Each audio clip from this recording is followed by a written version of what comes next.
Greetings, brothers and sisters from around the world. Pull up a chair. It's time to get down to the business. And I am your host, your brother, your humble servant, Mr. Jason Black. Glad to be with you all here again for tonight's broadcast. And it's going to be an interesting one here because I've got a couple of young ladies in particular here who are going to give us their insights. I've talked to them, and I think it's going to be real interesting here. Everybody wants to ask questions about what does the next up and coming generation think about being wife material, mother material, working woman material, because we've seen what's happened with the baby boomers and Gen X and millennials. We've seen what that's happened. So what's coming with individuals who are around the age of 18 and they're coming out into the world now? And that's what we're checking. That's what we're taking a look at here. So adding to the program here, welcome Chloe and Jalen to the business. Very glad to have you ladies with us. And that is what we're here to discuss about. Now, very, very quickly here, just so we can cover our basics here. Let everybody know your age and where you live at. Hi, my name is Chloe, and I'm currently a student at Virginia Tech, but I'm originally from Norfolk, and I'm 18. Sorry. Hi, my name is Jalen. I'm currently a student at Virginia State University, and I'm from Norfolk, and I'm 18. All right. Now, there's a few things we want to go ahead and get out of the way here so we can deal with some basics. And the reason why I want to do this is because in this modern era, there's so many misconceptions and downright misinformation about what females in your age bracket think. Now, let's cover a couple of bases here. Both of you are out of high school. Do either of you have children? No. Are either of you married or been married? No. Okay. Do either of you desire to become married? Yes. I'm like 50-50. All right. We'll come back. Y'all, Chloe is a special case. We'll come back to that one. Do either of you want to give children? Once again, Chloe, special case, but do either of you want to have children? 50-50 again. I do want to have children. All right. So, Chloe, you already know it's coming. So, you've been forewarned. You already know it's coming now. All right. First things first here. Both of you here being 18 years old, you're just starting your journey out of grade school. So welcome to the real world. Ready or not, here it comes like Tyson's fist to the face. Where do you both want to be in 10 years? Where do you expect to be? Let me start with Jalen. Where do you expect to be in 10 years personally, financially, and academically? Where do you expect to be in 10 years? Okay, in 10 years, I'll be 28. So by then, I just expect my physical therapy career to start taking off, and I can make a lot of money to start raising my family. And, obviously by then I do want to be married by the time I'm 10 years from now. Financially, like I said, I just hope to be making a lot of money, just enough to take care of myself and also be able to start a family by then. And then academically, I'll be all graduated from grad school and college and all that. So yeah, I'll just be getting into my career. Well, let me find out here about how much do you said you're hoping you're making a lot of money in the next 10 years. Give me the dollar figure. What would you put that dollar figure at? Probably 70 to 80,000 a year. Okay. And geographically, where would you like to be with that $70,000 or $80,000 a year? I would prefer to live in the South when I get older. Okay. South is a big piece of geography. Can you narrow that down a little bit? All the way from Texas to Florida to Kentucky and Virginia. So can we narrow that down a little bit? Between South Carolina and Florida. So South Carolina, Georgia, or Florida. All right. And Chloe, in the next 10 years, where do you expect to be socially, personally, financially? Financially, if I keep the degree that I have now, that I'm trying to get after college, I'm looking at 100,000 a year, maybe 200,000. But I don't know if I want to go to law school yet after getting my degree here. So I'm not sure 100%. And then I want to live in Texas or Orlando, Florida. Okay. Why those two? As of right now, I've always been interested in Texas housing, kind of just how the layout of the houses are. and I am a Florida baby, so I kind of miss it. I hate the seasons. So yeah. But. Okay, now you got to get out there and experience that. It puts hair on your chest. Wait a minute, no. Well, that's not a plus. Never mind. Okay, and financially, where would you like to be at? Financially, if I keep the degree I have now, I would be getting around 100 to 200,000 for my salary, but if I do get like my law degree, then I'm probably going to get a little bit more, maybe, I don't know. Okay.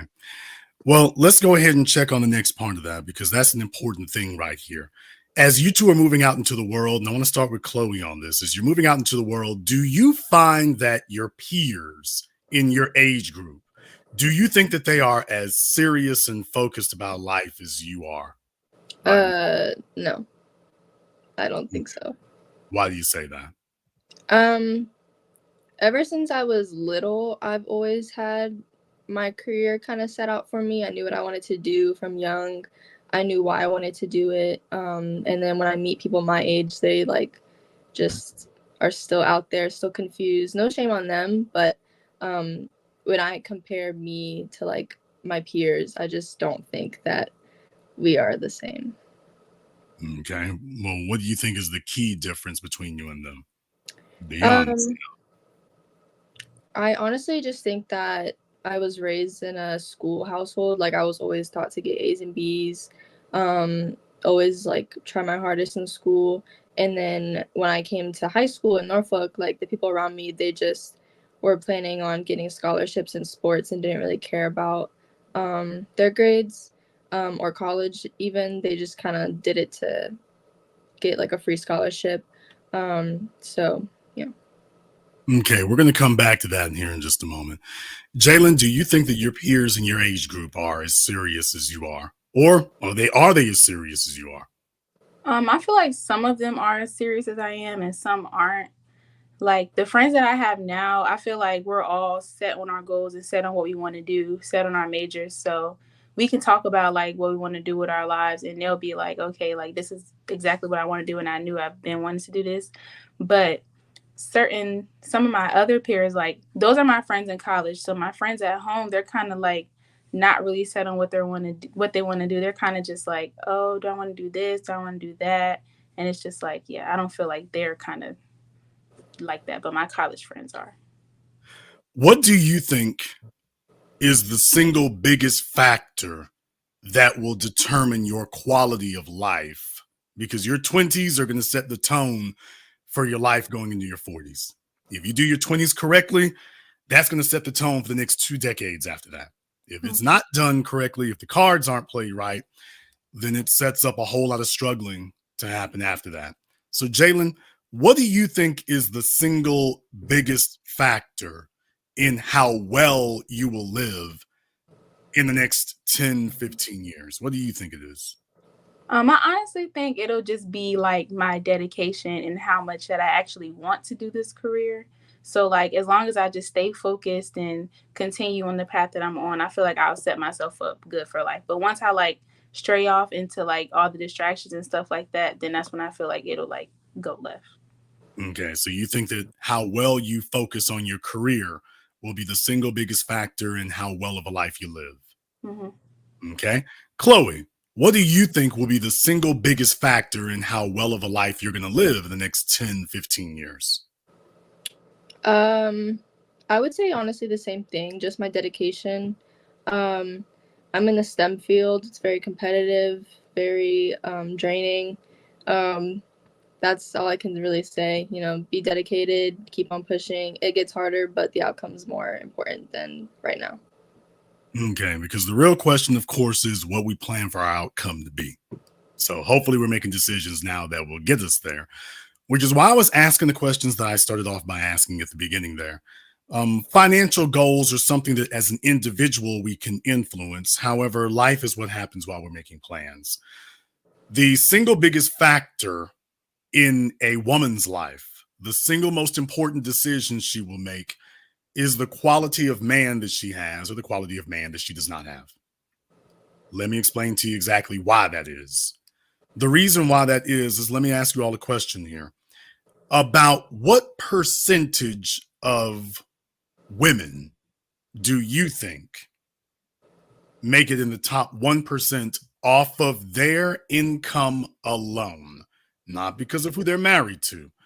About what percentage of women do you think make it in the top 1% of income earners off of her income alone? Let me start with Chloe. About what percentage of women do you think enter the top 1% of earners? I would say maybe like 25%, 30. Okay. Jalen, about what percentage of women do you think make it into the top 1% of earners? I was actually going to go a lot lower, probably like 10%. Wait a minute, you broke up. Try that again. Oh, I said I probably was going to go a lot lower than that, so maybe like 15 to 10%. Okay. Let me ask a different question here then. About what percentage of the population in America do you think makes over $70,000 a year? Jalen, about what percentage of the population do you think makes more than $70,000 a year? Maybe like 30, 35%. Okay. So you think about 30 to 35% makes $70,000 a year or more. All right. Chloe, about what percentage of the population do you think makes more than $70,000 a year? I would probably say the same, but I think more like 40%. Okay. Yeah. And about what percentage of the population do you think makes more than 50%? I mean, makes more than $50,000 a year? I would say probably 20%, 15. Okay. And Jalen, about what percent of the population do you think makes more than $50,000 a year? Probably like 50, 55%. Okay. Going over the numbers here very, very briefly, starting from the last one first. $50,000 a year and more is the top 20% of the population. 80% of the population makes 50,000 or less. Only about 20% makes 50,000 or more. About 13% of the population makes $90,000 a year. So 70 is going to basically be in between. If I remember my numbers correctly, it's going to be about 15% of the population makes $70,000 a year or more. 13% makes 90,000. 8% makes 100,000 or more. Now, those numbers have actually been updated recently, so it's going to be actually it's a little bit more or less depending on which one we're looking at, but still sitting right there around 8%. Makes $100,000 a year or more. You start talking about $250,000 a year or more. Now you're talking the top 2 to 3%. And if you're talking $300,000 to $400,000 a year or more, that's the 1%. Not a millionaire. If you're making $400,000 a year or more, you're in the top 1%. Only 4% of females are in the top 1% off of their income alone. Not because she's married to the right person or anything like that. That's all. 4%. To make it to the top to make $100,000 a year, you'll be in the top 8%. That means you make more money than the other 92% of the population. 92% of the population makes less than you do. 92. So my first question I would ask you, young ladies, is do you feel lucky?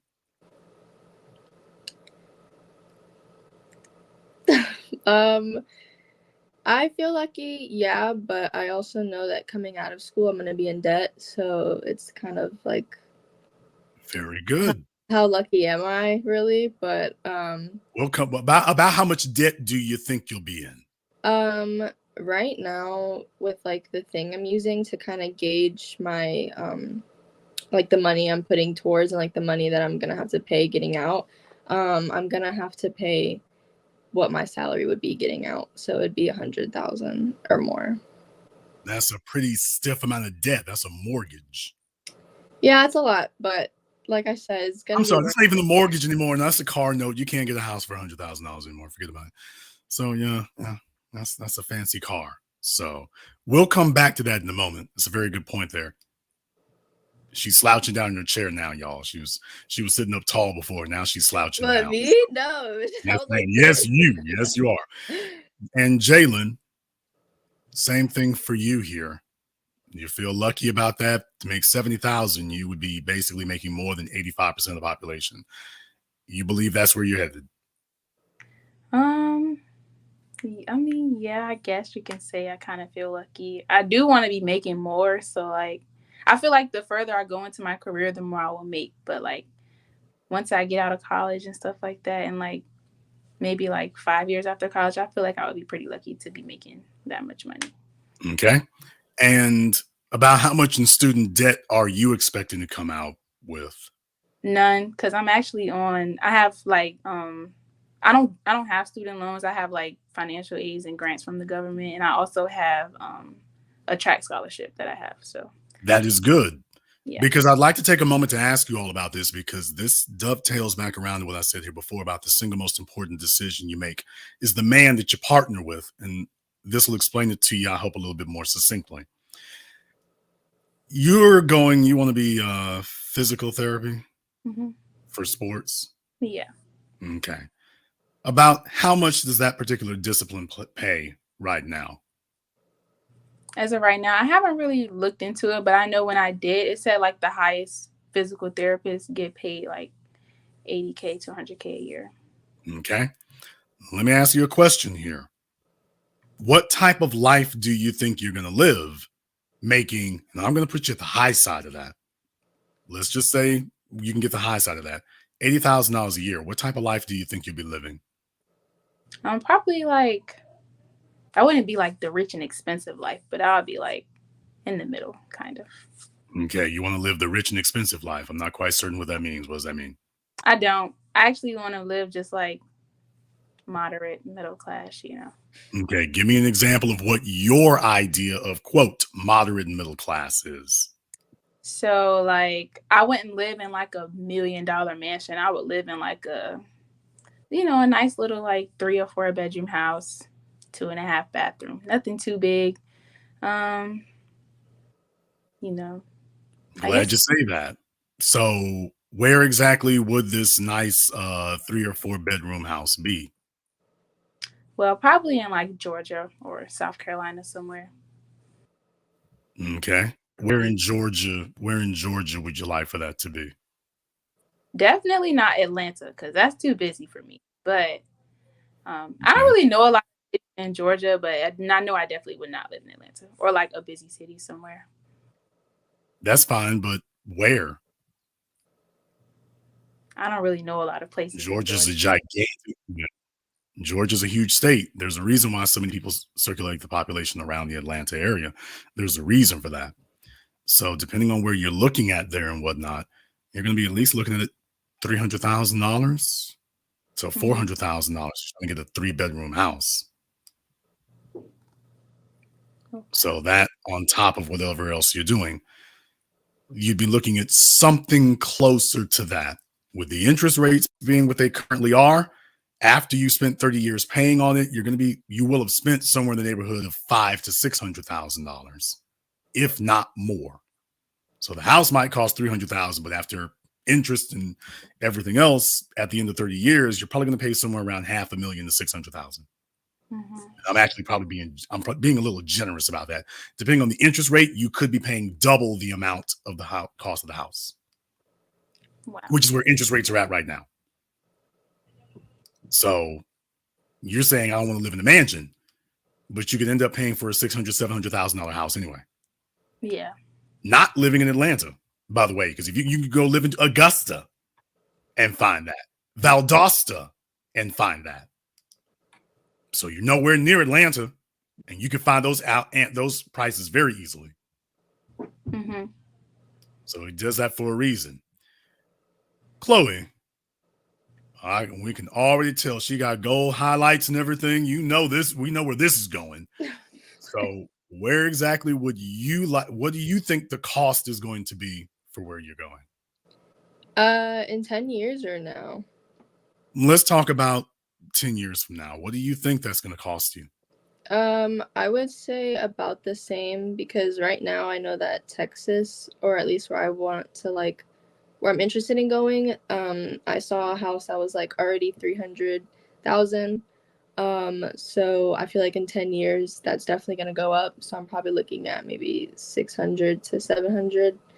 Where But at in Texas were you thinking of going? I have always liked I forgot what it's like called, but it's like Sugar or something. I think it's in Houston. Sugarland, Yeah. Sugarland, Texas? Okay.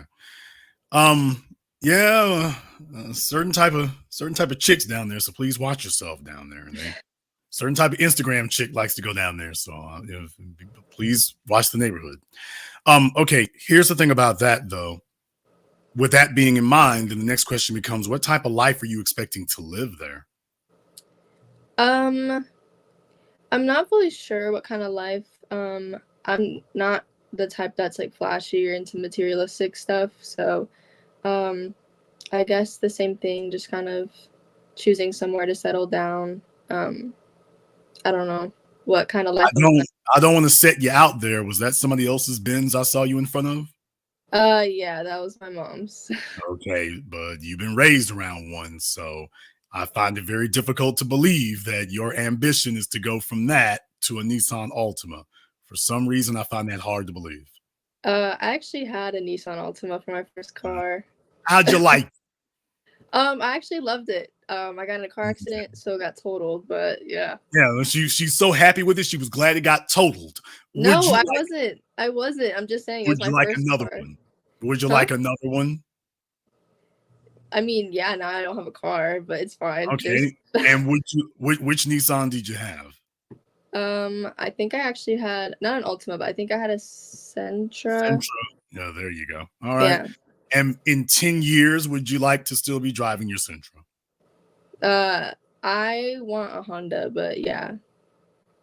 Okay. That's not a big change, to be totally honest. So Yeah, it's let not, me but let me guess. Honda Civic. of course. Yeah. Okay. There we go. I want to ask you another question though, Chloe. Are you sure? Yeah, I mean, if I can afford a nice car, afford nice things, then why not treat myself? But as Okay. far as my mindset, I don't need it. That's a very interesting way to look at it. And of course, at this point in your life, you're in the building phase. So, of course, you should be practical. However, in 10 years, your view of the world is going to change. You're going to have 10 years of work experience behind you, 10 years of experiences, good and bad, behind you. You're going to want your life to be different in 10 years. You don't want it to be the same because you're going to feel like you're on a treadmill. That's the kind of thing that mentally will wear on you more than anything else. So it's not about digging yourself into a bunch of debt, but it's about demonstrating that your life is making progress.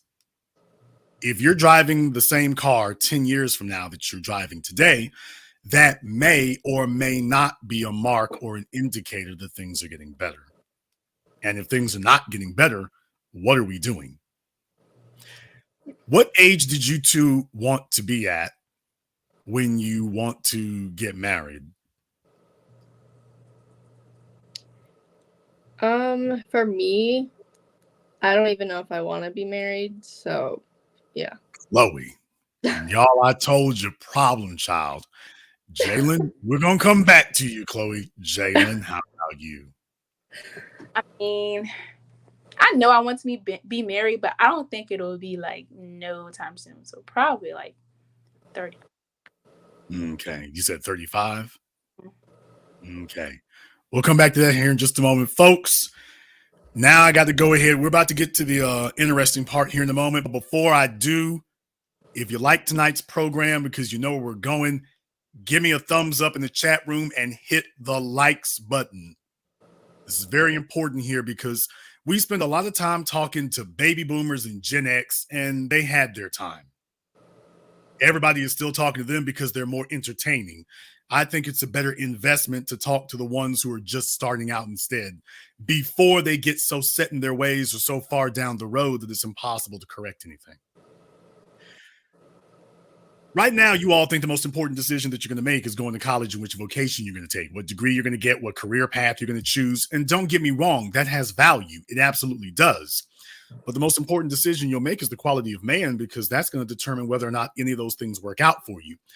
Case in point, do you think that your job in any career, do you think that there's any job you could have that values you more than the company values itself?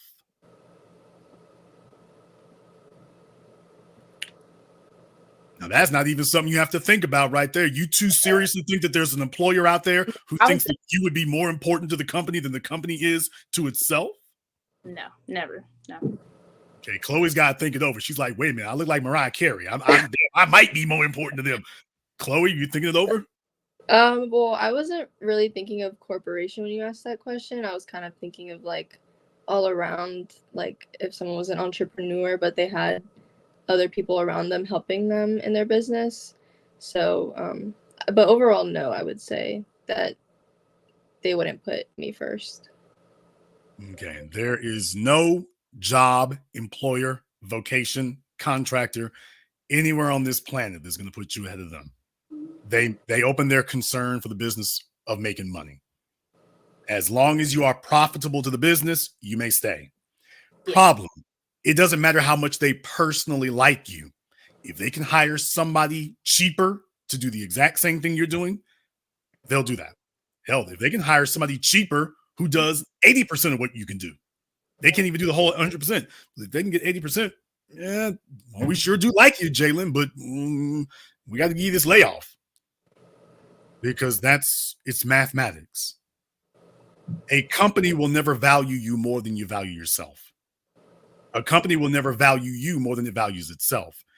Let me ask you a question. You might be young, but have you ever met a guy who liked you more than he liked himself?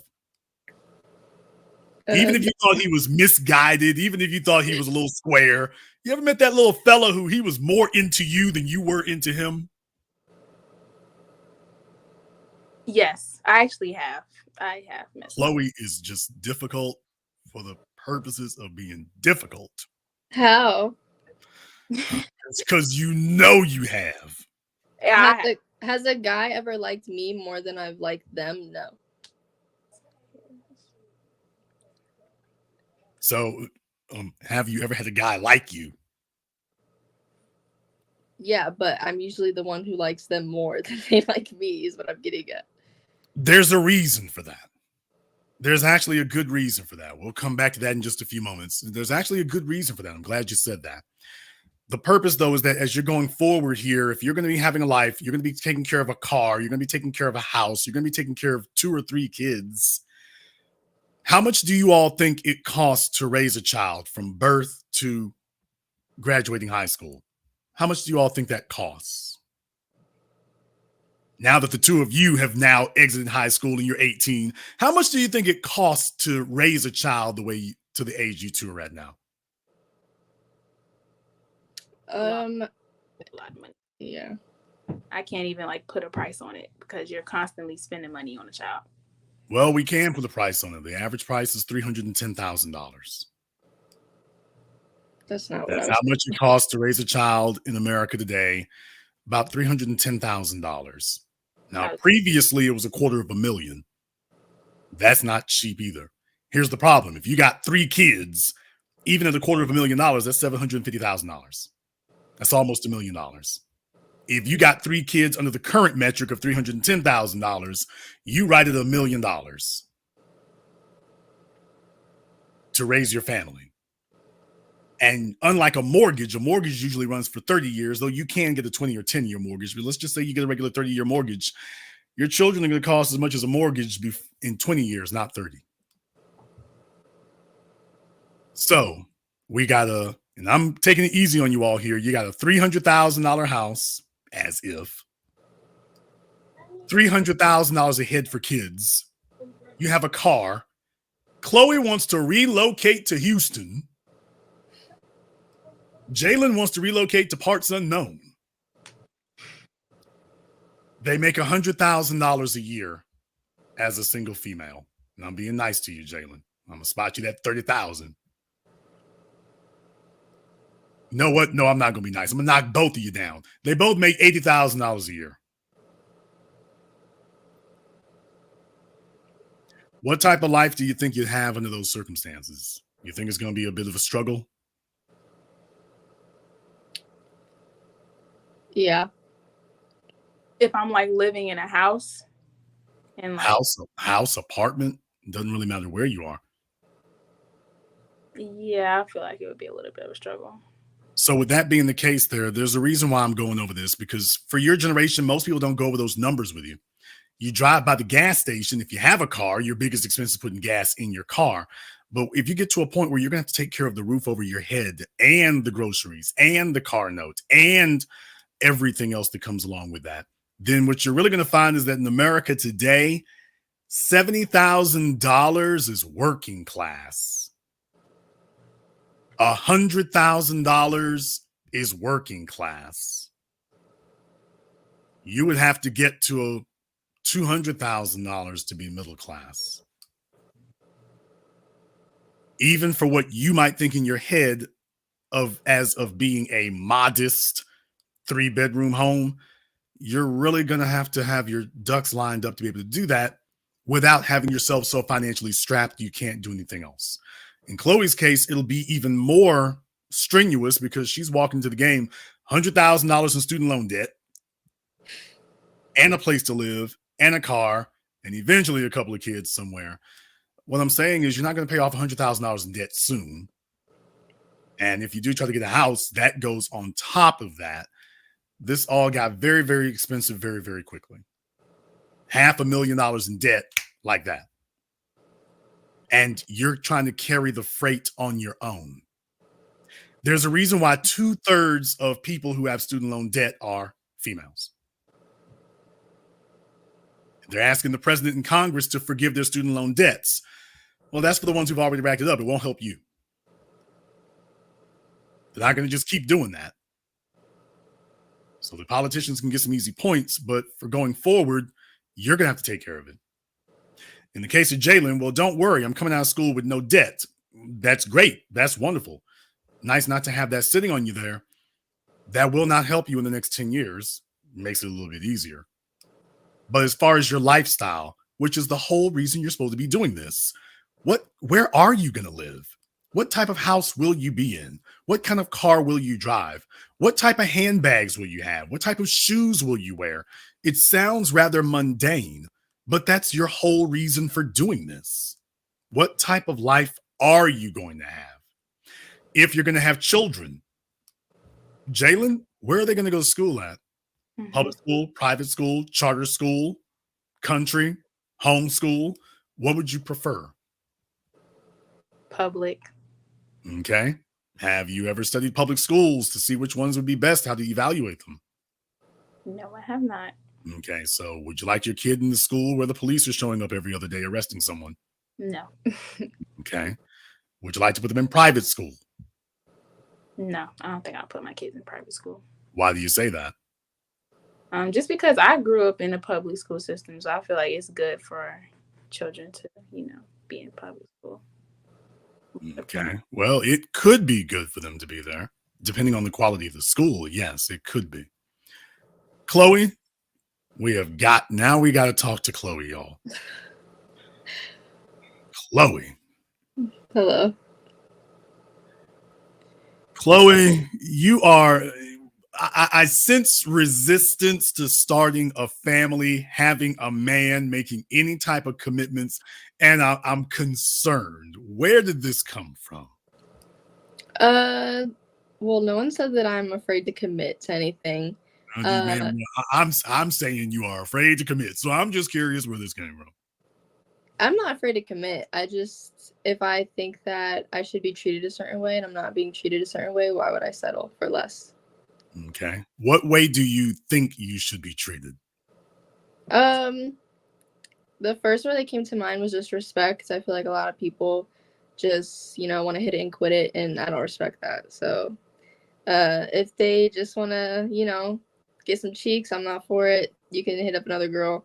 And that's why I just don't want to commit to anyone. But if the person comes and they're genuine and they want a genuine connection and actually get to know me, then great. But if not, then they can find somebody else. Okay, at 18, this is rather cynical. You should have some positive experiences up under here, but you're defensive about it.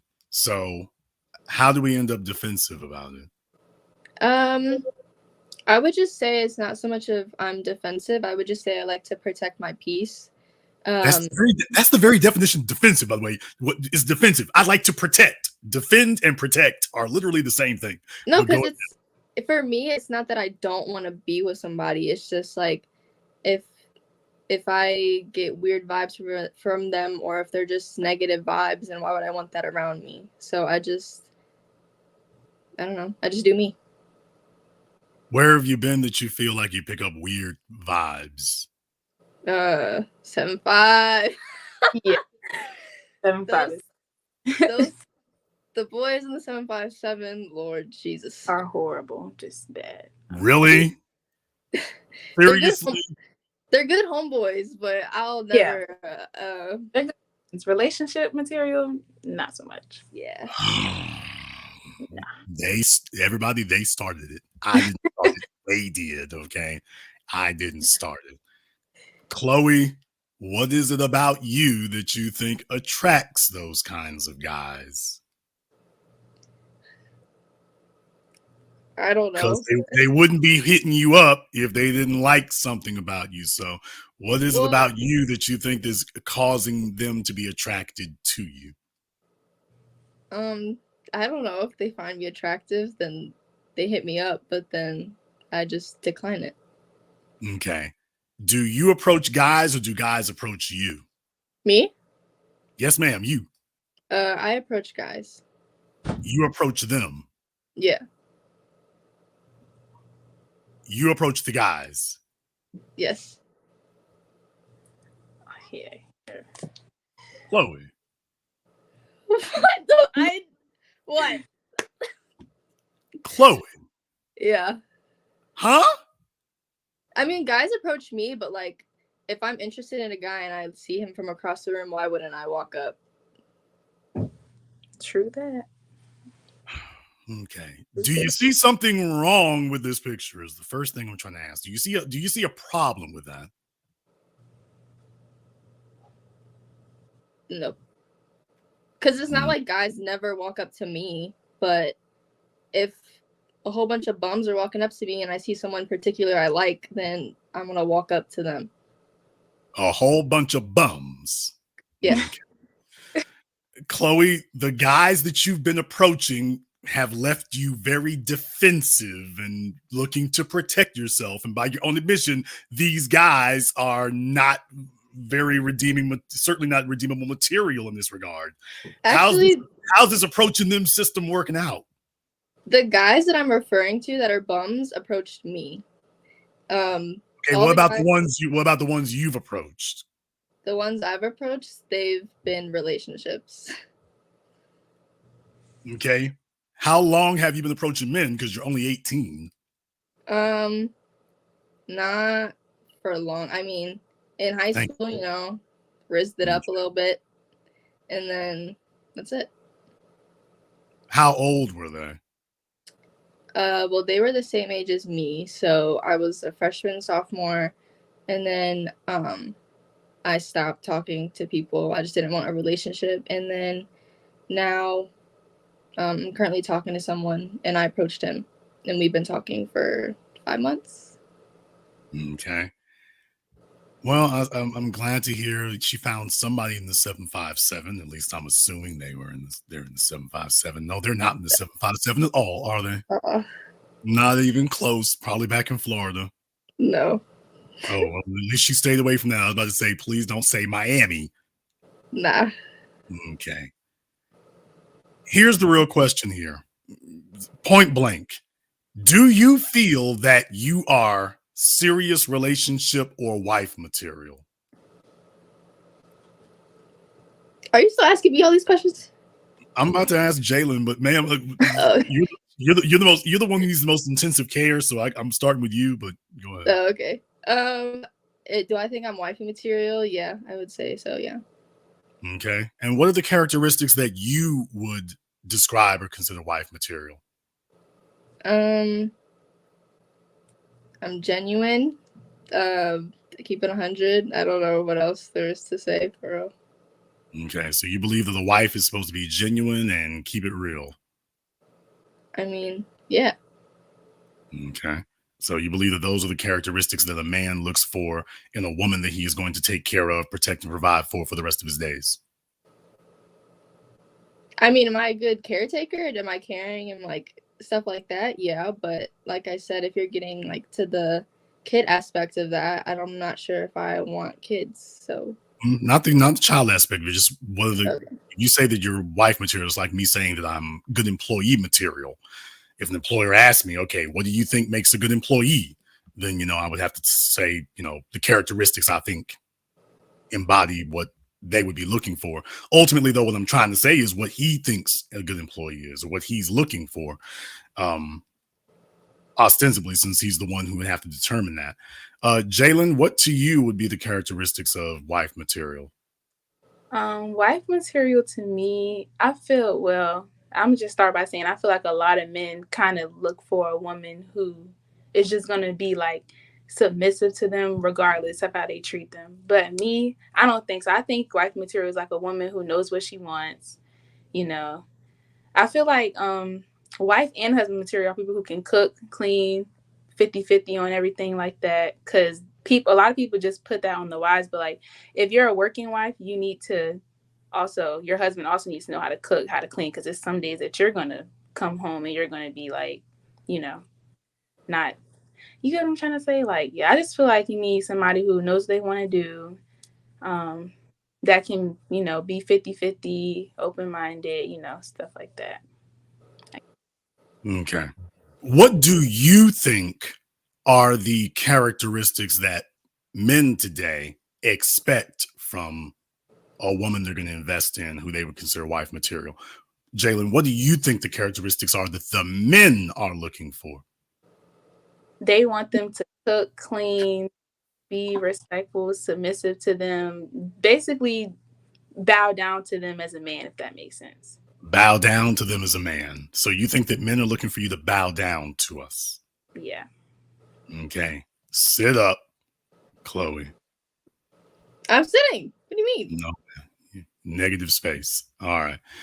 Okay. Because I want you to be sitting up for this one. Chloe, do you agree with what you just heard? That you believe that men are looking for a woman to bow down to us? 100%. Why would you say such a thing? I don't know. I just feel like people want to basically marry their moms in my eyes. Like they just want people to cater to them. Not saying that that's a bad thing, but it's just like they just want us to listen and it not be reciprocated. Like if I cook a meal, why couldn't he cook for me? Or like if I clean, like it's never split. It's always the girl has to do it. In my eyes, it's never like cooperative. Okay, so you're saying that the issue you have is that you think that men are not looking for a 50-50 relationship? Yeah. Okay. Are you looking for a 50-50 relationship? Yes. Okay. Explain to me socially, physically, and financially, what would a 50-50 relationship with Chloe look like? Financially, we would both bring income in. It wouldn't just be one person. I'm not sure if I would want a joint account with them, but I do want Well, she's already backtracking on the 50-50 already and didn't make it through the first sentence. What do you mean? I just said I didn't want a joint account. Yes, ma'am. Okay, well, if it's 50-50, then you would have a joint account, would you not? You're already demanding separation of finances, which means that she wants to control It's that. not a it's not How a can we make separation. how can we make sure you're paying your 50% if it's not together? How can we make sure of that? I mean, you can check bank statements to make sure. If the person I'm with doesn't believe me, I can just show them a bank statement. But um I've I've heard multiple times when people had a joint account and someone either took money out, did something, and I just don't want to put myself in that situation. if I'm working hard, I don't want someone to have access to the money I'm making. Sounds like she certainly has trust issues in that regard. I mean, 100%, you gotta have some boundaries, but as far as me being 50-50, like I want to be a breadwinner. I would want to attract a breadwinner. If I cook, you cook for one day, I'll cook the next day. Like we do it back to back. If I clean, you can at least do the dishes. Like I'm not gonna clean the whole house. Like you're gonna help me. Just stuff like that, helping out. Not saying I wouldn't want to cook clean, but I'm not gonna do all of it by myself. Okay. We're going to come to Jalen here in a moment, but I just want to clarify for the 50-50 thing. When you take a look, for example, at your mortgage, and let's just say that you have a mortgage of $1,500 a month. Let's just say that's what your mortgage is. You would want to be obligated to pay half of that every month. Now, notice I didn't say optional. So you're saying walking in the door, you are willing to be obligated to pay 50% of the mortgage, 50% of the utilities, 50% of the groceries, 50% of childcare. You are willing to put that on the table first and foremost, no questions asked. Yes. If you all go out to eat, you are paying the whole tab 50% of the time. Why wouldn't I want to treat my man if he treats me? Okay, well, I understand that, but that's not what I'm asking. I'm saying that every time you all go out to eat, you're willing to be obligated to pay 50% of the time. Half the time you all go out, you're paying for it. When the waitress comes over, you have no problem flicking out that American Express card with that grown man sitting right across the table from you. It's a grown man. I'm a grown woman. Like, why can't I pay for a meal? Okay, well, paying for a meal is one thing. What I'm saying though is that your question, yes, I'll pay 50, whatever. Yeah, I'll and pay. you would not feel any type of way about that. No. Okay. And if you were in the company of, say, other females and their man is paying all of it, you would still feel just as secure and content and satisfied with the guy that you're with, and y'all are going Dutch on everything. Yes. Okay. Jalen? I'm here. Hi. If 50-50 is acceptable for you, or you want some other distribution? I feel like 50-50 is acceptable for me because as a marriage, we're like a union, we're one. So yes, I do feel like 50-50 would be acceptable. Okay. And if you all go out to eat, you go to Disneyland, you go on vacation, you're willing to be obligated to foot the bill half the time. Yep. You go to the Bahamas, you're gonna throw down that $7,000. Yep. And that is not going to impact your feelings toward him, especially if you're there and you see other women and their man's paid for everything. No, because other women aren't in my relationship. It's my relationship. What works for them probably won't what work for me. But that is actually a very practical way of looking at it.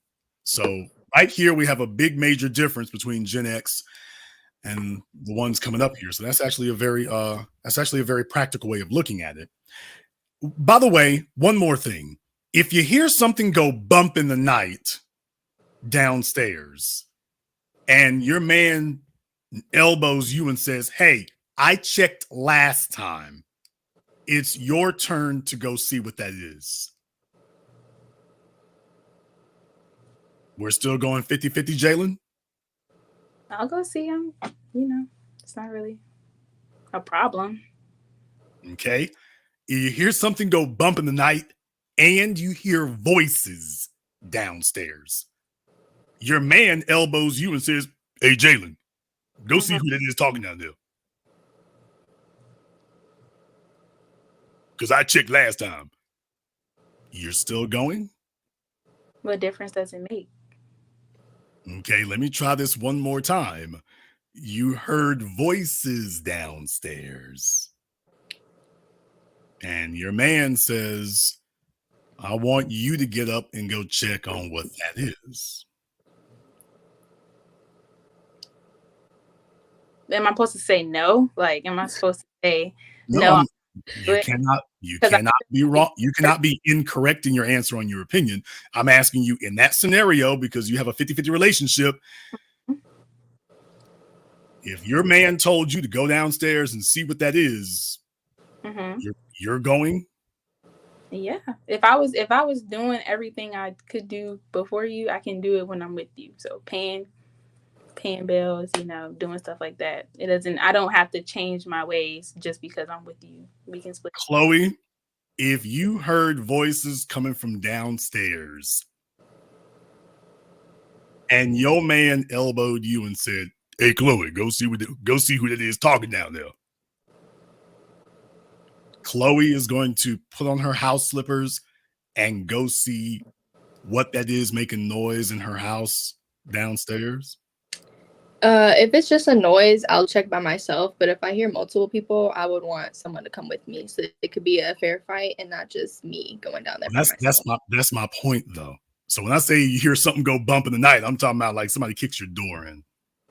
If it's one person, yeah, but when you say voices, that's plural. So if it's multiple people, I would want someone else to be with me too. So if it is multiple people, then I can have someone there to back me up and it not just be me.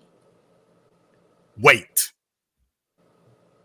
Are you saying that if it's one person in the house, you like, I think I can take him? Yes. And you're saying the cutoff would be if you heard more than one voice. It's like, wait a minute, there's more than one. I could do my Bruce Leroy thing if it's just one of them. But baby, I hear more than one, so we both need to go down because I hear more than one. Yeah. Chloe, ma'am. What if I say wrong? Chloe, we've covered this before. How tall are you? 5'2". We're not going to go in. I'm not going to ask a lady how much she weighs, but you weigh less than 150 pounds. Mm-hmm. She is 5'2" and weighs less than 150 pounds. She weighs as much as a 14-year-old. And she's literally saying, I can go downstairs, and if Debo is downstairs, as long as it's a one-on-one fight, I'm good. Chloe. Baby, I ain't fighting Debo. Well, can we have a moment to review this? Are you sure you don't want to have your man go down there instead? Are you certain? I mean, I didn't say I was going to win, but this isn't about what you're willing to do. This is about what's practical here. I mean, just because you're willing to take a butt whooping don't mean you go do it. That's not the way that works. I've been surrounded by like short people my whole life, so I don't know. I just say yeah. Okay. I seriously doubt that Peter Dinklage is going to do a home invasion. I seriously doubt that. By the way, for those of you who don't know, that's Tyrion from Game of Thrones. I seriously doubt that one's going to happen. It's probably going to be somebody who's got a lot of confidence that they can handle whatever's on the other side of the door. My point is, ma'am, if somebody was broken in your house, there's 0% chance you're going down there. You're not going. Sounds great and cute to say that. You're not going down there. If that man said that to you, you would start packing your clothes to leave right then. Come on now. Jalen. I'm here. You gonna get down there and everybody was kung fu fighting? No, I'm gonna retract my statement I said earlier, but if I gotta go down there, we going down there together. But no, I'm not.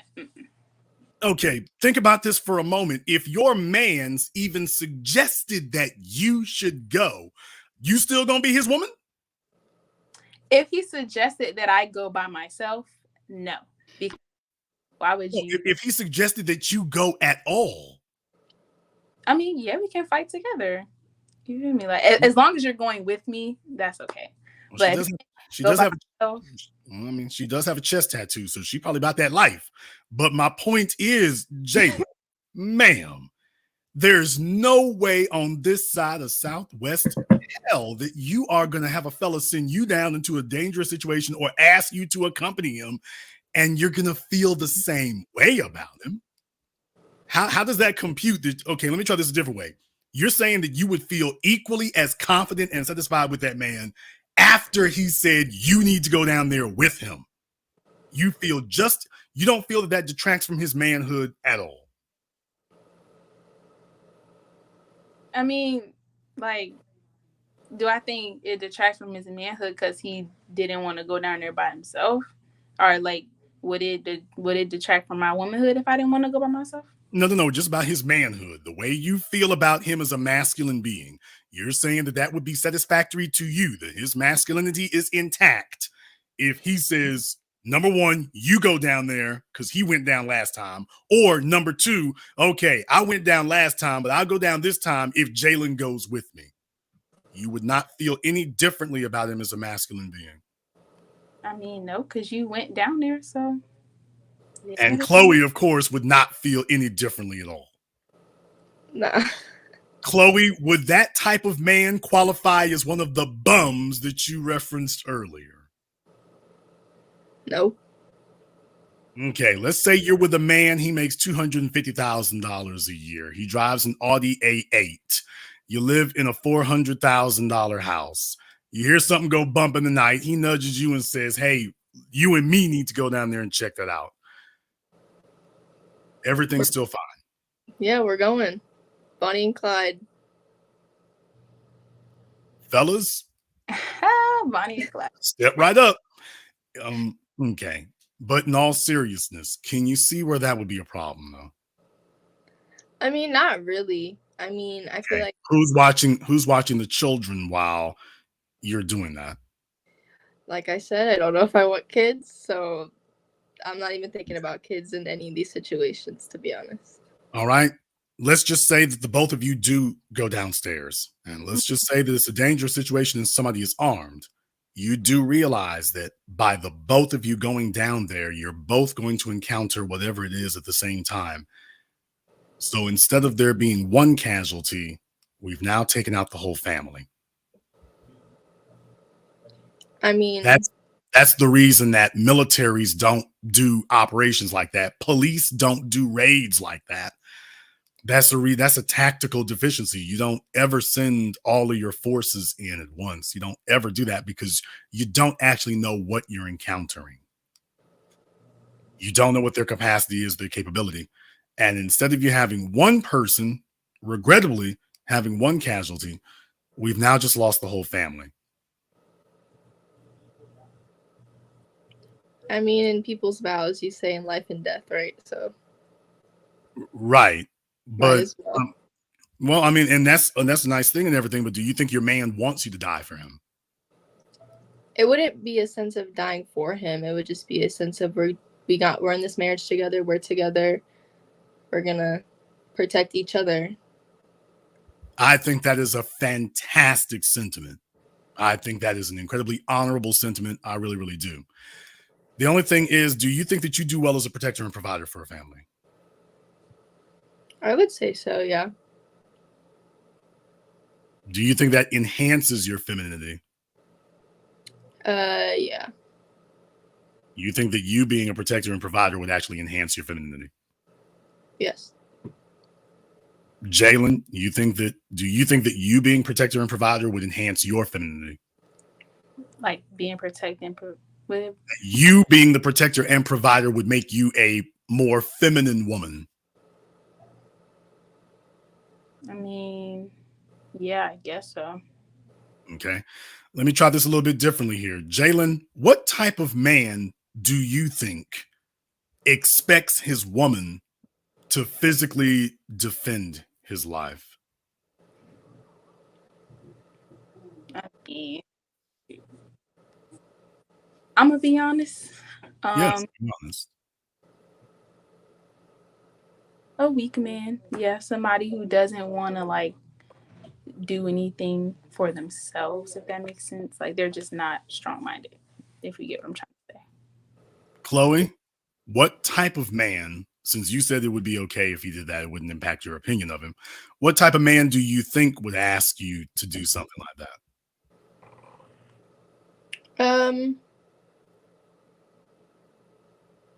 I mean, I don't think that he would ask me to like do anything to, in a sense of protecting his life, but I mean, here. What? No. Big Mama said they have to clean the room. We'll come back to you in a moment there, Jalen. But Chloe, what type of man do you think would ask you to come down with him into a dangerous situation? Just what caliber or quality of male do you think that would be? Who would suggest that you do that? I honestly don't think a man would ever ask me that question. Because I do think that men typically just kind of see themselves as like the big dogs and kind of just like have that masculine aura around them. But knowing me, it wouldn't even be a question. Like, I know that most men wouldn't ask me to go down with them, but just my personality and how I am as a person, I would go down regardless. Like, I would go with him. Okay, so what you're saying is that when you were saying before that you would go with him, that's actually predicated upon the assumption that you would never be asked. No, I mean, if he did ask me, like, oh, Chloe, like, check, I would check. But, like, right. But if he did ask you to do that, what type of man do you think would ask you to do that? When you're sitting there looking at him after he's asked you to do that, what type of man are you thinking in your head that you have? I'm not really thinking anything of it, to be honest. So you're saying that if a man said something like that, you wouldn't actually think anything of it? You wouldn't make a value judgment? I wouldn't say so, because I know that if roles are reversed, that the person I was with would probably do it in a heartbeat. So why wouldn't I do it for them? But okay. But as the woman in the relationship, that would be, well, you don't think that that would impact your feelings towards him? It wouldn't impact my feelings. I would say it wouldn't. Do you think that that plays into the hesitation about having children part? My hesitation on having children is not really a sense of any scenarios I've been giving. It's mainly just the money aspect, and also just the birthing aspect. Giving birth is painful. I don't know if I want to do that. And then, yeah. How much money do you expect your man to make? I would be expecting my man to possibly make a similar amount to me, just because if I can do it, why can't you? But I'm not gonna shame someone for their aspirations and what they want to do. Okay, we just want to be clear though. What's a dollar figure? Probably 100,000 or more. Okay, well, at a minimum, 100,000. Minimum, like, yeah. Okay, give it a moment here. Are you sure? Would you like to take a minute to think it over? I can grill Jalen for a minute.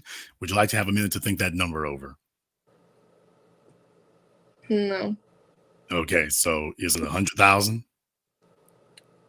Yeah, 100,000 minimum, probably. Okay, she keeps saying probably. Can we be firm? Is 100,000 Yeah, or 100,000 minimum. 150,000?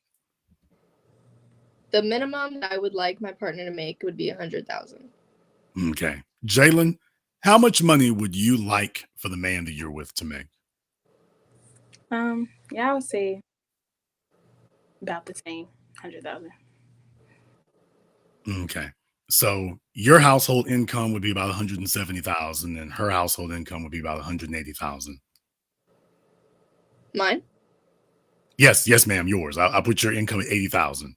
I know you said six figures before, but no, I'm skeptical. So I'm going to put it at 80,000. I need more proof. If you want to look it up, I'll send you the link, but my salary is going to be, because my training salary right now is going to be 68,000 some change, and then when I get the actual like job outside the trainee portion, the figure is like 100,000. Okay. In 10 years, both of you, Jalen first, what type of car do you want to be driving when you're 30 years old?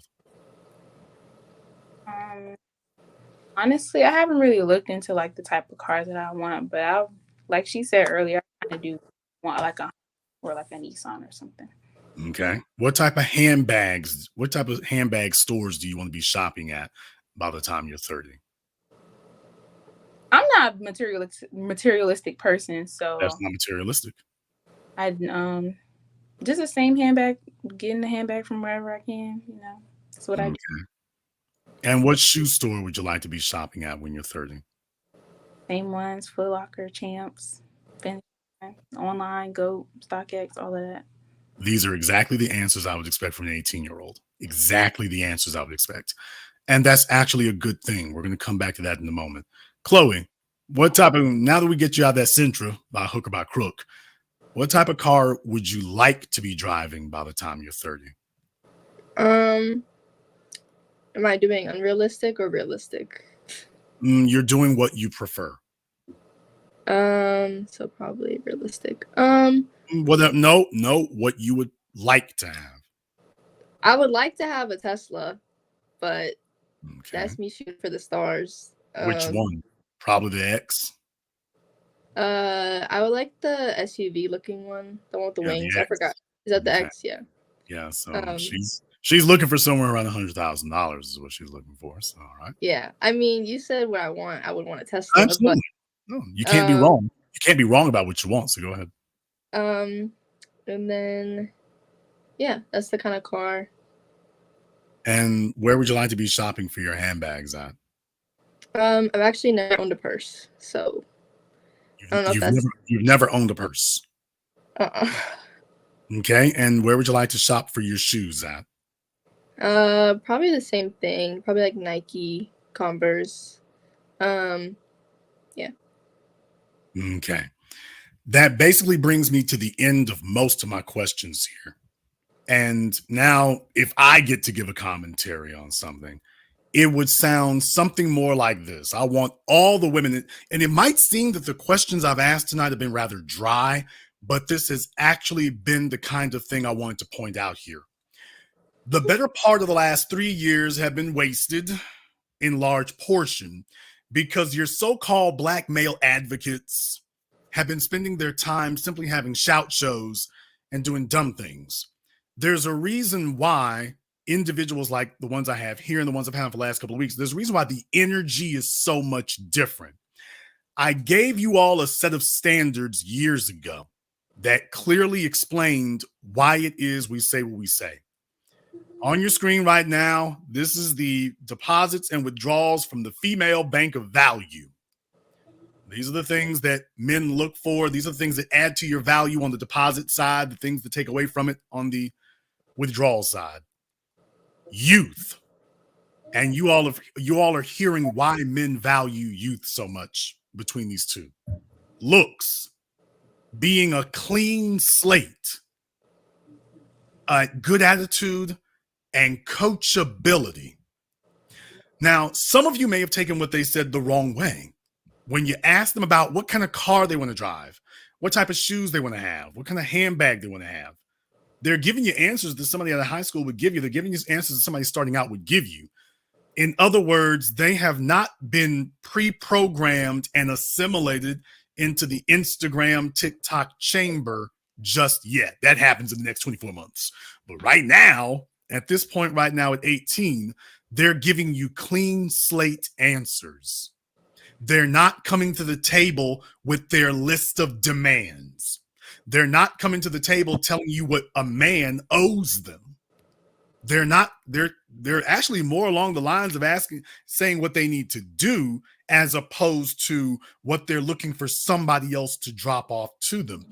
So to the females in your late 30s and 40s and 50s by yourselves, for the last couple of weeks, I wanted to have a good juxtaposition here so you can see the difference in attitude. I know they might have thought that the questions I was asking were like, oh, it's putting me on the spot and makes me look some kind of way. it actually makes you look rather good. It actually makes you look rather good because that is the good attitude that we're referring to. That's exactly the good attitude that we were referring to. Chloe is defensive, but she's not jaded and cynical just yet. Not completely, though. We gonna come to that, Chloe. I got a little bit more time with you. We're gonna come to that. But I got to do it. I got to do it. I have to. But even in Jalen's case, what I'm saying is they're not starting out with a handful of gimme and a mouthful of want, as my grandmama used to say. And that's a very powerful thing. These are the kind of things that slip right by Gen X and baby boomers. That just flies straight over their heads. What they will say is something incredibly dumb, which is, well, you just want to talk to them because they're young, they're dumb, they're inexperienced, they haven't seen anything. And that's exactly what makes them what is a plus and a positive. They haven't seen the bad example and the bad attitude and the bad traits of the older females. They haven't been conditioned and inculcated into that yet. They are still, for the most part, a clean slate. That's how a female in their age group, whenever, that's how they end up with a fella who's on top of the world. There's a reason that men value that, because they're not putting up this great big gigantic fight to an agenda. They haven't developed one yet. They're not sitting here trying to tell you how great their job is or how great their vocation is. That's not what they're doing. So to those of you who might have been skeptical about this, by the way, I wanted to point this out. It might be real cool and real entertaining to have some of your high value people sit up here and argue with folks who are past their prime or they're set in their ways because they're too old. They've gotten into their late 20s. They're already sitting under hundreds of thousands of dollars in debt, and they've got their own ideas about how they're going to save themselves. Yes, but at that point, they are unfit to fit into somebody's program. That's the problem. They've waited too long. So the answers that these two young ladies gave tonight have actually been rather positive when you think about it, because it screams coachability. That's how you get a guy who makes $500,000 or $1 million a year. If he's got to choose where his focus is, he's going to choose somebody who's going to give him the best rate of return for what he's doing. Are you going to pick somebody you got to fight with to change her life? Or are you going to choose somebody who wants to plug into what you're doing and change your life? And Chloe said, go ahead, give me the baseball bat. I'll go downstairs and see what that noise is. I hope P. Diddy don't get your number because he'll be dialing you up. But my point is, that's actually a rather positive thing in some regards. Now, she's going to learn the fallacy of this in a little bit, y'all. I don't give it full credence there, but we have to deal with the 9,000-pound elephant in the room. Chloe, you have been wonderful. You have been almost inspiring.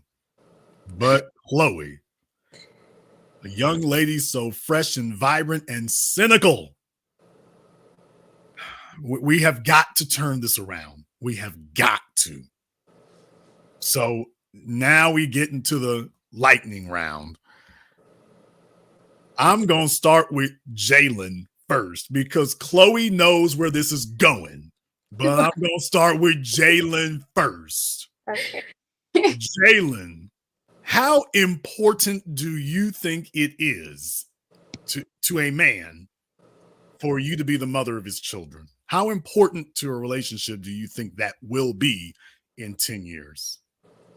I think it will be very important in a relationship. Why? Because like you said how important it is for a man, like, but can you repeat the question? I'm sorry. How important in 10 years, how important do you think it'll be to your man that you be able to be the mother of his children? Oh, okay. Very important because like when I feel like when a man does marry a woman, he looks for who can be a mother to his child. So like, teaching your child the right values growing up, right amount of discipline and stuff like that. I feel like it's very important. Chloe, how important do you think it is to a man in 10 years, how important do you think it'll be to him that you can be the mother of his children? I think it'll be important.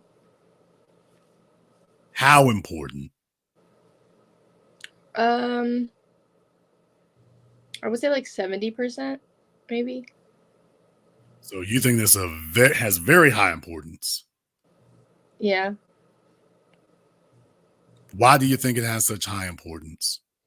I would say it would just have such high importance just because, the thought of having your own kid, being able to like create something beautiful together as one, I think is very important. So I think that, and a lot of times guys like to, carry on their legacy, I guess. Okay. And you think that's very important to a man? For most people most guys that I've talked to, I would say yes, but not saying for the vast majority, because some guys don't like kids. Well, men don't like children if you already got them. Yeah, I mean, if you're coming to the table with the Brady Bunch already, well, yeah, that's going to be an issue. But but there's a lot of guys with hella kids, and they don't get shamed, but women have kids, and then they get. Okay, first of all, why do you feel that way? I guess from just seeing it. I don't know. I always feel like women get a bad rep when it comes to just, anything sexual. So their body count, how many kids they have before they're married. But no one really looks at that when it comes to men. Why do you think that is? Because I feel like for women, it's like you said, kind of like clean slate, I guess, when it comes to body count. Like they want someone who's pure. And then when it comes to men, it's just like a competition for all of them. Okay. And but my real thing though is that why do you think that's so important to men, that it's like, hey, this body count thing is critical for men, but it's not critical for you? Body count for a woman is critical to the men, but body count for him is not nearly as critical to women for him. Why do you think that is, that men put such a premium on that? I think men put a premium to that just because of society's outlook on it. Girls that tend to have a higher body count tend to be called like hoes, sluts, and all that. And I feel Why?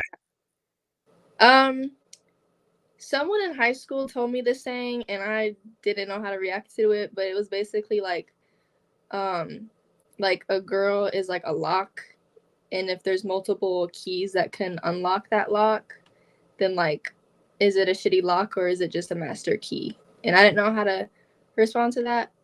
But you're a smart girl and you're saying you didn't know how to respond to it. So is it that you found a flaw in the logic of the question, or is it you found it uncomfortable for what the ramifications of it means? I just found it unlogical because it's like, why can't girls have casual sex? Everybody enjoys sex, so why can't people just have sex? Why is it gotta? Why do you think that is? I don't know. I think for girls, it's just like, oh, like you had multiple experiences with people, so that means that you couldn't settle down. But then for guys, it's like, oh, the more experienced he is, like the better he is in bed. Okay. Jalen, what do you think about that? Is that a true statement? What do you think? Do you agree with her?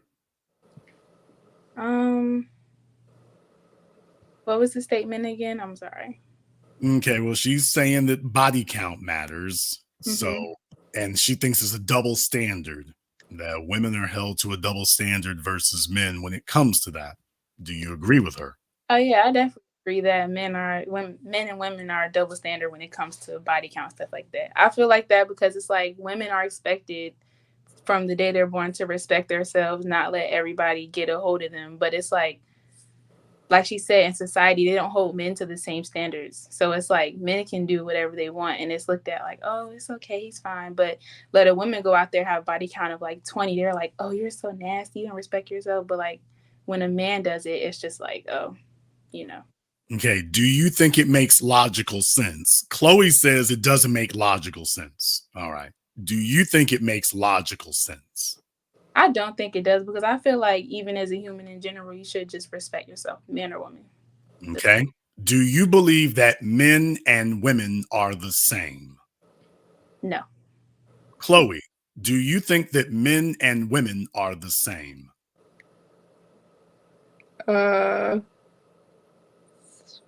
Initially I was gonna say yes, so I'm just gonna stick to that. Just thinking it over.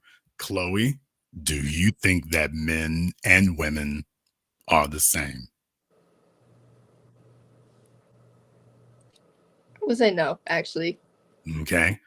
I'm gonna Give go back. me 3 things that you think are key differences between men and women.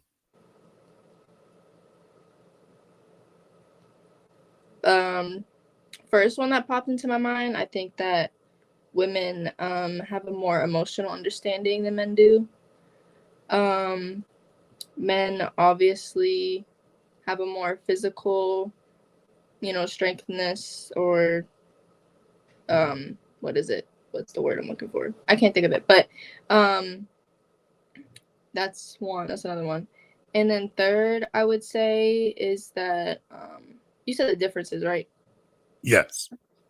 The third one I would say between men and women is, I would say, the outlook on life as we get older. Women think about different things that men do when we get older. So yeah. Okay. And Jalen, you said that you don't think that men and women are equal. I mean, that men and women are the same. What are the 3 key differences that you think are between men and women? Well, the first one that pops in my head is that men are definitely stronger physically than women are. Another one that I can instantly think of is, like she said, women are more emotional than men, most men. And then a third one would be a third one. I can't really think of a third one, but those are like the 2 that automatically popped in my head. Okay. Let's go ahead and deal with this body count thing here, first and foremost. And Chloe, don't read the chat room. It'll only distract you. Let's go ahead and deal with this body count thing here, first and foremost. It is not a contradiction. It's actually true. It's not so much a double standard. There are differences between men and women. As a woman, you demonstrate your discipline with yourself for one reason. In a relationship with a man, you're the only thing we get. We don't get anything else from you.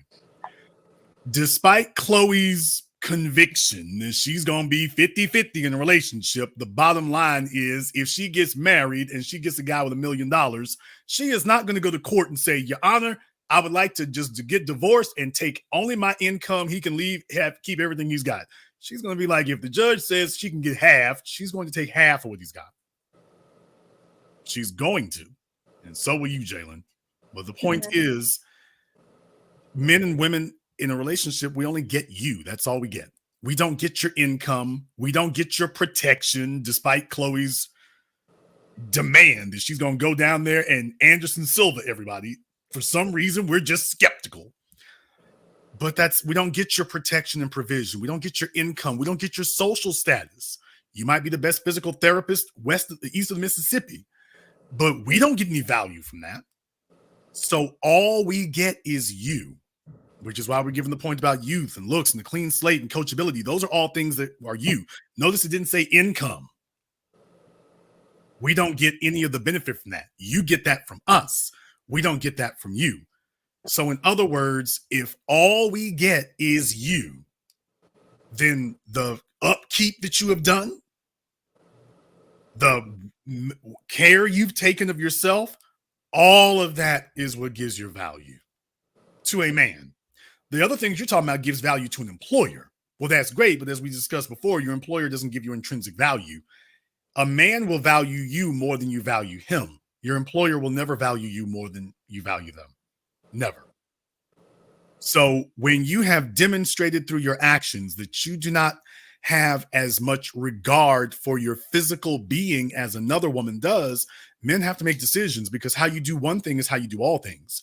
If this is how loosely you regard your body now, why should a man believe that a long-term relationship or a marriage is going to change that? If you're a female who is used to being with multiple men, Why would that change simply because you're with the guy you're with now? That was what you were when he met you. How is that suddenly going to change? It isn't. Next, that lock and key thing that you were talking about, that kind of gets misconstrued what the meaning of it is. People think about access. Well, it's certainly something to keep in mind. If a woman just gives access to everybody, what is the value? How is it special for the man that you're with now when everybody has free access? How are you going to tell him that it's special with him when literally anybody else can have it too? So you see, if it's not exclusive, and the more exclusive it is, the more value it has. But if you're saying, why does it have to be exclusive?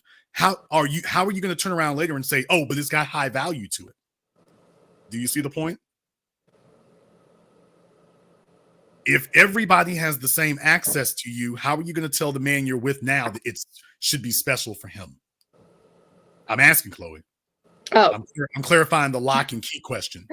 If everybody has the same key, if everybody's key accesses this lock, how are you going to tell the person that you're with now, oh, but this lock is really special for you, when he's watching everybody open the lock? I would just say, like, that's something I used to do, but not me personally. I'm just saying in the situation. But like, I don't let people's past define how they are. If somebody tells me, oh, that's how I was back then, but that's not me now, all I can do is trust their word, and if that's not the truth, then that's not the truth, and keep it moving. But I'm not gonna let somebody's past ruin something that could possibly be good. Okay, you say that their past doesn't matter. Yeah. Okay, if you were with a dude and he used to date men, his past doesn't matter to you. Well, that's sexual preference. Okay, And well, no. If you were with a dude and he told you, I used to date men, well, I wouldn't be in that his past doesn't matter, correct? No, because that's two different things in my eyes. Oh, really? Now a person's past matters. No, not a person's past, but like, I'm straight. But that is his past. I mean, that's what he did. We're talking about the exact same thing. You're talking about people's sexual behavior. Okay, you're saying that a woman's past sexual behavior shouldn't matter. Great. So a man's past sexual behavior shouldn't matter either, right? Sexual behavior and sexual orientation are two different things. Really? Yeah. So now all of a sudden what you do behind closed doors and who you do it with matters. I mean, I'm straight, so I would want to be with a guy who's straight. Me personally, that's just my preference. If I met a guy that I was into and he said, oh, by the way, I used to mess with guys, I'd be like, okay, cool. But and he told you, but I don't mess with him no more. I have been delivered. Yeah. Like, thank you for feeling comfortable for telling me, but if I'm straight, I would want my partner to be straight as well.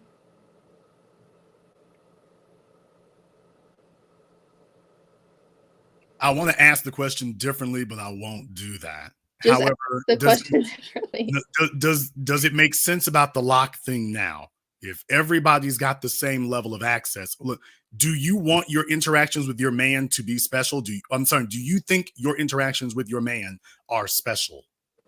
Yeah. Okay. If everybody, or if a long list of people have had the same interaction with you, then how is it now special for this guy? How did it suddenly become special? I would say that if he's just, like I said before, having casual sex, then I'm not gonna let that affect how I feel about him. But if it's just like multiple failed relationships, then I'm kind of curious, but I'm not gonna shame someone for having a phase in their life where they weren't ready to settle down and they just wanted that one specific thing. But now if they're ready to settle down and I'm the person they choose to settle down with and we work it out and we talk it out, then that's fine, because a relationship builds off communication. So you believe that people have phases? 100%.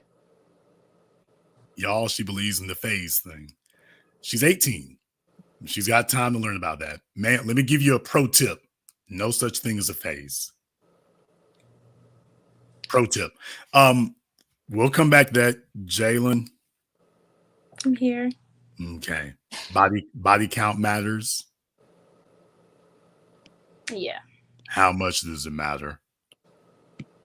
I feel like body count matters a lot. Because like you said about the lock and key thing, it's not as special if everybody got a turn, you know? That's men or women. Okay. Last point to make about this, the other side of the lock and key analogy. Intimacy is an act of dominance for men and submission for women. Because by definition, you have to be vulnerable.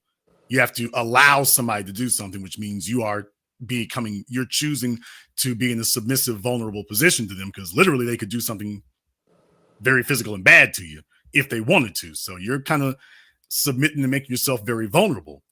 A female who is willing to allow herself to be dominated by any man who comes along, just understand the signal that sends to a man. You want to have this dominant alpha man.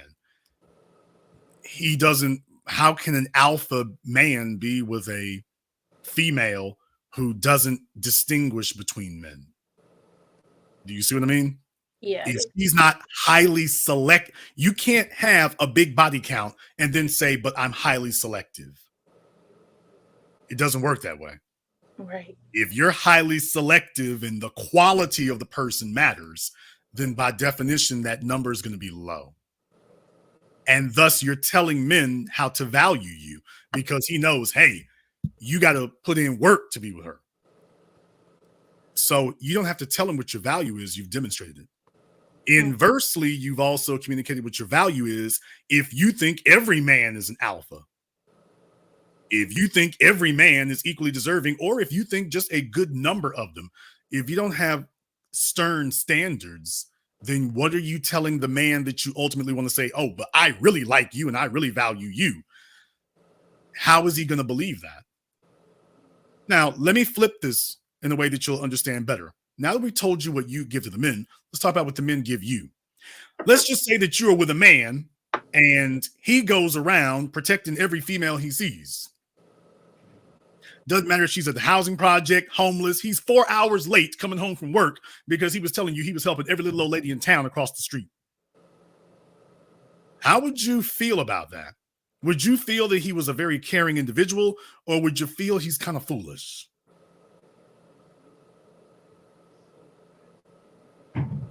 That's a question. I would say like, why are you not taking care of me specifically? And he tells you, but don't you see, I'm taking care of the world. I mean, you know, I'm trying to make a better world. So I'm trying to help as many people as I can. And they were all nice folks when I helped them across the street. But still, like, we're together, you know? Okay. Like, let's just say that your man, every time you all go to the grocery store, every single time, he pays for the groceries of the female in the checkout line ahead of him.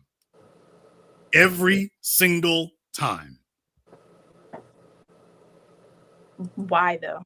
Okay. Let's just say Chloe, he takes you to Foot Locker.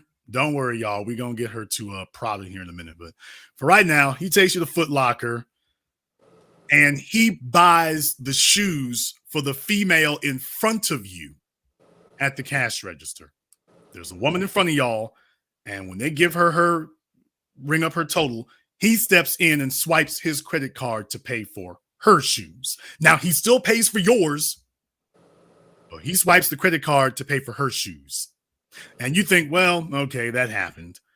Y'all come back next month, you pick out some shoes, and I'll be dadgum. He does it again. Come up to the register. There's a female ahead of y'all. He pays for her Jordans, and then he pays for yours.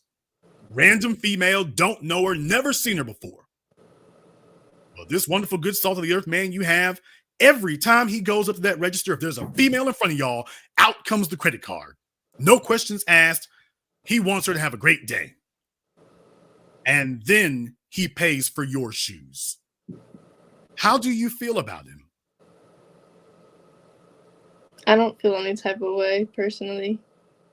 How do you feel about that experience? I don't feel any type of way. I mean, it's nice. I think it's nice. Like I said, it's his money. If he wants to spend, I'm not gonna tell somebody what they can and can't do with their money. If he feels obligated to do it, then go ahead. Make someone's day. You never know if they could even afford it, really. But yeah, I don't feel any type of way.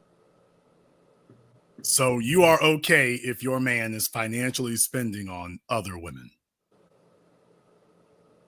Nah, definitely not. I'm not. I wouldn't be. I mean, I don't really consider it financially. He's literally spending money on other women. He's spending money on other women, but I don't see it as anything other than just being nice. Personally. Okay. But you also don't consider that to be economically unfaithful. I mean, you're taking money away from me to go spend it on somebody random who you don't even know. I would say no, because you said that he paid for the woman in front of me and still paid for my stuff. So it's like, if we came here and you were like, oh, I'm gonna buy you a gift, and you still bought me a gift, but then you're like, you know what, I want to buy this lady some shoes, like I just want to make her day or whatever, make her, whatever, then cool, do it. Like, Okay. be nice. The female, let's just say the female in front of you, she's wearing a Gucci belt, red bottoms, Prada skirt, and a Chanel bag. Mm-hmm. You don't need to pay for her stuff, because if she could afford all that, she can afford a pair of shoes. Right, but he does it anyway because he says, wow, she's really dressed very, very nicely and she looks very pretty, and this will make her day. I don't care. Don't pay for her shoes. Okay, but he still pays for your stuff, though. That's fine. We're together. Like I said, you can pay for my stuff, but Chloe, pay for another. you still maintain the same answer? Yeah, I don't think I would say anything in the moment, but I feel like if I saw, like, if he paid for it in the moment, then yeah. But if I'm looking at her walking out and I'd be like, oh, like, she looks like she has money, like she could have paid for it herself, then that's just my opinion. But it's not my card that I'm swiping, it's his. So yeah. Okay. Now, do you see where there would be an issue with that? I think it would be an issue if I wasn't with him, or It sounds like you're not, because if you are not concerned about where or how your man spends money, if you're not concerned about where he's spending his financial resources, what does that mean? I don't, if it gets to a point where it's a problem and like he's not doing what he has to do at home, like if he's behind on his part of rent or behind his part of the bills just because he's spending so much money on these other girls, then it's a problem. But Right, but whether he's behind on the bills or not, I'm talking about the principle of the thing.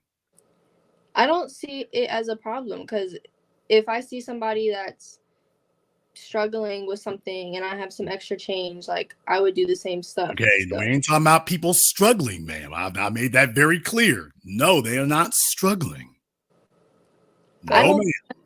That's different. If they're struggling and you see it every once in a while, that's okay, because you're doing a good deed. But if you're just doing it all the time for no reason, why? Yeah, I didn't say y'all at the Salvation Army. I said you're at Foot Locker or wherever buying the new J's. So under those circumstances, that's why I said under those circumstances, everything's still great. If this man is spending money on other females, he's working, making $250,000 a year, but he's not, he sees spending money on you as the same as spending it on another female. He doesn't make a distinction. Yeah, that's not good at all. And so you see, the reason for that is because a man doesn't just protect and provide for you physically. We do it financially, emotionally. Show me where a man spends his money and I will tell you what he cares about. Show me his bank account, and I will show you what he'll die for.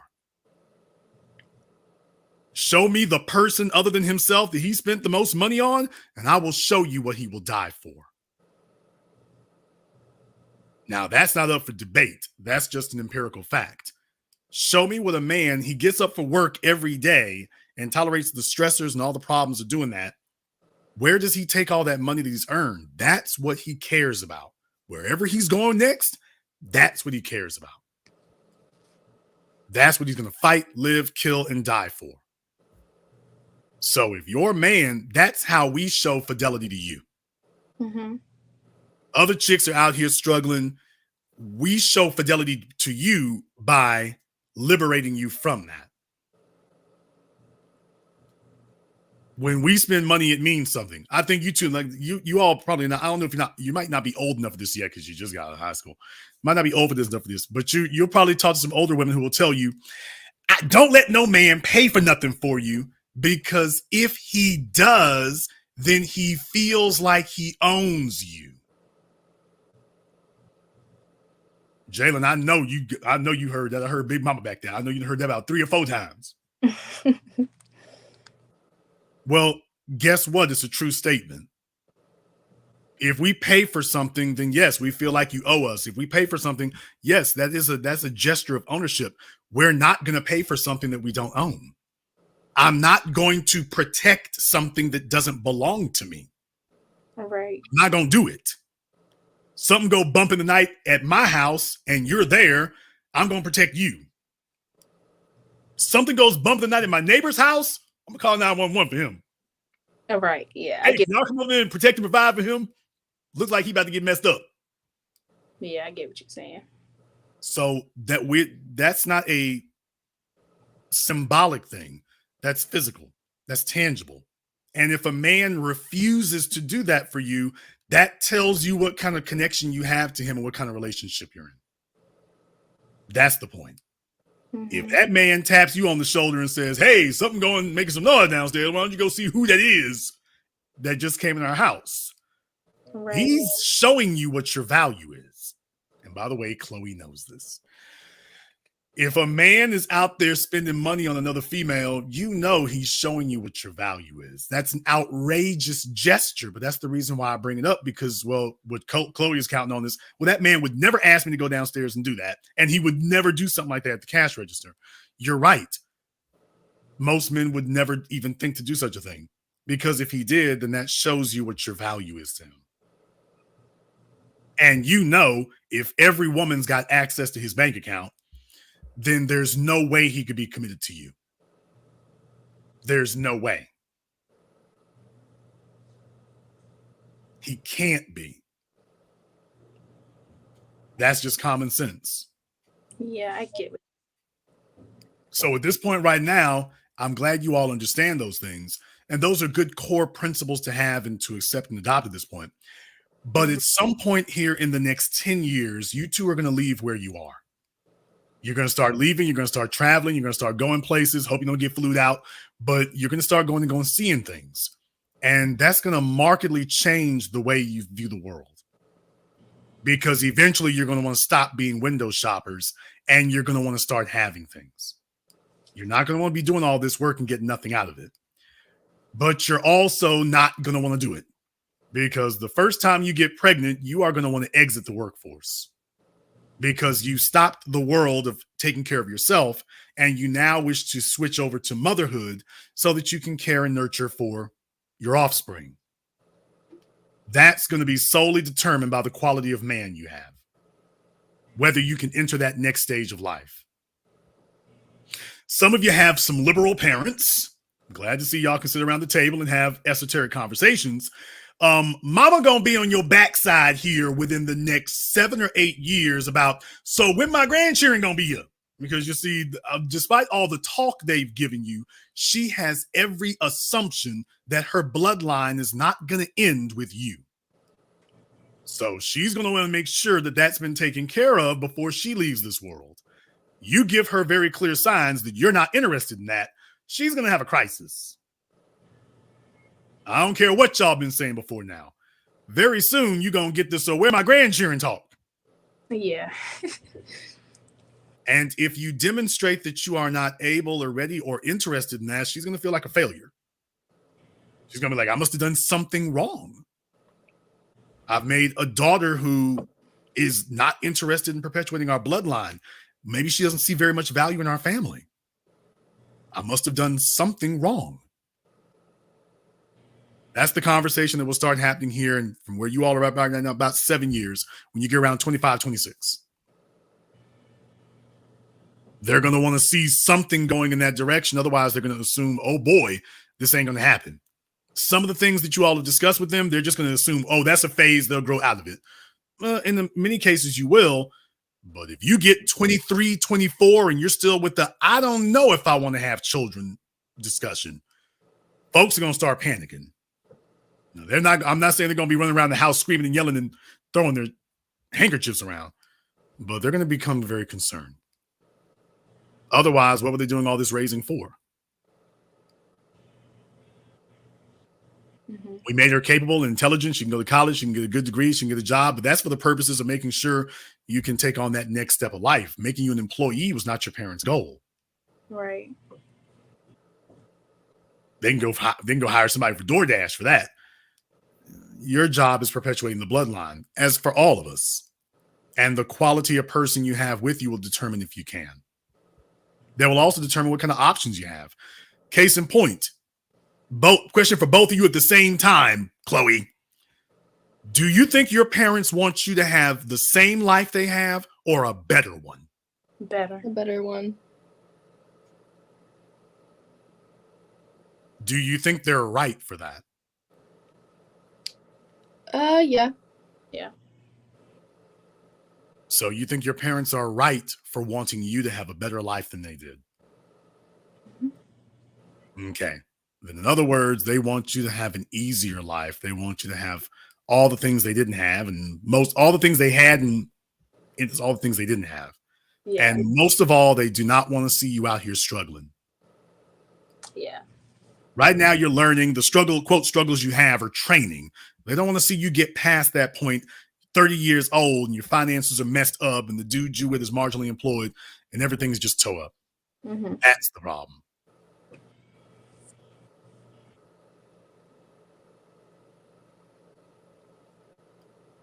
Is that what you want?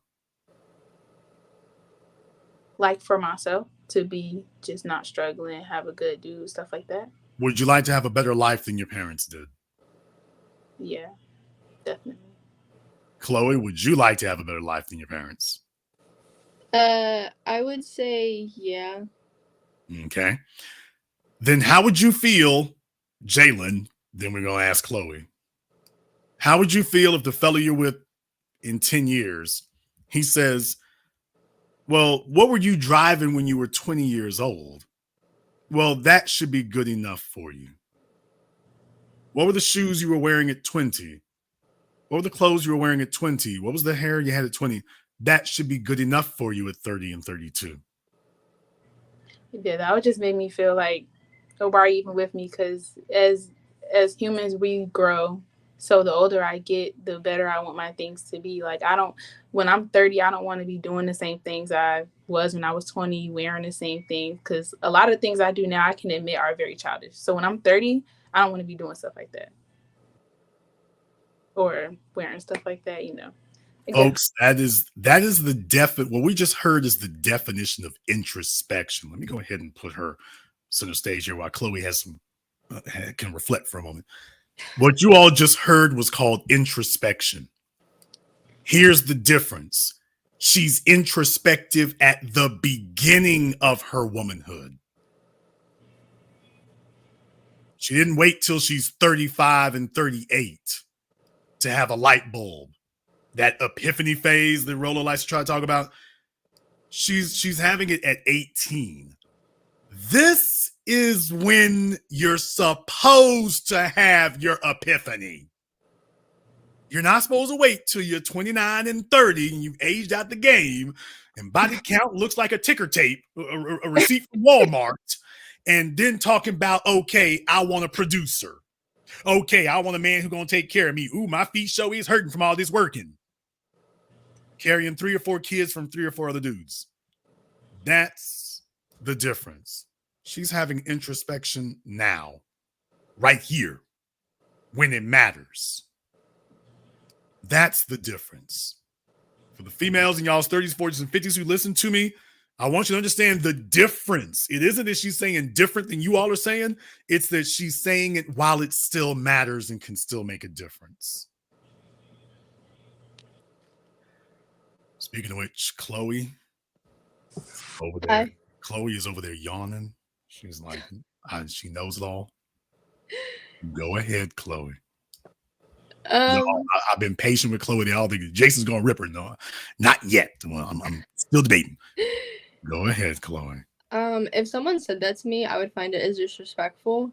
But yeah, I don't know. Because I know what I want in my life. So if someone tells me something that I think is just out of pocket, then why would I, like she said, even be around them? Well, certainly you're going to want somebody who can upgrade your life, would you not? Would I want someone to upgrade? What do you mean? Chloe is just contrary for the sake of being contrary. She really is, y'all. I just want to make sure I'm understanding correctly. So what do you mean by that? Are you looking for somebody who can upgrade your life? When we're talking about this thing about your parents want you to have a better life than they had. Got it. Obviously, the people that you have around you will be the biggest factor in that. Obviously. Would I want someone, a man? I'm guessing you're saying like a man to help me upgrade my life. I would say no, just because. I mean, would it be nice? Yeah, but everyone that I've been around with, they've kind of gone through struggles themselves. So I've kind of just been self-independent in that way. But yeah. Do you think that that's attractive to a man?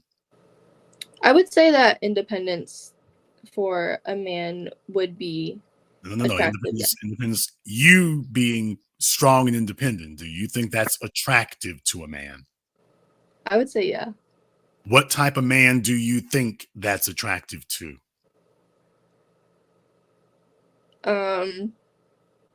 Someone who's also a bag chaser, I guess. Someone who's also trying to get their money up. I don't know. I mean, at the end of the day, I'm living my life for me. I'm not living it for anybody else. So, yeah. I don't know. What picture you guys? Me personally, I think it is attractive to a man who's basically like a bum, you know, like she said, somebody who doesn't have anything going for themselves. Like they need somebody to take care of them. Please be aware because Chloe's making all kinds of assumptions. She is thinking one thing, but that's not the way that men are going to take it. There's only a certain type of man who is going to enter a 50-50 situation. Because let's be very, very clear. When Chloe says we have a 50-50 relationship, one last question for you, Chloe. Is the man going to be your leader and head of household? Hell no. So all you fellas with color struck, Chloe is dashing your hopes tonight is what she's doing. She's destroying it for everybody. All my Mariah Carey fans, and she's killing them tonight. She's killing them. Sorry. Chloe, you do not want a man, you do not accept a man as your leader or head of household. She is 18. How did this happen? I guess it just goes back to how I was raised. I never had a man be a head of the household, never been led by a man, never really had a man figure. So the thought of my family having head of the household or leader role be given to my husband or whatever man's in my life, it's just not existent. Okay, but do you see that as an error of the people who came before you? No, I wouldn't see it as an error because I feel like it made me how I am today, and I feel like I'm very strong-minded and independent, and I feel like that's helped me in a lot of situations. Okay. But what makes you think that a man of value, an extraordinary man, is going to sacrifice for a female who wishes to challenge his authority? Um, I just don't see a partner as a sense of authority. I see authority maybe as parents and older people in my family, but I don't see my partner as my authority or my ruler. It's just no. Okay. Well, I didn't say ruler, but certainly if you're in a life or death situation at a gas station, at a grocery store, you're not looking for 50-50. If you are in financial dire straits, you want a man who can lead. That means a man who has answers and solutions, not a fella sitting there. It's the first of the month for the rent. Good Lord, what are we going to do, Chloe? You don't want that fella. You want the one who is competent, the one who can get things done. But a man who can do that has expectations. And his first expectation is what you called respect. Absolutely. How does a man define respect? Well, you cannot be his companion and his competitor and then claim that you respect him. But I just don't see it as a competition at all. No, it's not. No, not. That's what I'm saying. If you do not accept him as your leader, then you are competing, because if he's not firmly in the driver's seat and being given that responsibility, then you're competing for him to not have it, because 50-50 doesn't mean nobody's in charge. 50-50 means sometimes you lead and sometimes he leads. And you're ultimately, for the female psyche, if a man is looking to you at any time to be 50% in charge, you're going to be like, well, let me just be in charge 100% of the time. But once he does that, you're not going to hand him the keys back. Once he defers to you and submits to you, you're going to see him as weak. And you're not going to trust him to be assertive or take charge of anything after that. You're going to be like, well, it's up to me. Thus, you end up with that bum situation you're referring to. So, yes, there's a reason how you get there. If you don't attract competent men, a competent male in your life, then you're going to have dependent males in your life. There is no middle ground.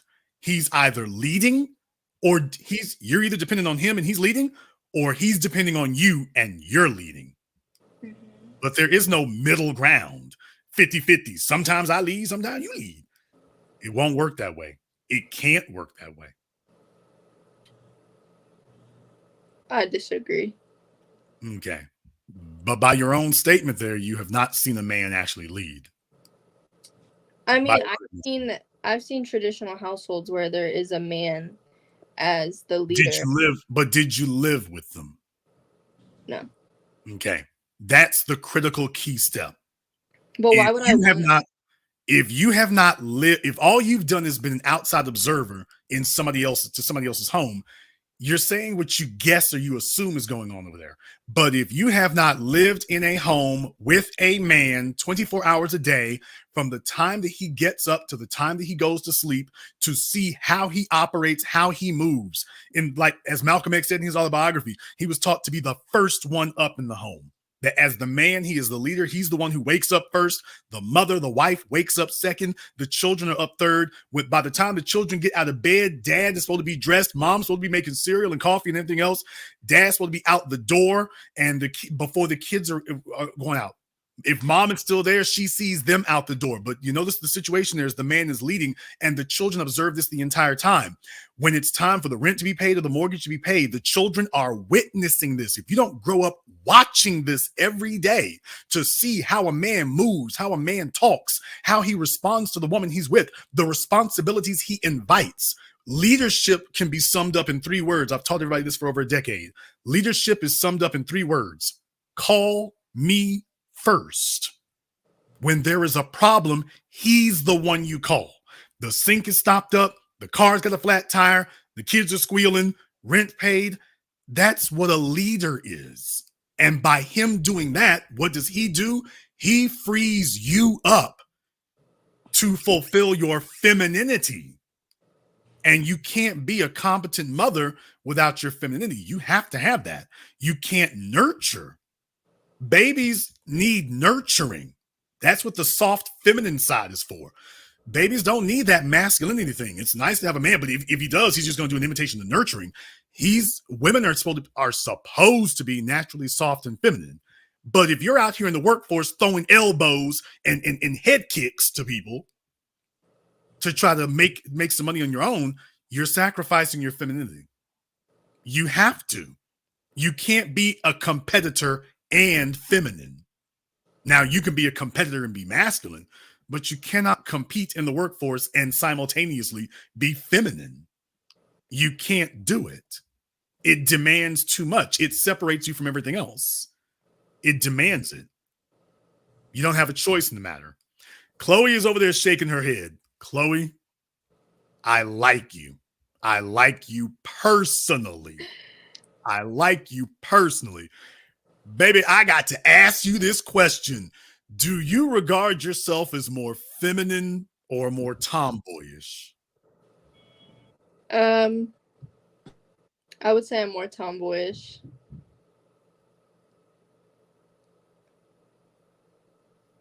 Good point. I feel like everybody can sense that from me. And you know what? At 18, I'm not going to indict you for it. You're 18 years old at this point right now. Absolutely not. However, eventually you're going to grow out of that mess. And when you do, you're going to want a softer feminine life. So right now you can identify with it. You haven't entered the workforce. You haven't had all those stresses on you. You're going to want to enter into your femininity. You're going to want to explore that side of you. My God, you got chromosomes. As you get older, you're going to want to explore your femininity. You're not going to want to be this androgynous being who could switch out between masculine and feminine. You're equally comfortable. You're going to want to be a full-fledged feminine woman. And you're going to want to be taken care of. You're going to want men doting for you. You're going to want an easier life, an easier existence. You're not going to want to be, okay, I'm 30 years old and I'm throwing more haymakers and body blows than I was when I was 20. You're not going to want that. So right now, this is all academic because you haven't even started it yet. But that's what you're going to want. Because if you're 27 years old and you get with a man who is still expecting, not assuming, but expecting you to still be that tomboy from 18, you're not going to like that. It's not going to be, we have a difference of opinion. You're going to be like, yeah, I really don't like that. I really don't like that you expect me to be that way. That's what I was at 18. I'm trying to be a better woman and more of my femininity. But even more than that, how can you be his proper female counterpart if you have so many similarities to him?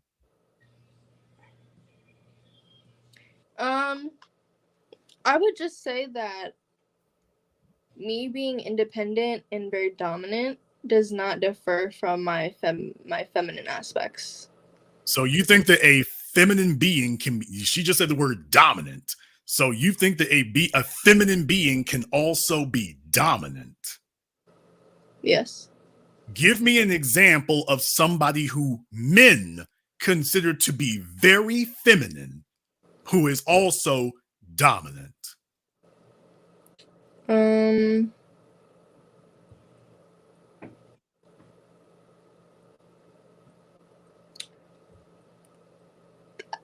I don't know. I'm not like a man, so I don't know how they think. But for me, if I see a powerful one more time woman, here. Okay, well, okay, but yes, but you've certainly been observing men all this time here. Give me an example of a female who you have seen, and she is that men consider her to be very feminine, but also very dominant. I personally would say the Kardashians, to be honest.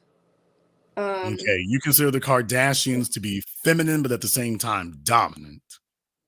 100%. Okay, give me the dominant aspect of the Kardashians that you've witnessed. The dominant aspect that I would say from the Kardashians would just be they're entrepreneurs. They do what they want to do. The show that they have now that's doing better than I think their old show was doing, they all produce it themselves. Like they're their own producers, their own entrepreneurs, they're their own business. I find that to be very dominant. They don't have to work for nobody. It's just they work for themselves. I find that to be very dominant. Dominant by definition means that you are beating somebody else. I mean, they're beating half the men, aren't they? No, not really. Let me explain to you why. First of all, I know you're only 18, so at this point right now, y'all got to remember when Kim came on the scene, that was practically before these two were born, because Kim's 42 now. So before y'all were born, their family was broke, first of all. I don't mean didn't have money. They were broke. They were getting sued. They had credit card debts like $100,000. They were flat broke. So that's the start from there. Second of all, what were they doing? Kim Kardashian's claim to fame has been the men that she's coupled up with, that she has consistently tried to get the highest quality of man that she could couple up with. That's not a dominant being. Whether it was Ray J, Reggie Bush, Chris Humphries, I hope it's Humphries, I always get them wrong. No matter who she was with, she was never dominant. She was always hanging on their arm. With Reggie Bush, she's literally laying on this man while he's doing push-ups. Literally. She was never dominant. She always presented herself as a soft, feminine being. Kanye West is out here wilding out and saying every negative thing in the world about her, and she's literally never responded. Well, she kind of responded once sideways, but she's literally has not gone back and forth with him. That's not somebody fighting for dominance. Now take Lala Anthony and Dwayne Wade's women. We can go down the list over there. That's somebody trying to be dominant. Her younger sisters, same thing. Their claim to fame is sitting there looking cute and being next to men, but they're not competing against the men. They're not competing for power or influence over them. Well, they're self-employed. Absolutely. And they've got dominance over, I guess, some retail workers. Kim Kardashian has no dominance over Kanye West. Never did. Doesn't have it now. Kylie or Kendall, whichever one's with Travis Scott, she's not exercising any dominance over him. As a matter of fact, if you were to ask them who is the leader in our relationship, they would not stutter to tell you the man that they are with. Their mother taught them that.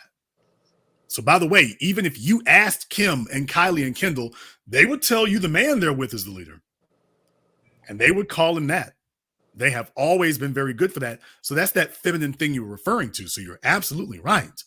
But they would never sit up here and tell you that their ability to earn money is what makes them dominant.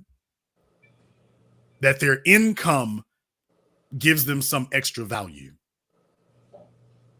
Certainly makes your life easier, I guess, in some regards, but that doesn't contribute to their femininity. About producing the show, by the way, I produced movies that are Amazon bestsellers. Producer is a name. It doesn't mean you actually do anything, but it's a nice credit to have. Mm-hmm. But there wouldn't be dominant. A woman can't be feminine and dominant. The WNBA is the closest thing you can name of females who are trying to be dominant. They're the exact antithesis of femininity. You can't put it in the same body. That would be like having a man. Let's try this a different way. Can you name for me a man who is masculine and submissive?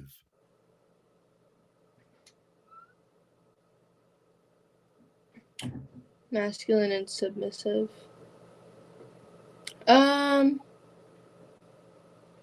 I feel like, I don't know, The Rock kind of gives me that thing about him. I don't know what it is. I don't know. The Rock. Well, he might give you a vibe, but I think there's a lot of folk who would disagree with you on that. So can we have somebody who's a little bit less in dispute? That's going to be tough to do. You said dominant but submissive? No. He's masculine but submissive. And I'm very glad you said it that way because, yes, you associate masculinity with dominance. And that's my whole point. Yes, you associate masculinity with dominance. Saying that something can be masculine and submissive is a contradiction. I think I just said it wrong, but Again, give me an example of somebody who you see who can be masculine and at the same time submissive.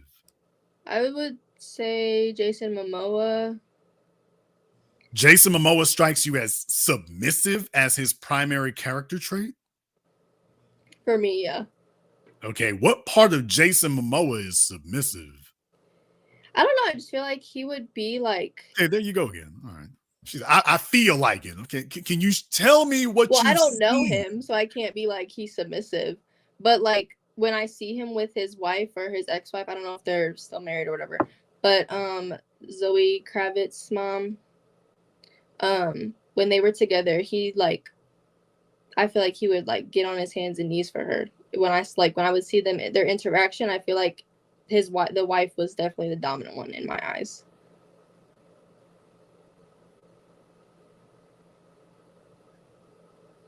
Masculinity and submission are contradictions. So you might be going off of a photograph and it's like, well, it's how I feel, but there's not really anything that would lead in that direction. Take a look do you take a know look at Jason Momoa? Take a look at Will Smith. Now that's a man who submits to his woman. Yeah, but he's not masculine either. There you go. And by the way, there's no dispute about it. There's no argument. There's no, well, I kind of feel or think. Masculinity is something that shines. It's not something that has varying degrees. Masculinity is something that shines. So he can't be masculine and at the same time submissive. He can't be that. Now, I've stated to guys before that, by the way, I gave him an example between a juxtaposition between Steve Urkel and Idris Elba. But I think I was referring to alphas. But you're going to have a man who either makes the grade or doesn't. When it comes to masculinity and dominance, they're interchangeable. If you start taking it away from him, you're going to start noticing it immediately. And it'll be like, okay, this is not something. Here's the other thing. By the way, those men you were talking about, do you consider that to be attractive? Do I consider it to be attractive if a man is masculine but submissive at the same time? Sure. Somebody like Dwayne Johnson, his personality, not his physique, but you consider his personality attractive. Yeah, 100%. Okay. Even though you consider it to be masculine but submissive. And Jake, without his physique now. I mean, I don't think The Rock is attractive anyways, but. Okay. If we put his personality in Sam, who works down at Costco, you would be equally attracted to that guy. Yeah. Okay. Jalen, what about you? If he's masculine but submissive, I don't think I will find it attractive.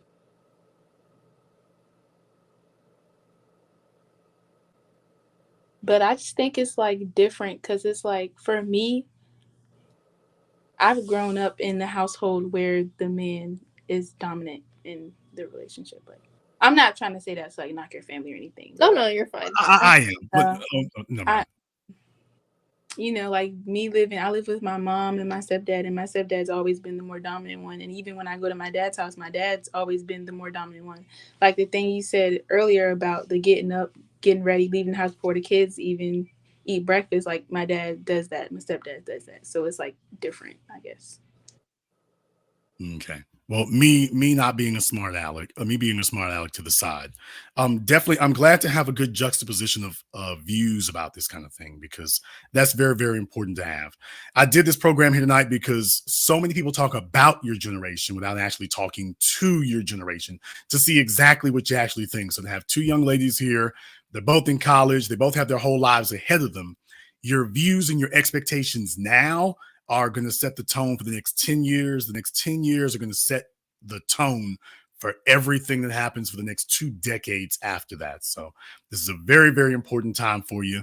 And like your parents, I certainly hope you have a better life than we did.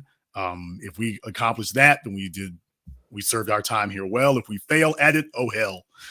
They'll be pushing us out of our wheelchairs at the nursing home, y'all. That's all that'll be happening. I can't imagine that I'm in a nursing home and somebody taps me on the shoulder. Hello, Jason. I'm Chloe. It was terrible advice. And then out she dumps me on the ground. So that's my worst fear is what I'm sitting around with right now. But ladies, I want to thank you for joining us here tonight. I think this has been very, very insightful. You've given us a lot of looks and insights into that. And I would love to have you back. I will let you have the last word. Just thanks for having me. Hopefully, I'm probably like the more opinionated person. Not everyone's going to agree with me. I already know that, but thank you for having me on here. Jalen, I'd like to thank you for being here also. Yeah, thank you for having me on here. It definitely taught me a lot. Definitely challenged what I was thinking before. Like, I've had challenging debates, but this is probably by far the most one that's opened my eyes. She literally took her hair down, y'all. Literally. Because my head was hurting, so I had to take my hair down. But okay, I'm handing out headaches, everyone, is what I'm doing. But ladies, I want to thank you for joining us here. I think everybody's gotten a lot out of it. This is the kind of thing I want people to have, is not talking about you all or talking at you, but actually talking to you. And then be quiet and listen for the responses that you'll receive. Like I said, when I talked to you on the phone, you cannot be wrong about your answers. There's no answer that you gave me, including you, Chloe. There's no answer you've given that is wrong. You cannot be wrong about your opinion. You might be wrong about your expectations, but you cannot be wrong about saying, well, this is my view on it. You can't be wrong about that. So I'm very glad. Thank you very much for your candor in that regard. And I look forward to speaking to you both here again in the future, ladies. Thank you very much for joining us. We're going to go ahead and drop them here. And folks, I think you get a lot out of that in this regard here too. It's very important to understand going forward into the future here. This will be the next generation coming up, and having a clear and accurate insight into what are their views and where do they stand and how do they feel about these things. I think having a very clear and accurate insight into that is key. So that's the reason for me wanting to have this kind of conversation here. The problem that I noticed over the last few years is that you're talking to folks who allegedly you can't sit up here and say that these are folks who are written off, and then you do every program that you do or every time you get together, and those are the ones you talk to. How about the ones who allegedly are at the beginning and you haven't written them off? How about them? What are they thinking? What are they saying? Where are they standing? What direction are they going in? Instead of spending so much time talking to people who you're sitting up saying, oh, she's in her 30s or 40s, she's set in her ways, there's nothing you can do. Why don't you go ahead and talk to some of the other ones here and find out where their heads are at? Find out exactly what they think. That can be challenging too, but I think you get a lot more benefit out of asking them. However, I could be wrong. Therefore, the telephone lines are now open. The number is 646-787-1933. That's 646-787-1933. Your personal access code to the business. Very glad to have you all with us here. You can go ahead and do that. I'm going to see if I want to turn on Zoom or not. I want to see if I turn on Zoom here because they're going to want to get on for that. Okay. All right. I'll go ahead and turn Zoom on for it. That's fine. We'll go ahead and do that. Telephone number is 646-787-1933. That's 646-787-1933. I'm also going to go ahead and throw Zoom up for you all so you can go ahead and take a look at that as well. And yeah, this is the kind of conversation I think that you should all be thinking about here in the future. Before you sit up here and write off the next generation or whatever. And also, especially for the older females, yes, I said it. If you want to know some of that difference that you hear the men talk about, by the way, did you hear their attitudes? Even if you didn't agree with them, did you notice they didn't come back at me name calling and throwing invectives and hurling insults? Did you notice that didn't happen? By the way, did you notice that they didn't do any of that? I did. So if you want to talk about a difference in attitude and a difference in behaviors, by the way, did you pick up on that? I'm going to go ahead and pin the Zoom link there to the top of the chat. In the meantime, we're going to go ahead and hit up the phone lines. The number is 646-787-1933. Let me go ahead and get caller from area code 330. You're on live with The Business. What's your name? Where you calling from? Hi, this is Aaliyah. Calling from Akron, Ohio. Aaliyah from Akron. What's on your mind?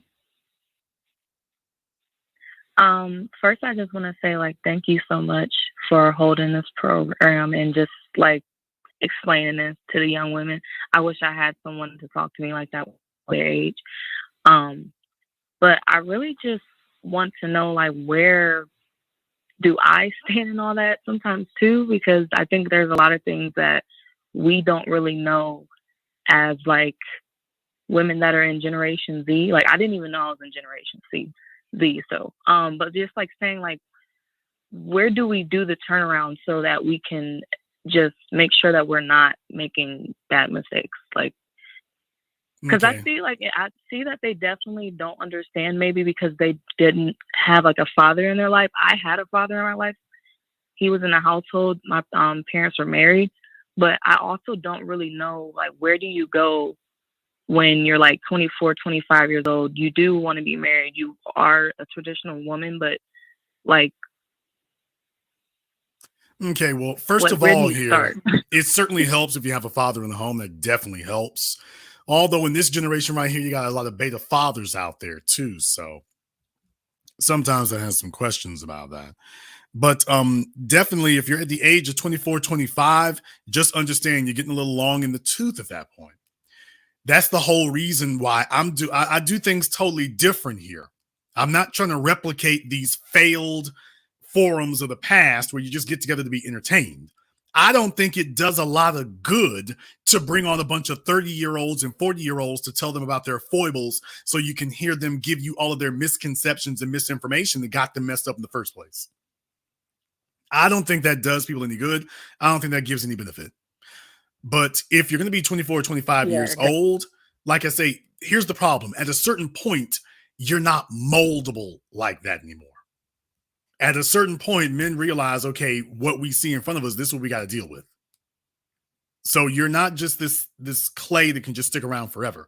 That's not the way it works. So the older you get, the less pliable or moldable you become. So if you're already at 24, right. How old are you now? I'm 25. Okay, you're already at 25 years old. Right now, you are at the peak of your viability. What that means is that you're not going to get any higher. Right now, you are at the peak of your viability. Now, it might be a slow decline. Then again, it might be a steep drop off, but it's not. What it's not going to do is go any higher than it is now. You're the best you're going to be right here. So you either take advantage of it or you don't. What do you consider to be your interpersonal skills where men are concerned, for example? I would consider myself to be pretty a patient person, submissive. Okay, let's try different. Let's try something different here. How good are you at holding a conversation? I would say I'm pretty good at it. Okay. Do men think you're pretty good at it? I mean, I've been told that I am by my dad and my brother. Okay. Are you interested? Are you interested in a long-term relationship with your dad or your brother? No. Okay. Not at all. So we need more opinions. I mean, also my exes, I have exes that have told me you're a great conversationalist. Glad to hear that. Why are they your exes then? To be honest, that has a lot to do with I was not choosing the right people. Okay, understand that. So you chose the wrong people, and the wrong people. Let me get this straight. The wrong people think you're a great conversationalist. Mm. So that's essentially what you're saying. So The wrong people think that you are a great conversationalist. Yeah, I mean, I don't I have like guy cousins and stuff. I don't have like guy friends really. So, and I don't have like a whole bunch of relationship experience either. So I would just say, right. But what I'm doing right now is I want you to give you an opportunity here to think these things over. What happens most of the time is that people have this idea in their heads about what they are and what their quality is, but they're not objective about it. And because they're not objective about it, they haven't actually stopped to listen to themselves and find out where ground zero really is. In other words, be a critical thinker. So listen to what you're saying, because you obviously, if you're walking in the room telling yourself everything's all right and everything's fine and everything's on point, well, if everything's all right and everything's fine and everything's on point, then you should be where you want to be. Then if you're not where you want to be, then obviously our view of ourselves is probably not indicative of reality. You notice that when I ask females about looks or anything else, I tell them, what do the men think? Not what do you think of yourself, but what do the men think? And what I'm telling you is that if you're 25 years old, you had a number of relationships, they did not go very well, and all the fellas that it didn't go well with thought you were a great conversationalist. Think about that for a moment. Oh, not just. Yeah, I think that's definitely an issue.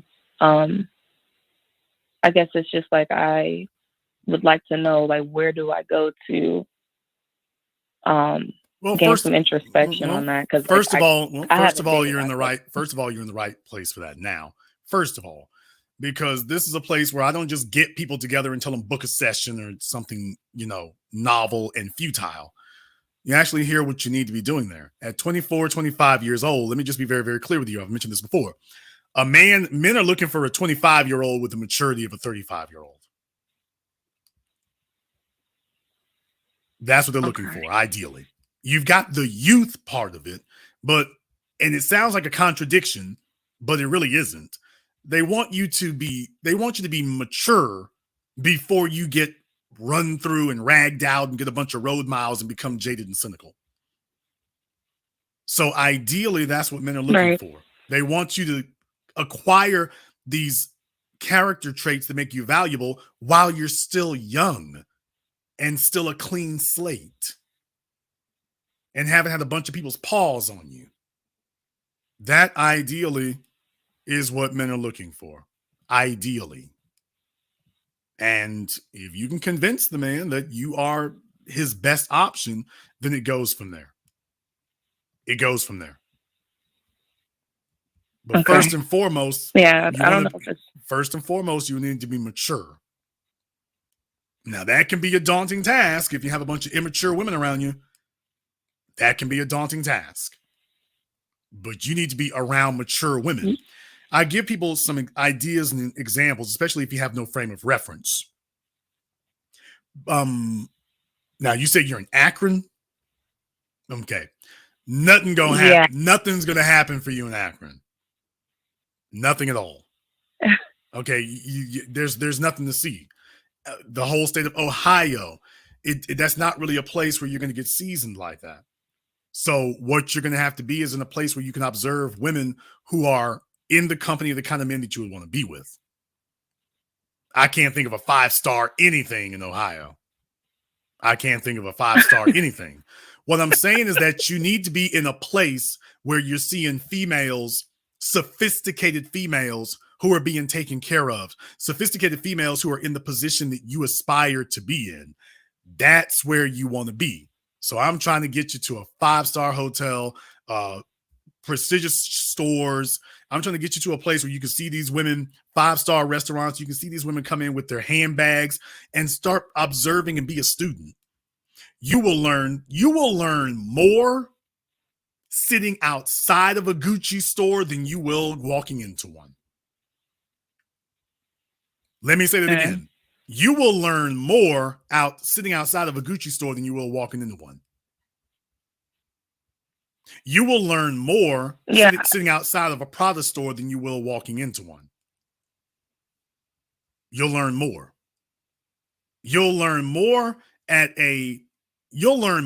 Emerald's by watching the other people around you than you will watching the damn menu. Pay attention to the menu, but pay more attention to the folk in there. Because what I'm saying is those are the women who figured it out. The woman who is being taken to Emeralds, the woman who's being taken to the Four Seasons, the woman who's being taken to those places, she figured it out. Take a look at the way she dresses, the way she talks.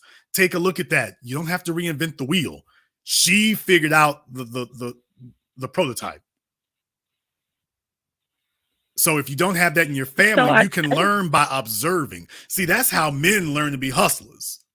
That's how men learn to be hustlers, gangsters, dope dealers, football aficionados, everything. You can just sit, you go to a place where the folks are moving the way you want to. And if you don't qualify to move in them circles, what you got to do is you got to be on the outside and learn. I dealt with this for those of you who have my patron. I've dealt with this before about being an intern. And for females, it's even simpler because men will just automatically let you in. But as a man, if you're trying to move in circles with other men, we don't just open doors for everybody. We don't just open doors for everybody. So with that being the case, you got to move. You got to wait your turn. When we talk about the mafia, for example, in the mafia, you got what they call associates. Those are people from the streets, people from the block. And it takes time. You got to put in, you have to be a known quantity. You got to be somebody people know. But that doesn't make you a mobster. Then you got wise guys. Now, just because you're a wise guy doesn't mean you're a made man. But that means you've moved up from being an associate, just somebody who you in the neighborhood, they know you like to break in houses or steal cars or steal jewelry. You're an associate. So you just a fella out there living that street life, but you're not really down with a crew or anything like that. But you're somebody they do business with. You bring them stuff or they can bring you stuff. So you're somebody they associate with. You're an associate. Next step up is wise guys. So that means you move with a particular crew. You're not a made man, but because we've seen what you do as an associate, now there's a group like, hey man, look here, let me get you out that associate slot. Let me see if we can get you up under a wing so we can go ahead and you need to be doing more work for us. You're a dependable person, so we need to start shooting more work your way. And when you demonstrate that you're reliable as a wise guy,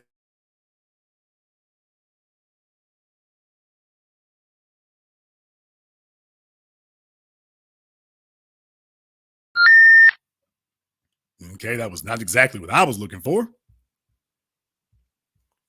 Blog Talk is cynical. I assure you that was not me. They are very, very rude over there. We're going to see if we can try to get that back up and going here. But really what it is that's the way it works. It works that way for everybody. That is the way it is.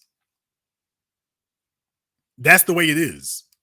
You don't have to reinvent the wheel. What happens is if you don't have people where you are in that capacity, then you need to be observing people who are. You need to be observing people who are.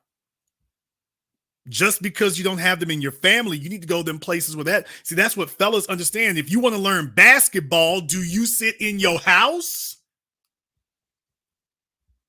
Even if you don't have anybody to teach you, if you don't know basketball, you don't just sit in the house. You find the court, you find the college, whatever. As men, you understand that. As women, it works the same damn way. They do it at the strip clubs all the time. They do it at the strip clubs all the damn time. Females have no problem hanging out there when they want to get a job. But when it comes to something else like that, investing in themselves to learn, that's when they start getting shy. I'm going to see. I don't know. They must be having trouble. I think Blog Talk is having some trouble. I'm going to see if I can get it to reconnect here. While I do that, though, let me see. I got Dan on Zoom. Okay, I think I got Blog Talk reconnected. So, Aaliyah, you can see if you can try to call back in. In the meantime, I want to see if I can grab this over here on Zoom. Let me see. Okay, I got Dan. Go ahead and unmute yourself. What's on your mind? Hey, what's going on? All right, brother. What's on your mind, Dan? You can hear me? I want to say that it was a good conversation you had with the two young ladies to see what's going on with the next generation, because that's very, very needed. because a lot of time, a lot of older cats, especially a lot of these old niggas, they usually always want to talk down on the next generation or what's wrong with the next generation instead of talking to them to see where they at and see how you can correct it. But that's because they have no answers for them. That's the real thing. If you're a person who has been separated from the street and you really didn't have any game to give, now that I'm at this point in my life, I realize old niggas who don't talk to young folk is because he knows he doesn't have anything to give. He knows he doesn't know how to take them from being a teenager to being a man. So since he doesn't know what the key steps are, he just doesn't want to deal with it. So he throws out insults and complaints, but he can't give them the steps to get them where they are. That's how you know you're dealing with somebody who basically they wasted their time. Or he was able to get himself on, but he has no idea how to get anybody else on. As far as I'm concerned, that kind of fella is useless. Yeah, and because I remember when I was younger, I used to always have that problem with older cats. That kind of made me very resentful in some ways. And it's what I learned, and I kept learning as I got older. And I'm still learning a lot of things now. So, I'm very open-minded. I was just having that conversation with my uncle the other day. Like, hey, you can't talk about what's, and what they, because I have a lot of elders in my family. So would they be saying certain stuff about the new generation or what's going on now? And I always pose the question, well, why is this happening then? It's a cause and effect for everything. So that's just not for the younger men, for the younger women too. Because to be honest with you, Jason, a lot of these older women, they don't talk to the younger women at all, unless it's on some self-destruction type of shit. Yeah, they'll talk to them to mess them up. Now they will do that. What they won't do is to talk to them to straighten up. But then again, you can't teach what you don't know. So they're going to teach what they know. Yeah. If grandmama failed, mama failed, auntie failed, how are they going to teach you success? It can't happen. It just can't. There's no way. And you're going to have to live with that. A lot of folks out here, that's why I tell them, that's why with Aaliyah, who was on the phone, and Aaliyah, and I think I got the phone lines, the Blog Talk turned it back on here. So I guess they're done messing up. So if you want to call back, you can. If you don't, that's cool. But if you want to call back, you can. But that's why when you hear me talk to them and stuff, man, it's like you don't hear me go around in circles like that. If you got something to teach them, you can. What y'all are finding out is what I said a decade ago I was dead on the money about. When I said these old niggas, because you supposed to have some game. You supposed to be on top of it. When you get in your damn 40s and 50s, you're supposed to have this figured out. And what most of y'all are realizing is that most of your so-called elders or middle-aged folk and old folk, they've lived all these damn years and haven't learned a damn thing. They have lived all these years and didn't learn nothing. They've got no game to give you. None.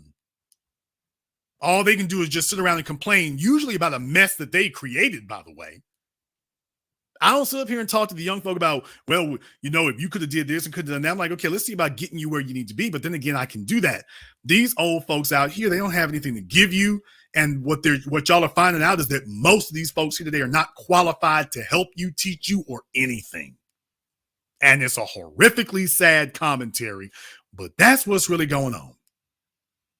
You're supposed to be able to look up to them and get some game from them and answers from them. And in reality, you can't get nothing. I'll let you have the last word. And you know what? That's why I only listen to cats who I can learn something from. You know what I'm saying? Or whatever I'm trying to get into because of course I took the opposite direction, in my younger years. So, so of course I'm very open-minded to learning something that,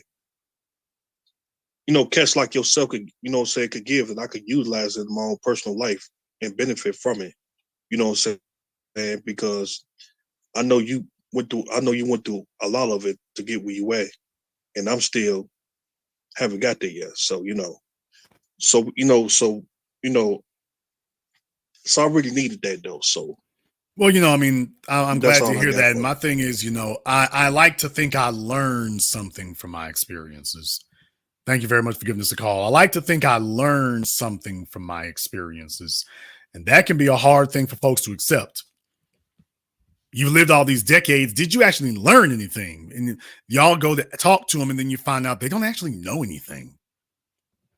They got teenage daughters and can't even tell them what the attributes are they should be looking for. Telling them go get a job. Go to school and get a job. That's what they've been saying to them now for 50 years. Do you know what go to school and get a job did? Do you know what the end result of that was? Females are in more student loan debt and poorer and less employed than they ever were. It's just got a bunch of females under student loan debt, consumer debt, a house full of pets, plants, and a few bastard kids. But what you don't have is a generation of fulfilled females over the last 50 years. They've just got more complaints. They didn't want to get a husband, so they're begging the daddy government to come bail them out. That's all that telling them go to school and get a degree. That's all it did. And if you think that the situation has gotten one iota better, you haven't been paying any damn attention. The needle literally hasn't moved. Let me go ahead and go to the phone lines here. I think I got Aaliyah back on the line. Hello? Yes, Aaliyah, wake up. Oh, I'm up. Okay, I'm wide awake.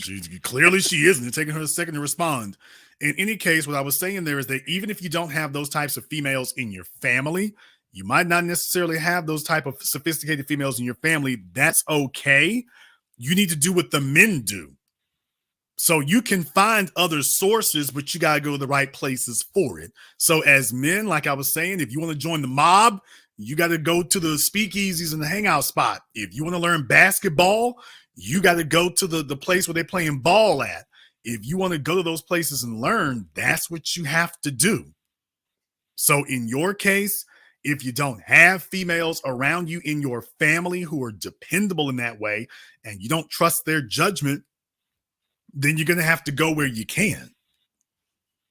And the first thing I tell you all is, okay, it's not fake it till you make it, but you need to understand and see an actual model, a real one, and go to places where that you would have that, and that's where you would want to be at. Don't go to a party town. Don't go to Miami or Vegas. But I'm talking about just a regular slice of life thing. So that's why I tell you, okay, if you want to be the woman of a 5-star man, you need to go to a 5-star hangout and just sit and watch. I've been to all the biggest malls in America, both indoor and outdoor. I've been to all the biggest malls in America, both indoor and outdoor. And the bottom line is you will learn a lot from observation. At this point right now, you're not associated enough to get mobbed up for anybody to call you to be on the team just yet, but you're not going to learn anything sitting in the house, and you ain't going to learn a damn thing looking at the timeline on Facebook or Instagram. That's where all the females who have failed sit there and try to fake their way through it. You need to go to the real world. Watch how those women walk. Go to a restaurant that's on a pier. Take one of your ugly ass girlfriends with you if you want to. But you need to be going there and peeping the game. No, I'm serious. You need to go there and peep the game. Okay. For example, you go to DC, Epic Grill, right across the street. I mean, it's basically it's really down the street. It's across the street from the White House. So when you get there where the guardhouse is for the White House and everything, the Epic Grill down there, that's one place. Emeralds, that's another. Every major city has got a spot like that. I'm not going to go down the list, but my point is, it's not going to cost you a fortune. I can't really recommend the sundial like I used to. Used to be able to do that. Can't recommend it like I used to. Something done happened in Atlanta. Can't recommend the sundial like I used to. Can't do it. But all things remaining equal, what you want to do is find a 5-star spot. Now, I can't really recommend anything in Ohio. Can't do that. Maybe go down to... I can't recommend anything in Ohio. Can't do that. So DC, Atlanta... Yeah. Something like that. I can't recommend Ohio. If I can ask you, you need to go to a place where you can observe females who are in this position you want to be in and just see how they're moving. Take a look at the chicks who are actually buying stuff at Nordstrom's, preferably with a man. If she got a man and she's walking out of that place and with some bags, take a look at what she looks like. Take a look at what she looks like. and learn something. Yeah, because I don't have like I've been out of like the dating scene for the past year, 2 years almost. So I don't really think like I am going to the right places where I'm from. What in the world at 25? I have What happened to you between the ages of 23 and 25 that you decided you had time to sit on the shelf? Well, I was in a relationship with a man that was older than me, and after 4 years, I was with him from age 19 up to age 23. How much older than you? He was 7 years older than me. So when I was 19, he was 26. And what was this 26-year-old doing for a living? I met him at my job. So I got a corporate job in an office, and we were just like entry level. Did he have any kids? Yes, he had one. I was a stepmom. Okay. So you already know where you messed up. Yeah. Looking back, she realizes that she was a clean slate, and she allowed somebody who really wasn't qualifying to go ahead and take up time and space, ultimately for a situation that she didn't really want to be a part of. So during that prime arc of years between 19 and 25, during that prime arc, you're sitting with the guys like, well, he's older, and you're going off of personality. And what that tells me is you did not have a competent man to sit there and coach you about that. Because if he did, he would have told you, wait, hold on a second. This guy got a kid. No, not him. I don't care how nice he is. Not him. You can do better.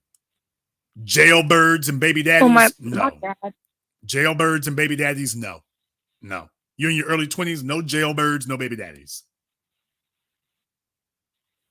Right. I mean, and this is why, like, when I tuned into the broadcast earlier, like, I was just itching to just like switch places with those girls and let them know, like, you don't understand how valuable these years are. But like you said about my dad and my mom, they got divorced when I was 18, and he got prostate cancer like about a year after that, and he was really sick around that time. So it's just really like he was telling me that. I'm not going to say that my dad wasn't, but it was just I wasn't listening. You know, I thought I knew better, and then I'm also just off. You know, you get a job. Yeah, but I mean, your mom should have known that and been on top of that too. So the real thing is, during these prime years, we can't have folk with Pollyannish ideas. You have to be grounded in reality. You have to be fixed to reality, and you have to accept what's actually real. A fellow with a kid can't do nothing for you. You can do plenty for him. He's not really in a position to do anything for you like that. He can't really be invested in you like that. Even if he can, you got better options. Now, the bottom line is you got better options. You're supposed to maximize your gains. You don't just take the first thing that comes along. You're supposed to maximize your gains. And in that situation right there, you took a guy who was low-hanging fruit. Easy to get along with, or at least seemingly. But the bottom line is he wasn't going to invest in you because he can't. Because you're saying he worked at the same place you did. By the way, when y'all broke up, did you still work at the same place? Yeah. Awkward. Yeah, I ended up taking like a different position. Yeah, what she said. Yeah, let me get up out of here. So take a look at that right there. Yeah, all of a sudden it causes upheaval at the job. You got to get up and run. I'm just saying that's what occurs. That's what occurs. Yeah. So if you had a competent man there to coach you on, then it would be like, yeah, let's not do that. Let's not do that at all. Let's not do that at all. Yeah, I would never. So here's the real thing. During that time period, he's 7 years older than you. He's supposed to be upgrading you. Shoe game, dress game, all the rest of the stuff. You're supposed to be giving. If he's been out here in the world 7 years longer than you, you're supposed to be getting the benefit of somebody who's got 7 years of seniority. And then you said y'all were together for 4 years. So at that point right there, 11 years, over a decade. He's supposed to have over a decade of seniority shown through his results and accomplishments ahead of you. Was that what you got? No. And I think it may be because like I'm not necessarily like so sold on, I don't need like a 100K man. Like I think that is something that a lot of women get lost in, like the thrill of, I guess, having some type of man that you can just show off.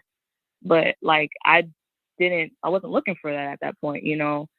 Like I'm really big on family. I want to be married one day and have kids. Like, so I wasn't really looking for like, oh, I want him to like level me up. Like I just wanted a man. Like I wanted to be married. And I mean, I was engaged at a really young age too before then. So I think it was just because like I was just looking for something serious, and I just like went to the wrong person. Yeah, but here's the yeah. real thing. You can explain all that, and all that explaining is cute and everything, but it doesn't give you your 20s back. That's the problem. It doesn't give our 20s back. Yeah. That's the most important thing. That's the most important thing. That matters more than anything. So I mean, should I move? I mean, I don't know, baby. Or- You might be dead in that city. You might be dead in that city. I don't know. My real thing, though, is that right now, I wouldn't drop anybody off in Akron, Ohio to get upgraded. I wouldn't do that. I wouldn't do that. Mm. You need to be in a place that can set you for the next 20 years. But you need to be around folk who are operating at that level. So you need to be in a major city that's got billions and trillions of dollars going through it. Mm. That's what you're gonna need. And Akron's like not gonna be the place for that. You don't have it in the family. You're gonna need to go to a place where you can observe that kind of thing. So, you know, the San Franciscos, San Diego, you know, Dallas, Atlanta, New York. Stay away from the party towns. Miami, Myrtle Beach, Vegas. No. Only thing you're going to do there is get run through. You ain't going to learn anything. But that's where you need to be. You need to start spending some time there. Find some 5-star spots. You'll feel a little awkward at first. Go take your best little outfit with you. I mean, I've been doing this for years. Get you a rental car, take your best little outfit with you, and go spend 3 days there.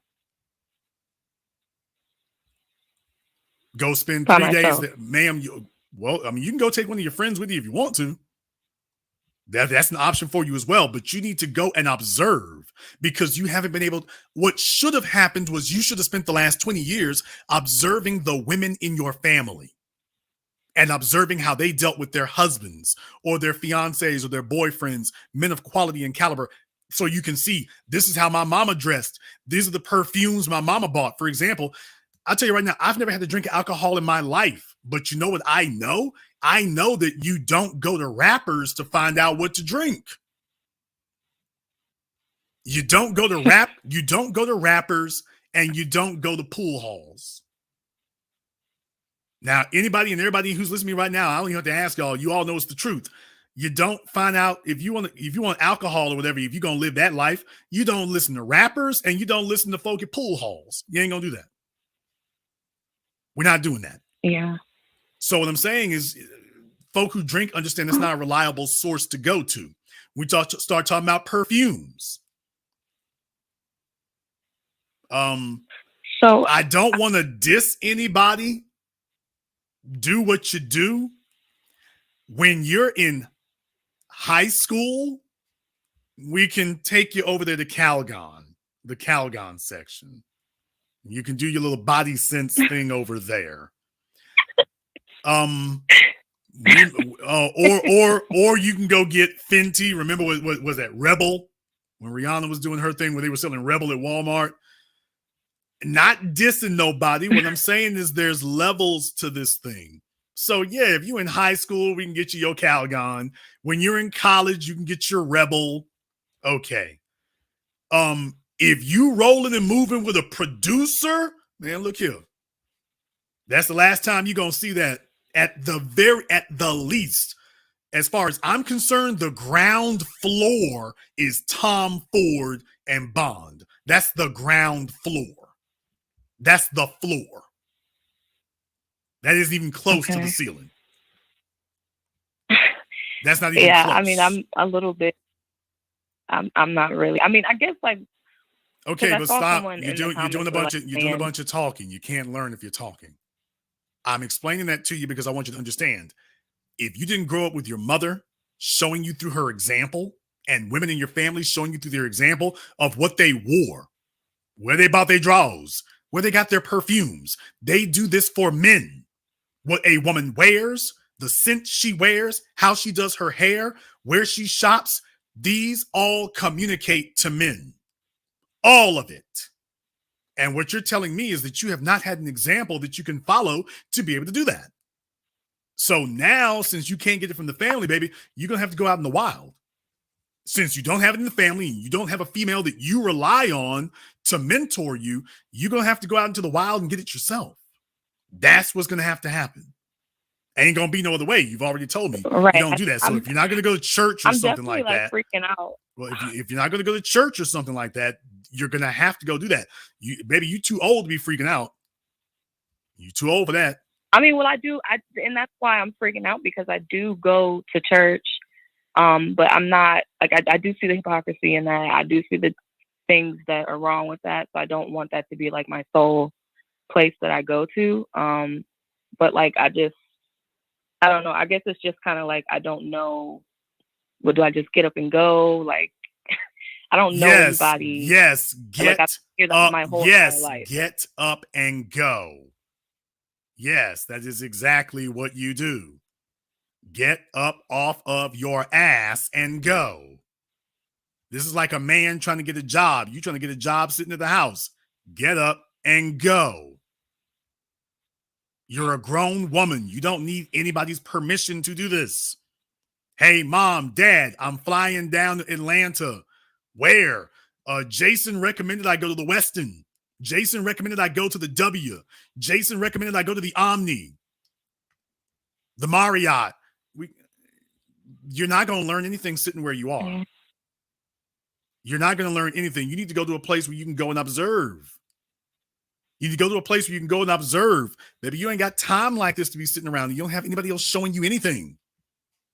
So what I'm saying is you see men do this all the time. This is why we learn so much faster than you all do in social situations. Females, if they ain't got it in high school, they usually just never get it. And it's off to cat lady land. Men spend our time. It's like, okay, if nobody gave it to us, we can go learn it.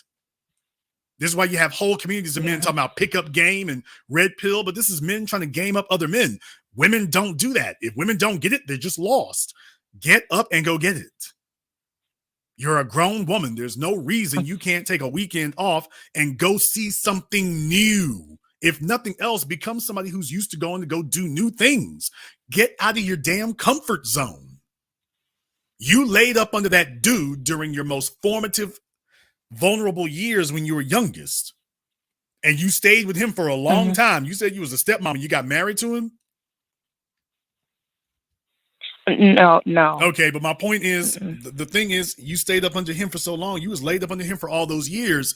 Now you've lost your will. You got comfortable over there. Now you can't shift gears. You're right. So right now, that's what you need to be doing. You need to get out of your comfort zone. Right now, you are comfortably helpless. You've lost the ability. You've lost your balance. You're out of practice. You have literally, you're at the height of your abilities, and yet you're scared because you don't even know how to start. How to start. It's time for you to learn. No, ma'am, it's time for you to do some uncomfortable things. I'm going to give you all a reminder. Fellas, y'all know, whether it's Las Vegas or every major airport in America, them damn working girls have no problem walking up to random men and starting a conversation. And if they didn't tell you that she there trying to do something strange for some change, you a lot of times you wouldn't know until it becomes very, very clear. It's like, okay, this is kind of strange. What I'm saying is it's a skill set. They learned it. You can learn it. It's a skill set. But if you think you're going to learn anything in Akron, you've already shown us what you can learn in Akron. Not a lot. I think you need to go breathe some new air and challenge yourself. Jason, challenge myself to do what? And I give this to you as a simple exercise. Go to Nordstrom's, go to a beard store, a cigar lounge, find a random dude and strike up a conversation. Do not try to have sex. Do not try to have a date. Do not try to get a phone number. Prove to yourself that you can walk up to this guy and start a conversation for 10 minutes that doesn't make him want to run out the door. Now, you might be awkward at it the first time. You might be good. And again, you might suck. You're not going to get better until you start practicing. You can't use theory anymore. Sitting on your damn phone, going into DMs, that's a dead end. You don't need theory. You need practice. Come out of your comfort zone. Take yourself down to, hell, you know what? I'll let you go to Macy's. Fine. Go buy you a nice little outfit down there. You don't need 50 of them. You just need one, but it needs to be a killer one. And something that you need about 2 or 3. And then just go and observe. Look like you're not just totally out of place. Go and observe and go take a look at those women who are coming through there. The reason for being in a hotel lobby at a 5-star hotel is because you are always within view of the valet. And when it's the afternoon, remember, check-in is 4 o'clock. At your high-price hotels is 4 o'clock, not 3 o'clock. The Mandarin Oriental, although I think Hilton owns it now. The Mandarin Oriental, even though I think Hilton owns it now. You go there 3 o'clock in the afternoon, 4 o'clock, and it's check-in time. Anytime between 2 and 5, sit there in the damn lobby and watch. Get your little iPad, act like you working, but you really scoping out. You really eye hustling. Go down there, get you a bottle of Perrier water. Go down there to the lobby, get your iPad with your nicest little black heels on between the hours of 2 o'clock and 5 o'clock and go watch how the real women roll. You're going to have women from all over the world. Go there and go watch. And observe. Take a look at the difference between their shoe game and your mama's, their purse game and your friends, their hairstyle game and yours. Take a look at the quality of car they're getting out of. That's how you train yourself. If white folk want to learn to be rappers, what do? They hang out with black folk until they pick up the swag. When intelligence agencies want to learn what terrorists are doing, they watch what they're doing until they pick up the swag. That's the way it works. Since you don't have anybody to game you up personally, go into these areas where the gamed up women are, and all you do is watch and observe until you pick up the swag. Okay. This is becoming, it's sounding like more doable. I see I need to leave. It's time for me to leave. Yeah, some of the guys are inviting you, but I'm not going to let them do that because you're not ready for that yet. You need to go watch and observe some women and just watch. Just watch and sit and observe. At the very least, if you go out in the wild, go see if you can strike up a conversation with a random stranger and leave it at that. Baby steps. Then we'll work on the next step, which is, okay, we're going to target a specific quality of person. But you first got to learn what the swag looks like. So you can start doing that part. Then you can move on. So like I can get my own style together. Is it okay if I email you? Sure, go ahead. Like, okay. handlethebusiness@yahoo.com. Okay, cool. Thank you very much for giving us a call here tonight. Let me get caller from area code 267. You're on live with The Business. What's your name? Where you calling from? Hi, yes, this is Timmy I'm calling from Williamsport, PA. How are you? I want to thank you, for everything you're doing. I wish you could go on like a tour and like publicly like speak to people, just like what's his name, Ben Shapiro, because it's much needed, and so many of these young females are getting bad information, including myself. And I wish I had somebody like you, like 5 years ago. You do so much, and you're great. I just want to ask you a question. somebody who's out of their prime, right? Would you suggest that they either go with somebody who's like a divorcee or someone who like, so I know you were speaking to the young lady earlier about her not being with somebody who's, has kids and, who's has Timmy, baby Timmy, mama. you set me to sleep. What's your question? Okay, so somebody who's out of their prime, would somebody like a divorcee or a retiree be more like suitable for them? Okay, for men or women? I'm talking about for female. Okay, a female looking for a divorcee, or is that what you're saying? Yeah, or a retiree. Okay, well, it depends on the quality of the female, because here's the problem. The world has changed, and I want the women to understand this. The world has changed. Back in our grandfather's day, you see, he could go get him a nice little house, one of them little houses that the GM plant workers used to have, a little modest thing. It's 1,100 square feet. Got a little grass out front. Well, that was good enough for our grandmothers. With our mothers, they wanted a house in the suburbs. It was a little bit more expensive. Today, they want 2,200 square feet and 2,900 square feet with a yard, backyard, patio, enclosed, back grill. So what I'm saying is that what used to be passable for women 30, 40 years ago, it's not passable anymore. Well, the women have upgraded their standards. Well, guess what, ladies? So have the men. It used to be if you met that old dude who was at the plant, he was just happy to have whatever rolled up to him. You talk to him, he talked to you, y'all hit it off, that's it. Baby, they out here trying to silver fox and every damn thing else today. So that, quote, retiree you talking about, he knows what he got. He got his little old funky ass pension. He knows what he's got. So he doesn't think he doesn't have value. He doesn't think that you are doing him a favor just because you rolled up. That's not the way they do that anymore. So you go roll up on a retiree or whatever, they're as arrogant as you please. Just ask the females in my chat room in their 40s and 50s. They know that he's been around the block more. He knows what he's got that these young fellas don't have. So he's at least studied and learned about that. He's not some young buck trying to figure that part of the game out. Now, he might not be as competent as he needs to be, but he's been around the block enough that he knows, hey, I ain't broke.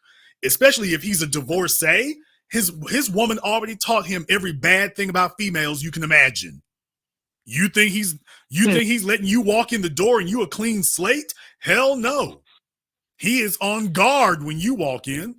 If he's a divorcee, his wife already showed him the ropes of the bad side and the dark side of female nature. So when you pull up, he's ready. And by ready, I mean he's ready not to get took. So you're going to have to come correct. He's already had a female who got over. You're going to have to come to him correctly, and he's going to expect benefits walking in the door because he knows his value.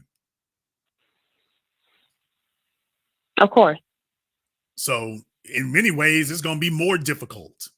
A young fella hadn't had that kind of experience. An older fella has already seen it all, and he's on guard. So in many ways, it might be harder to do that. It used to be easy to get some old dude. He's struggling. He's sad. He's lonely. Baby, the internet changed all that. The internet and the economic landscape changed all that.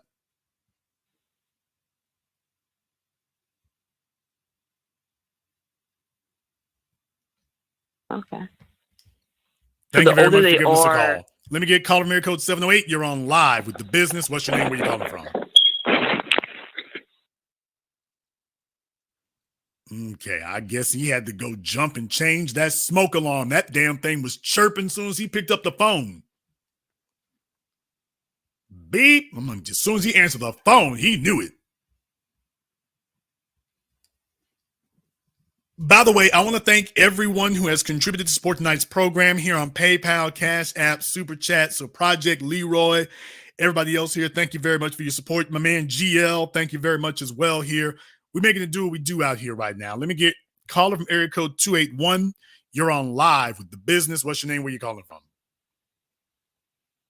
Prince from Richmond, Texas. Prince from Richmond, what's on your mind? Jason, if we'd had this information in the 80s and 90s when we was growing up, we had to learn a lot of this by experience, and we didn't get it consistently. I can't say that there wasn't people giving us game information, and my grandfather, who raised my grandfather and grandmother, they did an excellent job, but they were part of that generation. They didn't really talk as much. You would just have to observe the way they carried themselves. But two things that I tell my daughter and even my nieces. One is I tell them, when you're out there looking at men, talking about, they in that age group. My niece is in the late teens and early 20s, the oldest. What would my father's position be on this type of man? They need to ask. They need to know. They need to come to my daughter asks me things.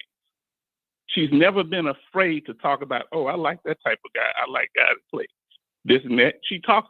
I have no problem with them communicating like that. You get feedback like that. Another thing, I tell them, do not bring me a man once you're in a committed relationship with him. I'm very offended by it. I would be very offended by that. Because if you're in a relationship and you hiding him, then let me know what type of man you're dealing with. Well, they want it to be dropped off in their laps, and that's the problem.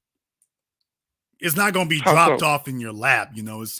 They're out here and they're meeting people, but they're used to meeting them from a position of strength, which is what you have in grade school. Now you're out here in a free fire zone.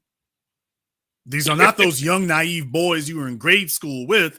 So once we start getting older, we start becoming more savvy and more strategic. Once that happens, they're like, hell, we don't know what to do. Then they go chasing Pookie and Ray Ray because Pookie and Ray Ray are not threatening. A man who is resourceful and accomplished is threatening. He has demands. He expects things. You can't just be a basic broad. Pookie and Ray Ray will let you be as basic as you wish to be. You can compete as much or as little as you feel. There is no place in the world where a female is more comfortable with Pookie and Ray Ray, Mike, Lil Slug, Catfish, and Cornbread. There's no place that she's more comfortable there because she knows he can't demand anything. He's not going to demand anything of her. So she's like, so my prospects of failure are relatively slim. I can reject him, but he doesn't have any way to reject me because he didn't bring anything. So I'll stick around with him because he is emotionally safe. That's why all these single moms out here got children not by doctors, lawyers, or engineers. They're all by Pookie and Ray Ray. Now, how in the hell is it that a chick with a degree got 2 and 3 kids by Pookie and Ray Ray? Because emotionally, she values a man who is safe, and she considers safe to be one she can dominate. You had a young lady on the phone tonight literally tell you that you can be masculine and submissive, and that she digs it. The two are mutually exclusive. Literally, if you tell her, hey, get up and go see what that is making noise downstairs, and she talking about, okay, baby, let me go. But that's why when you were saying that, I was on the ask. I say, what would your father say about a man like that? That's what I want to ask a young lady like that. What would your father think of a man that would allow his daughter to go downstairs? That man would have to leave this country if my daughter tells me that, my husband told me to go downstairs. I just couldn't see that. I would be like, you didn't have to go downstairs to call me to tell you going to divorce his ass. You didn't have to call me. You didn't have to go downstairs for that. You could have stayed in your room and did that. Why'd you go downstairs? You could have stayed there for it. Exactly. Or better yet, tell him, dude, it's like this. You better hope whatever's downstairs gets you before I do. Exactly. You are a grown ass man. I've turned my daughter over to you, and you talking about, hey, baby, I need you to go downstairs and be protector. Hold on a second, nigga. I don't give a damn if it's Bin Laden downstairs. You gonna send my daughter? I've handed you an intelligent, competent, sensible, respectful female, and the most you think of it is, well, baby, I'm so glad you did all that. Now, can you go ahead and go take care of that, right? Oh, bruh, you better hope whatever is downstairs gets you before I do. You better hope with it. Yes. I suggest you jump down them steps like Bruce Willis, because otherwise you got a shot with them. You ain't gonna have any chance with me. None. That's why I always have respect for Breonna Taylor's boyfriend. And he was just her boyfriend. He did what he could to protect her. Now, Jason, I hope you don't mind me bringing up the late Kevin Samuels. In the beginning, I used to listen to him. I didn't know what I was listening to, but it sounded similar to you. And I was like, hold on, what is this? And one thing that kept coming up, he would be critical of the older women. He would tell them things like, it's too late for you. So younger women about 19 would start calling in.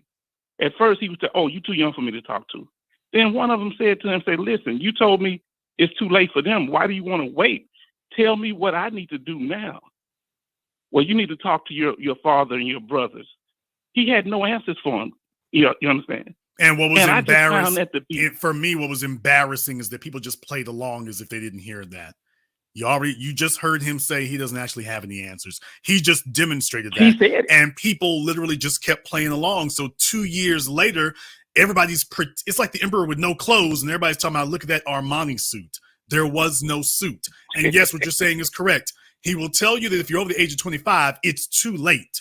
But if you're 19 or 20 or 21, he'll tell you you're too young. Exactly. Understand when somebody is just running game and doesn't actually have any answers. Don't get mad at me because I'm not going to play along as if I didn't hear what I just heard. He just told you he's not able or capable of being able to inform or educate anybody. He only wants to talk to you for entertainment purposes. We're not going to gain a damn thing by arguing with single moms, ragged out chicks in their 30s and 40s to try to get them to see the damn light. That's the part I want you to understand. Fresh and Fit is very entertaining to the teeny bopper set. You know what it isn't? It isn't anything that's changing anything. All they do is get together with a bunch of chicks who are uncoachable, aged out, right, attitude problems all over the damn place. And nothing changes because you're sitting there to be entertained, but at the end of all that entertainment, what changed? Them chicks still think they know it all. And what's worse, if you have females listening, the females listening are getting a clouded message. They're not sitting there listening to you and thinking, oh, well, now I got the game. They didn't get anything because now they don't know which one of you is correct. No proper direction. You can't sit here and say, I'm going to give 3 hours of logic. You notice I didn't give 3 hours of logic anywhere here tonight. I didn't sit up here and give a 3-hour speech about it.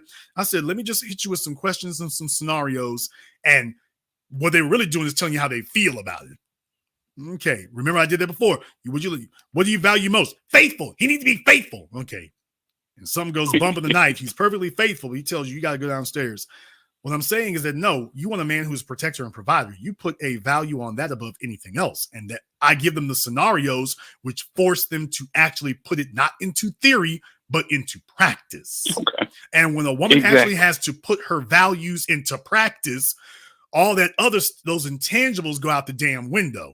She wants security, safety, and security.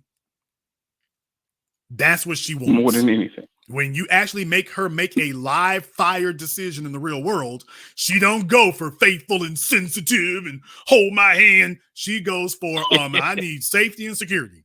I need protection and provision. You're like, is there a third category? Nope, just giving him 2. Matter of fact, quick, fast, and in a hurry because Debo is coming up the stairs. And that is the conversation that was completely missing for the last 3 years, except here. And the real crime of it is there's 2 or 3 years worth of females who listened to Kevin and actually thought they were learning something. We don't need another person to come up here and tell us black women are messed up. We got that part. We need to, number one, only talk about, first of all, you need to talk about the men more than the women. That's the first thing. And you notice the questions I asked those young ladies tonight actually skewed more about the men than about themselves. But second of all, you need to make sure that you're talking to the women about what needs to be done. And then third, only about putting it into practice. But the quality of female matters too. We're going to get a lot more done by talking to the next generation, not sitting up here trying to argue with the females in our age group. They're already done. They've accepted their fate. She's sitting here with a house full of plants and pets, and you sitting up here thinking you're going to shame her into correcting this? Dude, that's not going to work. Recognize when you're dealing with somebody who's already surrendered and given up the game. They're done. But it sure is entertaining to sit up here and flog them on YouTube. Okay, but at the end of the flogging, what's she going to do different? What is she going to do different? Exactly. Because you're going to talk to her now, and all she's going to do is come back here in a week trying to figure out how she can massage and finesse her failed strategies to get it to work. That's all she's going to do. She's just going to come back next week trying to tell you, well, what if I can do things a little bit differently, though? Well, do I got to cook and clean? Do I have to be respectful? Well, he can be masculine and submissive. You'll be sitting there for years with her trying to do that, when in reality, you need to be talking to these 20 and 21-year-olds and let them know, hey, y'all better take a look at these chicks in their 30s and 40s out here with all these complaints. If they're already aged out, it's too late for them. You have a chance to do things differently. And they're actually open to it. You know why? Because Prince, females in you and me's age group in their late 40s and 50s, dude, she's been ragged through and run through for decades. Yes. She's literally got decades full of men that she lets sit up here, misuse, run the wrong way, or indulge her worst urges because it's really her fault. And she refuses to take responsibility. You got these chicks who are young. They might have some attitude issues, but what they don't have is the arrogance yet. They don't have the conceit that says it doesn't matter if I'm dead ass wrong. I'm willing to die than to accept your authority that would lead me to survival. When they get in their 40s and 50s, they would rather die than have a man lead them in the right direction, at least until you put them in a life or death situation. Then they'll just pretend that they want something different for a little while until they're out of harm's way. Right. Then they go right back to where they were. So what I'm saying is, no, I don't have any respect for all of you who let that charade go on for 3 years. That you heard this man sit up here and say, they're over the age of 25, you're too old, but under the age of 25 is too young. I don't have any respect for all of you people who let that charade go on. You are the real problem, not him. He wasn't the problem. All of you who went along with it, you're the problem. All of you who sat there co-signing it, you're the problem. All of you who sat there endorsing it, you're the problem. All of you who pretended that what you heard wasn't really what you heard, you are the problem. Not him.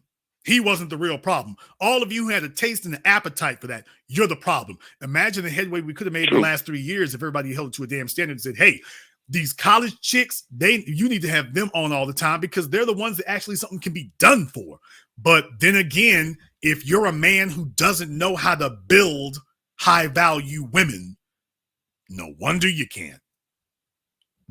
And nobody wanted to say that. I don't want another entertainer coming at me from YouTube. I don't want another one. I don't want a single other one. All they're doing is causing damage and destruction. I don't want any more of that. The Derek Jacksons and the Samuels and the rest, and no more entertainers. Well, Jason, some of what they said was right. In the words of Charlie Munger, that's how all con artists work. The best con artists mix truth with lies. No, we need somebody who's got the straight skinny. You should never in your life be afraid to talk to a 19-year-old female, a 20-year-old female, an 18-year-old female. And y'all know this. I don't get into triple X-rated conversations with them. But by the same token, they're grown women now. We're supposed to be talking to them as young as we can. So let me get this straight. You all are going to sit up here and wait until they complain. You're going to wait till they complain. You can't. You're going to wait until they get ragged out, and then you're going to wait until they got ragged out a bunch of road miles, a bunch of bad negative experiences. You're afraid to talk to them before they get ragged out. You're afraid to talk to them before now. You need to be talking to them now. Soon as they're at the beginning of their experiences, they need to be in the company of men and hear what we really think. because they know it's true, but the men are lying to them. We ain't going to talk to you right now. No, you cannot be afraid to speak to them. This is the insanity of it. Y'all sat here and listened to that man sit up here and tell you, wait until they're too old and set in their ways to be coachable. He said it. And then when the ones who are too old and set in their ways called, can't do nothing for you, you're too old. Yeah. So you're telling me a bunch of grown people on the internet can't recognize a damn con job when they hear it. They can't recognize it when they hear it. We don't need another dumbass sitting up here talking about black women are messed up. We need some folk who sit here and talk to the females who are coachable and can be told when they're still willing to listen, when it can still make a difference. It can still make a difference. You waiting until after Pookie and Ray Ray and Hooter Bill done got a hold of them, and then you think you're going to undo that? Or worse, we're going to sit here and have an argument and conversation with her. A conversation about what? I don't want to talk to the chicks who need to buy a dog and die alone. I want to talk to the females who want to be with a man. The chicks who have embraced extinction, we just need to identify them. We don't need to hold 4-hour conversations with them. If they have embraced extinction, then let nature take its course. But for the ones out here who are prepared and actually can be talked to, I'm showing you through my example. What you all need to be asking is, why the hell wasn't this happening for the last 3 years? When somebody claimed that they were going to show you high value men, why wasn't this happening for the last 3 years? Because you know what? If you had been talking to, I'm going to say it tonight. You know what? Let me go ahead and just piss you all the way off. Sir, no, it is what it is. I'm not going to say no disrespect. It is what it is. I'm not being disrespectful. It is what it is. If you had been having these conversations 3 years ago, that 19-year-old would be 22. Yes. If you had been having these conversations 3 years ago, that 20-year-old would be 23. If you had been having these conversations with that 21-year-old, she would be 24. Today. Now. This wasn't strategic. This wasn't smart. If you had been willing to have the conversation with them at 19 or 20, they'd be 22 or 23 today, and they would be ready. They would be all the way ready, and they would be in their prime. But a craven, cowardly, feckless, shameless audience sat up here and played along with this charade, and all you did was cost these young ladies 3 years. I have a number of females right now who pulling their damn hair out because he told them that once they got in their late 20s, they were done. And meanwhile, that's not the metric. The problem we have with females in their late 20s isn't that it's a chronological thing. It's a social thing. They could make it if they're coachable. He didn't know what to do with the females in their late 20s. That's the problem. So no, I do this because I want to focus on the ones we can actually help and change. And y'all have seen me do it now for the last 3 weeks. Yeah. You notice the difference in tone. They're not back talking. They're not arguing. They're not trying to teach me what they know. They are open to logic and reason. Most of them. But then again, they're 18. They're a work in progress. They ain't really had a man who wasn't trying to lay up with them, sit here and talk to them about their lives. They didn't have fathers, a man who is older and more experienced who can just talk to you as a person. He ain't trying to sleep with you. He's not trying to date you. He's trying to give you the game. He's trying to deal in your best interest. They've never had that before. So yes, some of them are defensive. They're like, okay, well, what's the angle? Once they realize, no, this is what it is, it's like, oh, okay. But you have to understand that part too. But if you've been 50-something years old and you didn't really gain anything out of those decades of experience, yeah, this is where you end up at. 3 years later, imagine what could have happened over the last 3 years. We would have females in their 22, 23, 24, 25 years old. They would already be gamed up. Man. Think about that. Think about all the lost time. Think about all the damn dozens of calls that went viral and didn't help a damn thing. Now, I want you to think about that most of all. Think about all the phone calls that went viral. Okay, congratulations, dumbasses across America who liked it and laughed. By the way, how did that help anything? How did all those viral videos help anything? Well, how did it improve anything for you? After all this time, great, viral videos, okay, helped his income. What did it do for you? That time would have been better spent with those young females he was chasing off the phone. But if he doesn't know how to turn a girl into a woman, he can complain about the women who are unsophisticated, but he doesn't know how to turn a girl into a sophisticated woman. Yeah, no wonder. No, y'all can go to hell with all these damn con jobs out here. Forget that. And the part I didn't respect about him is he knew that's what he wasn't. And by the way, I'm going to say this very briefly. When your mans is finally getting online and, by the way, admitting to what I'm saying now. Oh, I'm sorry. I'm not supposed to say that. By the way, your mans is now online finally admitting to what I said the whole time. They're not going to give a damn about that. Hell, if they supported Barack Obama and all that right there, they ain't going to give a damn about it. But by the way, yeah, we should have had these young females over here the whole damn time. I was doing what I could. And I don't care who the hell the messenger is. I don't give a damn who it is. I never said I was the smartest person about it. I'm not. I never said I was most competent. I don't think I am. But among this group, I damn sure am. I would love it if they would do that. Instead, they've been studying the world according to Rollo Tomasi, who doesn't know. He's running. And then they're listening to folks who are entertaining. He gonna tell them chicks, okay, telling her she's average at best, and that helped you how? These females think too much of themselves. Right. Okay, but you're in no position to reward them for being on point. You can't teach them to be on point, and you're in no position to reward them if they are. That's what's missing. So the men he should have been talking to, he didn't want to talk to. And the females he should have been talking to, he said they were too young. And the only people he would talk to were the ones he claimed you can't do nothing for them. What the hell kind of game is this? That's confusing. Mixed signals. What the hell kind of game is this? Somebody said Kevin the GOAT. Like I say, just understand that's the kind of broke bummy ass dude right there. He has nothing to offer a female. He's like, he was my troll master. Well, the female's been making us feel bad, so Kevin's my troll. He'll troll them chicks back for us. We don't need nobody to be our troll. That doesn't do a damn thing. We don't need an internet troll to be our spokesperson.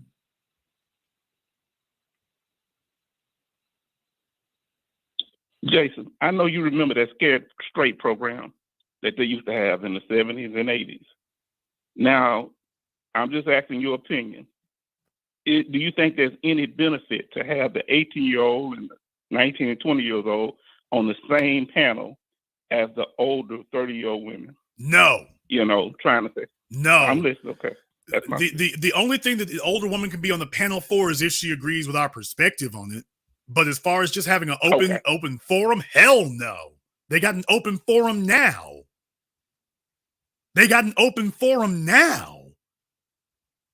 That's not going to help anybody. So no, we don't need to have a place. What you need are competent women and competent men. Yes. What you don't need is a bunch of young females under the influence or having proximity to the influence of a bunch of old hoes who don't know.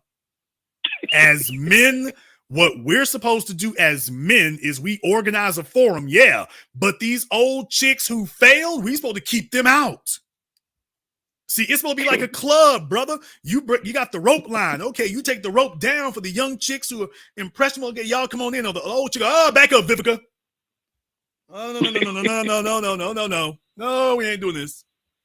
Baby, you was in this rope line 25 years ago. If you had some act right, you'd already be inside.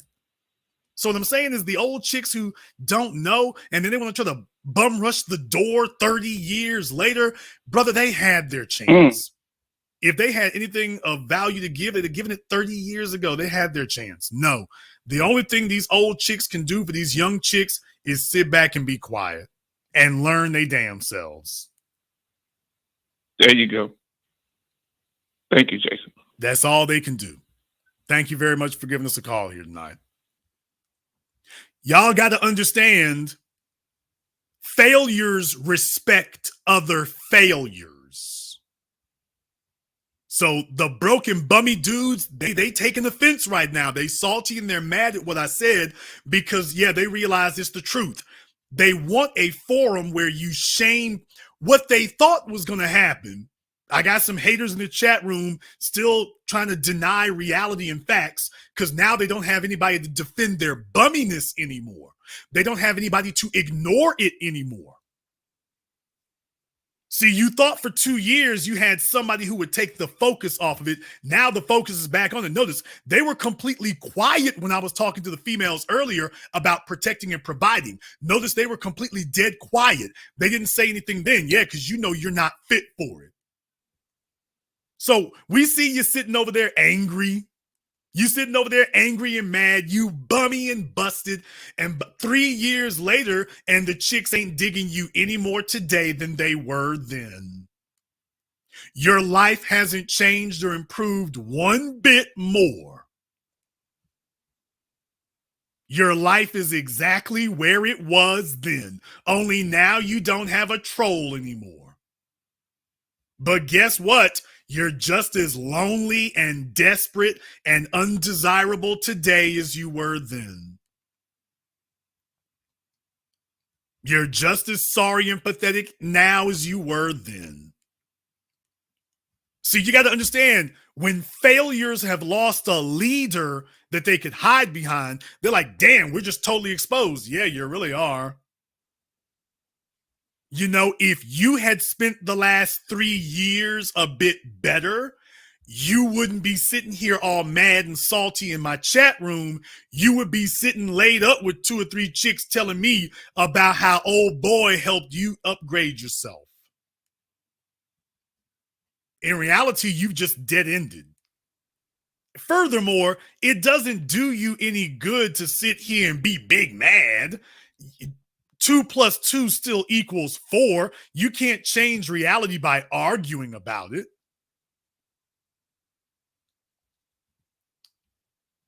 You're not going to change reality by sitting here arguing. That's not going to occur.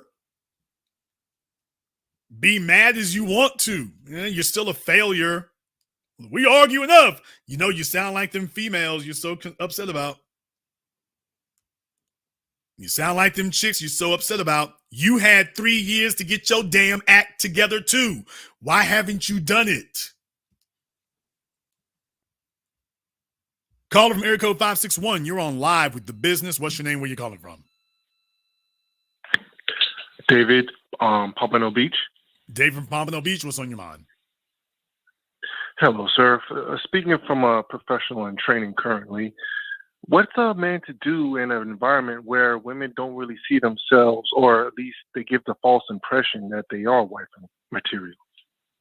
Okay, remember, women control access to sex. You control access to marriage.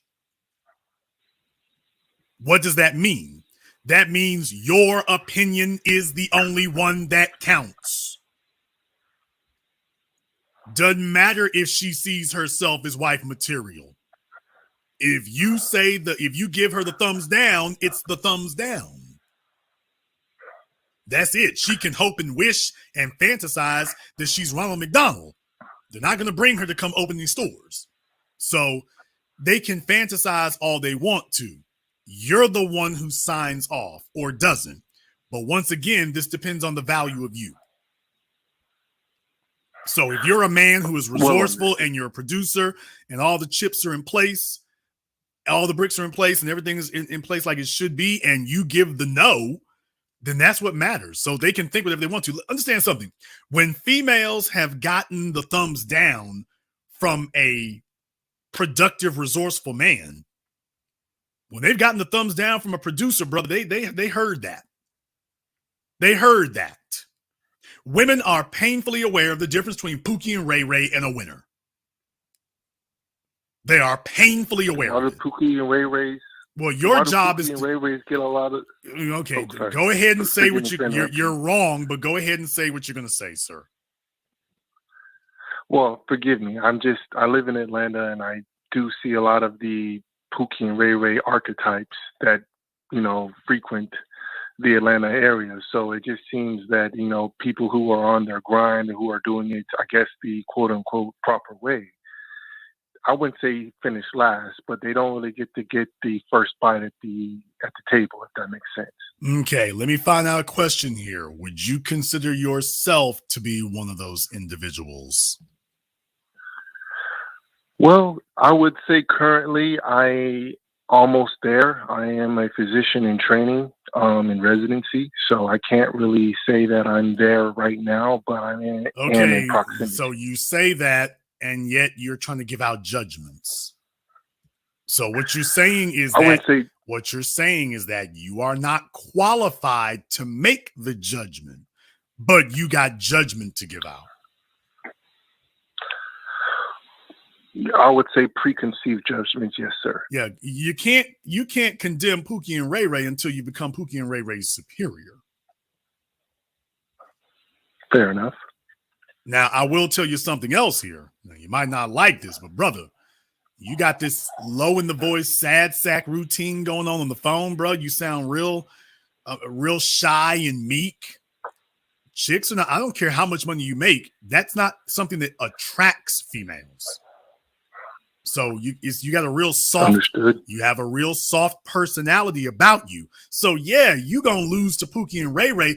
What he really wanted to say is, well, Jason, Pookie and Ray Ray, they be smacking hands on these chicks' asses. Well, dude, if she's got the choice between Pookie and Ray Ray and you sitting up here mush mouthing it, if she's gonna let somebody do it, she's got a choice between those two. And you know what? She's going to let him do it. You know why? Because it's going to be she thinks it's going to be a better experience, number one. And number two, she knows you ain't going anywhere. By that, I mean, you'll be standing right where you are. When she gets done with them, you're going to be right there. Why does she have to make a choice? She can have Pookie and Ray Ray and then come see you later and say, oh, I was all wrong about that. And you'll be sitting there, Poindexter. Oh, okay.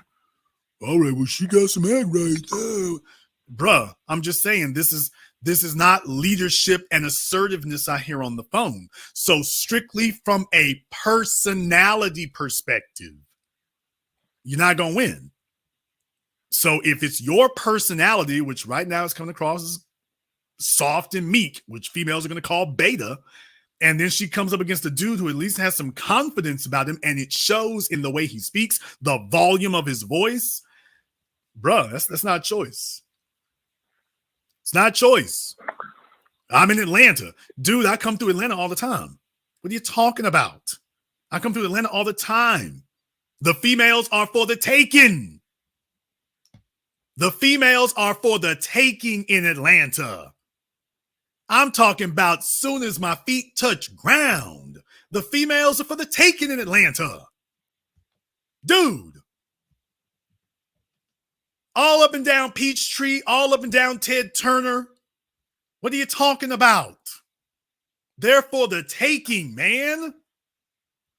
I forget the name of the little damn pancake house right down the street from the W. I forget the name of it. Southern Cooking, I think it is. Little pancake house right down the street. Bruh, Sunday morning. They're for the taking in Atlanta. What are you talking about? Let me tell y'all something. Y'all ain't gonna like what I'm gonna say right now, but I'm gonna damn well say it. You can't name a single damn hotel in Atlanta that I could go to. I can get more than my car valeted by the hotel. If I really just want that kind of service, I can get more than just my car valeted if I really just wanted it. Please. So I'm just saying, dude, y'all got a lot of soft shoe, mush mouth, mealy mouth dudes in Atlanta here, and the females ain't feeling it, man. They're not feeling it. They're around all this soft energy, and you're not bringing The contrast. Look, it's all I could do to keep from pulling the damn front desk clerks at the hotel. They're available for the taking. Those chicks are literally willing to hop the damn desk and jump in the car. Got fellas who live in Atlanta telling me what they can't get. Dude, the females are tired of this soft ass energy, man. They're sick of all this soft energy y'all keep bringing. And then you get mad when they go for a fella who at least got something resembling some masculinity. Jason, what's masculine? Some bass in your voice, some assertiveness. He's not sitting up. You're sitting up here asking. A woman does not want to be asked. She wants to be taken. You've been told, this is a grown-ass man on my phone and can't figure it out. He's like, Jason, that's not polite to do. Okay. And then you're complaining that the fellas who walk up and take her, Jason, she shouldn't want that. Okay. He's not asking her if she's down with his agenda. He's rolling up. This is the agenda. That's what women are looking for, is a man who can speak it plain and takes the guesswork out of it. Contrary to what you've heard some of these female coaches online say, that just they don't know a damn thing they're talking about. A woman doesn't want a man who she can't figure out what he wants. There's some air of mystery that needs to be there, but as far as your intentions with her, she wants to know what's the deal. No, I don't want to read your mind. I don't want no guesswork. What are your intentions with me? And then I will tell you yes or no. You trying to figure out how to make her comfortable with you first, and can I be pleased? Well, Jason, man, look here. And while you sitting there doing that, she's waiting for you to get the hell out the way so a real nigga can walk up and take the guesswork out of it. It sounds crazy, but hey, shouty, what your name is? Bruh, he got straight to the point. He got straight to the point. You didn't like the way it was phrased, but guess what? He got straight to the point. You sitting over here trying to figure out what she wants to hear, as opposed to you setting the tone, and then she's got to acclimate to that. So, dude, I'm just going to tell you right now, the assertiveness is not there, man. The assertiveness is not there. I'm trained to be a doctor. Bruh, if you think you're going to be a professional alpha, and if you think your income is going to camouflage the lack of personality, it's not. Ultimately, a man wants to be a balanced alpha. Your income is not going to make up for lack of personality. You need to develop both. And in Atlanta, where the women are for the damn taking, let me tell y'all something right now. I've done it in 2 cities. Though I'm going to say, you know what? I'm going to say the names. I'm going to say the names right now. The Westin Bonaventure in downtown Los Angeles and the Westin in downtown Atlanta. Although it's easier, and the Wilshire Grand in Los Angeles, downtown Los Angeles, the Korean Air Building. Jason, what you talking about?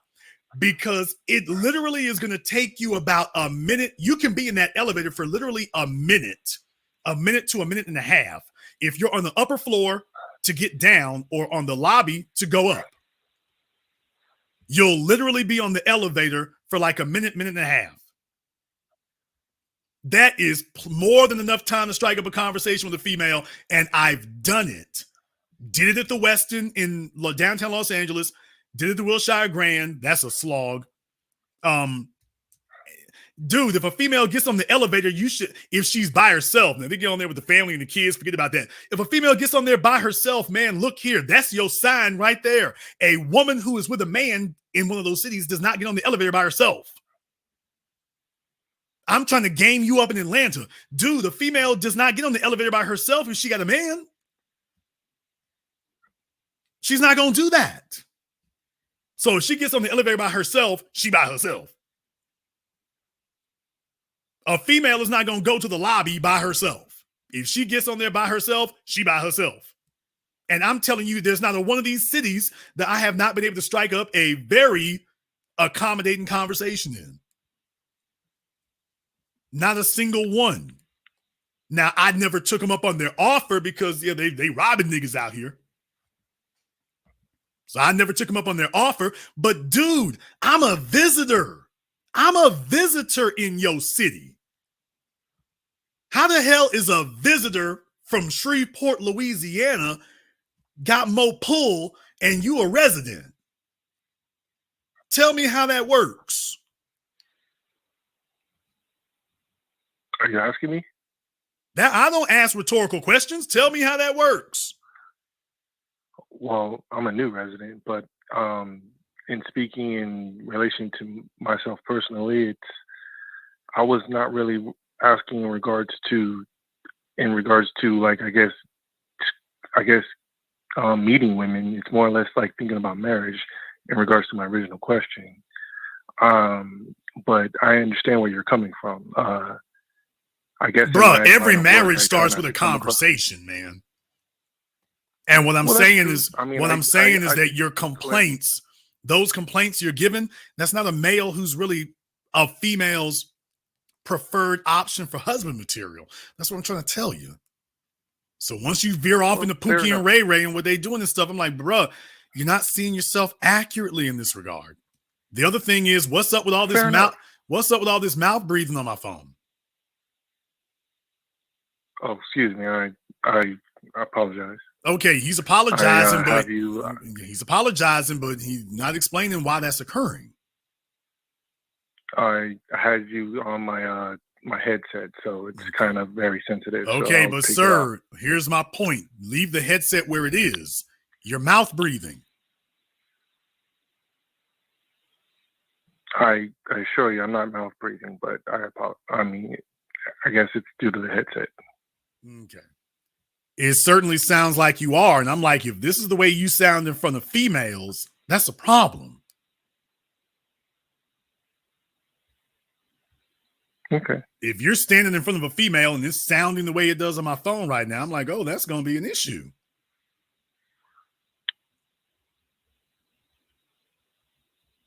So what I'm telling you is these are unforced errors.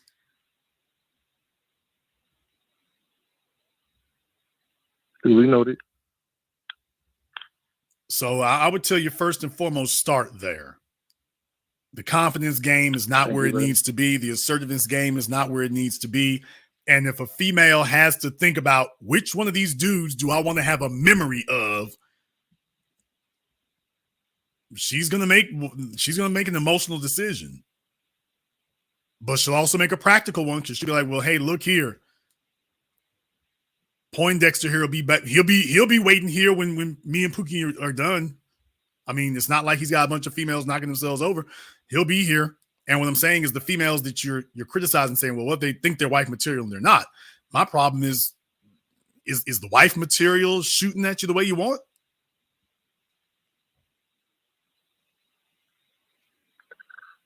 Well, I'm not. It was a question. A whole lot of stuttering going on there. How long have you been in Atlanta? Going on a year and a half now. Okay, you've been there for a year and a half, and bruh, I come through there for about 2 or 3 days. That's all. I understand. All I'm saying is I come through there for 2 or 3 days. Okay, now he's real defensive all of a sudden, y'all. He's been getting real defensive on the phone here. Bro, how old are you? I'm going on 30. Okay. You're supposed to be soaking up the game. You got an ego about it. And what I'm saying, listening. If you showed this kind of assertiveness with the females, you would have fewer complaints. Bro, you being defensive. That's not a good look. I have no reason to lie to you, but furthermore, I'm telling the whole truth. Every word I'm saying is true. You know that. And you said about a corporate environment. It doesn't matter what environment I put you in. What I'm telling you is simply the voice on this phone is going to struggle. Now that's something you have 100% control over, the way in which you speak. Just like a singer or an actor, you have complete control over the way in which you enunciate yourself. Start with the idea that, hey, my voice is my presentation. A female doesn't, women respond to the way a man talks. Now, I told you all about this. I didn't have, I have a baritone now. I didn't have that when I was in high school. Didn't have that when I graduated from high school. That was something I've been working on since my late 20s. I didn't have a squeaky voice, but I didn't really have a very good baritone. And as I've gotten older, it's gotten even deeper. Y'all know I can do that. But my real point about it is that's something you can work on. So I'm not telling you what somebody else told me. This is a skill set. So when you walk up somewhere, when I walk up to the front desk and they say, "Can I help you?" "Yes, I have a reservation for Mr. Black." Right there, I've distinguished myself.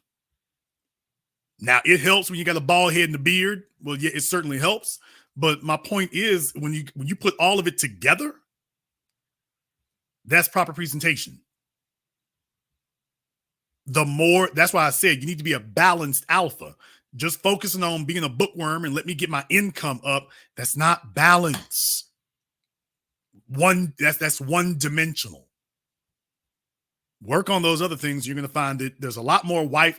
I'm not going to say wife material necessarily, but there are going to be a lot more females that you would consider to be acceptable. Because in a lot of these cases here, you're saying, well, they're not wife material. Maybe it's that they're not concerned with what you think. And I don't mean that in a degrading way. What I'm saying is that if you haven't presented yourself as someone they need to compete for or need to qualify for, they're probably playing you low.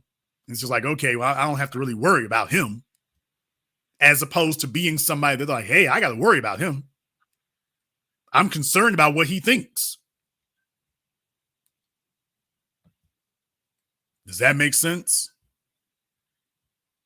Yes, it does. Thank you very much for giving us a call. Yeah, fellas, a lot of the time it's not so much that these females are not wife material. Case in point, a lot of you are I'm just going to say it, a lot of y'all are very emotional and very emotionally triggered.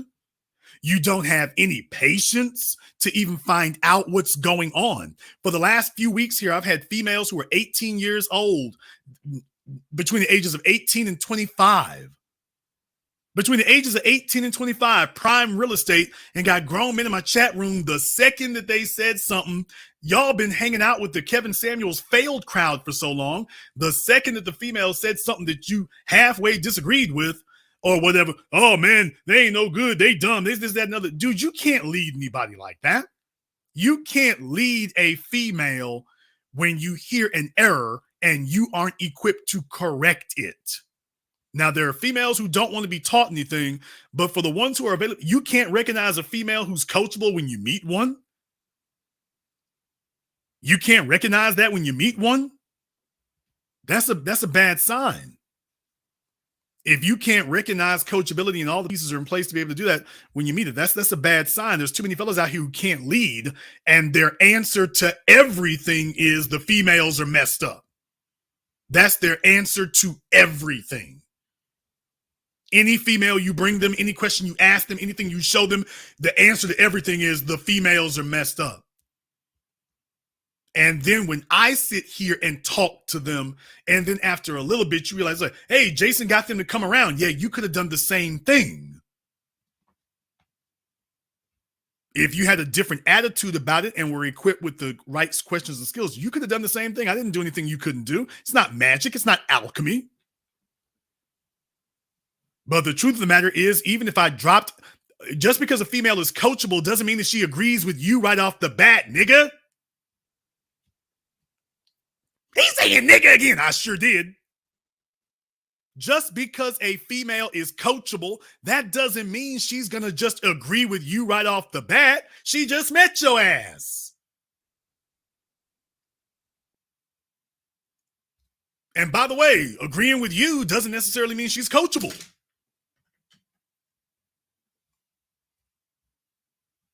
But just because she doesn't agree with you right off the bat, that doesn't mean, oh, she ain't coachable. No, that probably means you're not capable. I should never park an 18-year-old in front of you and she got the intellectual upper hand.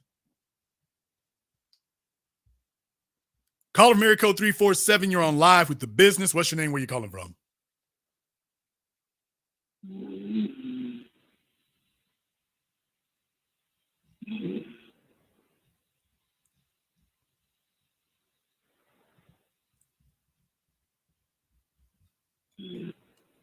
Really? It is one of these narcoleptics. Now, you all know how this part goes, because I don't believe you. I don't really believe that. Sounds like you need a CPAP machine. That's the first thing. But I don't believe you. I think you need a wellness check. I think you need assistance. So if anybody knows their number, I hope you'll call them and help. I don't know who it is. Don't know anything about them. But just in case anybody knows, area code 347 was that New York. So yeah, it's kind of feeling it's going to be a fun time in the city tonight. I hope somebody gets their number and I hope somebody gets the number and does a wellness check. I hope so. Okay, I've got a caller on the line here. I don't know if you're calling over Skype or if you're calling over a private number. I'm not going to take any private numbers here. So you're going to need to get onto a number that we can see, or you need to call over Zoom.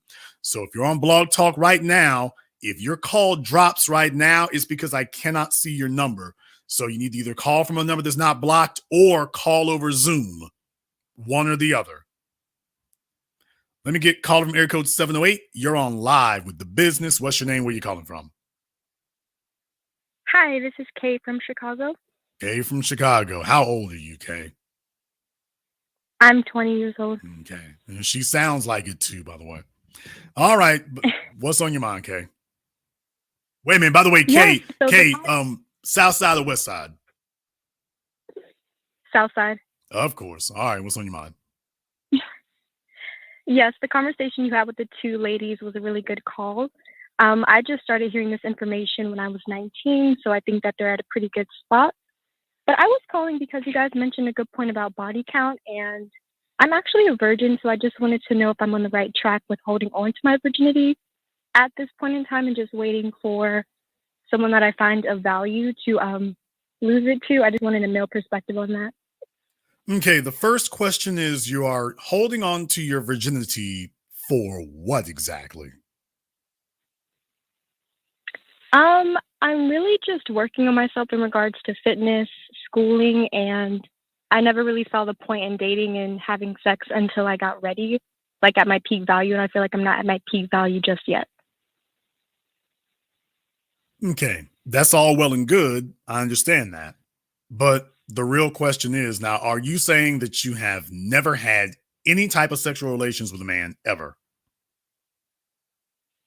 That's correct. You have never been in a state of undress with a man? Never. Okay, is that for religious reasons, or how have you been so devout about that?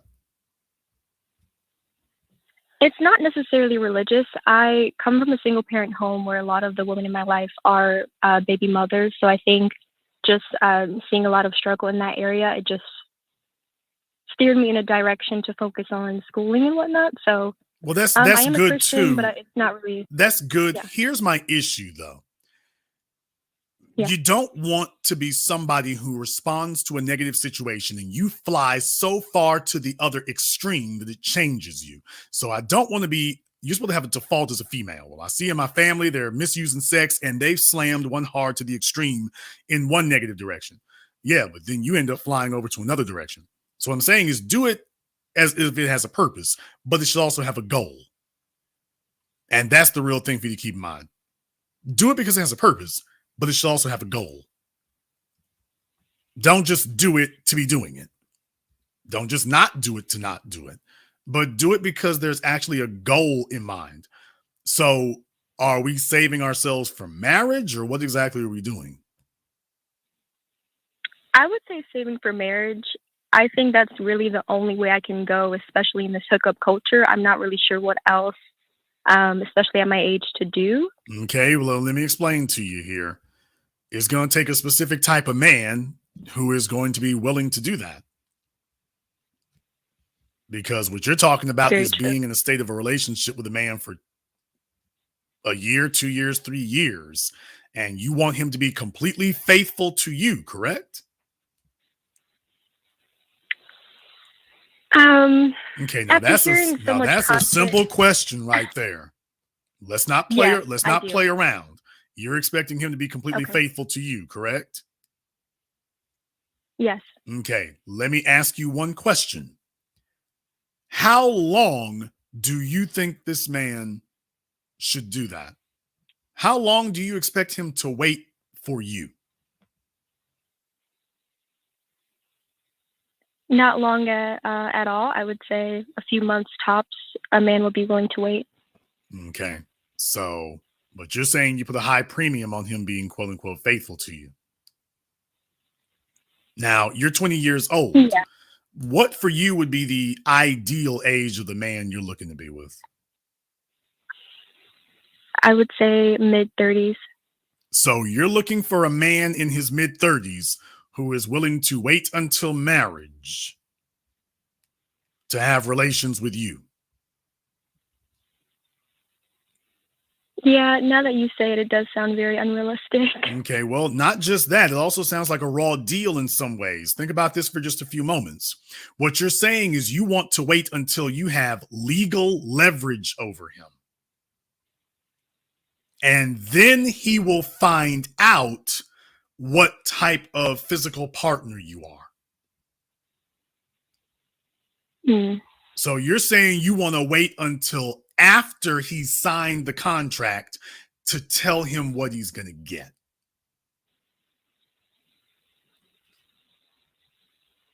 Okay. Now, that all sounds very, very advantageous for you. Oh, this all works out great for you.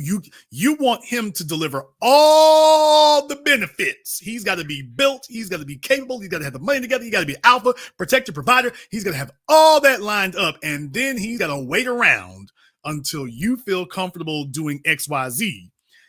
And then after he signs a legally binding contract, then he will find out if it's worth it. He won't find out beforehand. He's got to sign the contract first before finding out if it wasn't worth it.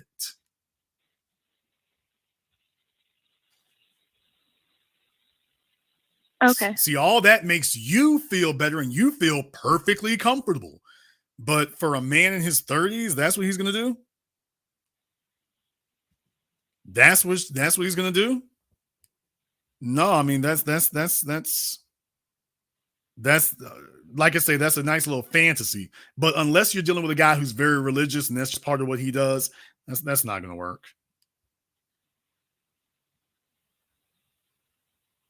Okay. So now listen to something else I'm telling you. I'm also not telling you to get out there and throw it in the street. I'm not telling you to do that either. Wait a minute. Jason never said that. If you truly are a virgin, I think that's a wonderful, laudable thing. And I would recommend that you hold on to it as much as you can. And don't tell yourself that, okay, well, I'm going to go sleep with somebody and then I got a husband. It doesn't work that way either. Mm. Okay. It does not work that way either. Your willingness to have sex is not going to make him more bonded to you. Your unwillingness to will run him off, but your willingness to is not going to be a game changer. Here's what you're looking for. Pay attention, okay? Okay. You're looking for a good faith effort. That's the most you can ask of anybody, even if he marries you. If you think marriage is a guarantee, 50% of marriages in this country end in divorce. Usually the female doing it. But the problem is, if that's what you're looking for, that's not going to give you a guarantee that you're looking for. What you're looking for is a man of character and integrity. A man who is going to value sexual contact with you. But most of all, a man who is worth having sexual contact with. That's what you're looking for. You're looking for that. Is he a man who values himself? He can sacrifice, he can be disciplined, but ultimately that he is willing to invest himself in you and sacrifice for you. That's ultimately what you're looking for. Now, ideally, what you're really looking for is somebody who cares about you so much that sex isn't really an issue. But what I am going to tell you is 90 seconds. Sex is always going to be an issue because that's really, the mainstay of a relationship between a male and a female. A sexless marriage, we consider that to be a failure because it is. You're two roommates. So you notice we don't call a sexless marriage really a marriage anymore. It's like, y'all are not really married anymore. You're roommates. The nature of your relationship is not constructive. So what I'm saying is you can't separate sex from the relationship. You really can't. Unless you're with somebody who is willing to go all in on that with you. Now, in Chicago, how well have you done finding somebody who's willing to go all in with you like that? I don't think I've done very well. I haven't really put myself out since high school. Like, I've never been in a relationship, so I never really tried, honestly. Okay. I'm going to recommend that, if you're not a member of the Nation of Islam, that could work. I'm not joking. I mean, what you're really talking about is this is really a religious tenet. Quote unquote, saving yourself for marriage. That's a religious tenet. That's not a social one. It really isn't. 10 seconds. So unless you find a man who has a religious disposition to hold on to that, that's going to be a very daunting task, especially in Chicago. But then again, it's going to be a daunting task anywhere. But once again, I'm not telling you to drop your convictions. I'm not telling you to change your behavior. Because once you give it up, you're not going to get it back. Here's the real thing. The real question is whether or not you're going to risk giving it up ever. And if your goal is, I will not give it up until marriage, if you plan to marry a man, you're really looking for a man who has some religious conviction that's powering his decision. But that would be the only thing you'd be looking for. Now, if that's not what you're looking for, it's going to be very unlikely that will occur. Here's the real thing. The real thing is you want good people in your life. The only sex you're going to regret is somebody you couldn't stand when you got done. Now, that does not mean you get to rack up a body count either. What I'm saying is value start focusing on quality of individual. And eventually, if the situation arises and whatnot, you might make that decision, whether you marry them or not.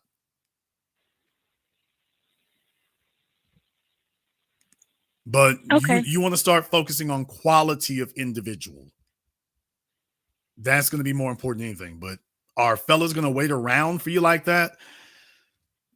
Unless he has a very strong religious conviction, that's not going to happen. Okay. But be very selective. Just be very, very selective. You say you go to the gym and stuff, so I'm assuming you're in good shape and things. But here's the other thing. You're going to have to be a female who's on point if you expect a man to wait for any amount of time. Now, true, a guy shouldn't sit up here and just be bidding you on the first date or whatever. No, that shouldn't be happening. But if you're a female of quality, a man has no problem talking to you for an extended period of time. If a guy is leading like, hey, if we don't have sex, we ain't got nothing, you don't want that guy. That's not the guy you want. By the same token, you want a man who's interested in you, whether sex is whether sex is in the equation or not. You don't want a guy who's like, okay, without sex, I don't want anything to do with you. And he puts it out first. That's the guy you want to avoid. And if a man takes a real liking to you, he ain't really going to push up on the draws super hard like that. He just wants to know that sex is available. Here's the problem. You've already stated that sex is not available. And all that's to a guy who's not powered by a religious conviction to agree with you. He's going to be like, okay, so what she's telling me is I could talk to her for the next 2 years. And then she'd get up one morning and say, you know what? I don't think we're going to work out.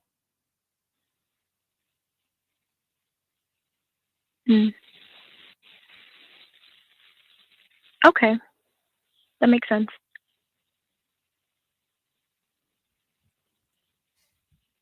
Choose Well, I what? just have one last question for you, if I Choose may. carefully. Go ahead.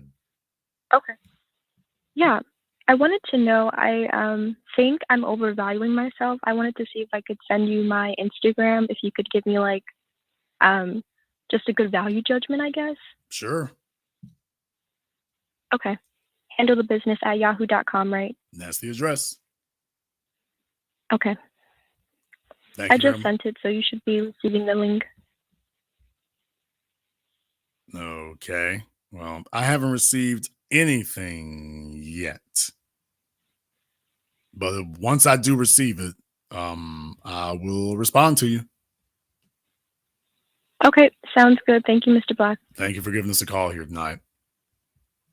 Yeah, definitely. Don't throw it in the road now. Don't throw it in the street. We ain't gonna do that. But focus on quality of person. Back in the day when we could enforce these things better, yeah, you could stay a virgin till you were married. We could enforce these marriage contracts better.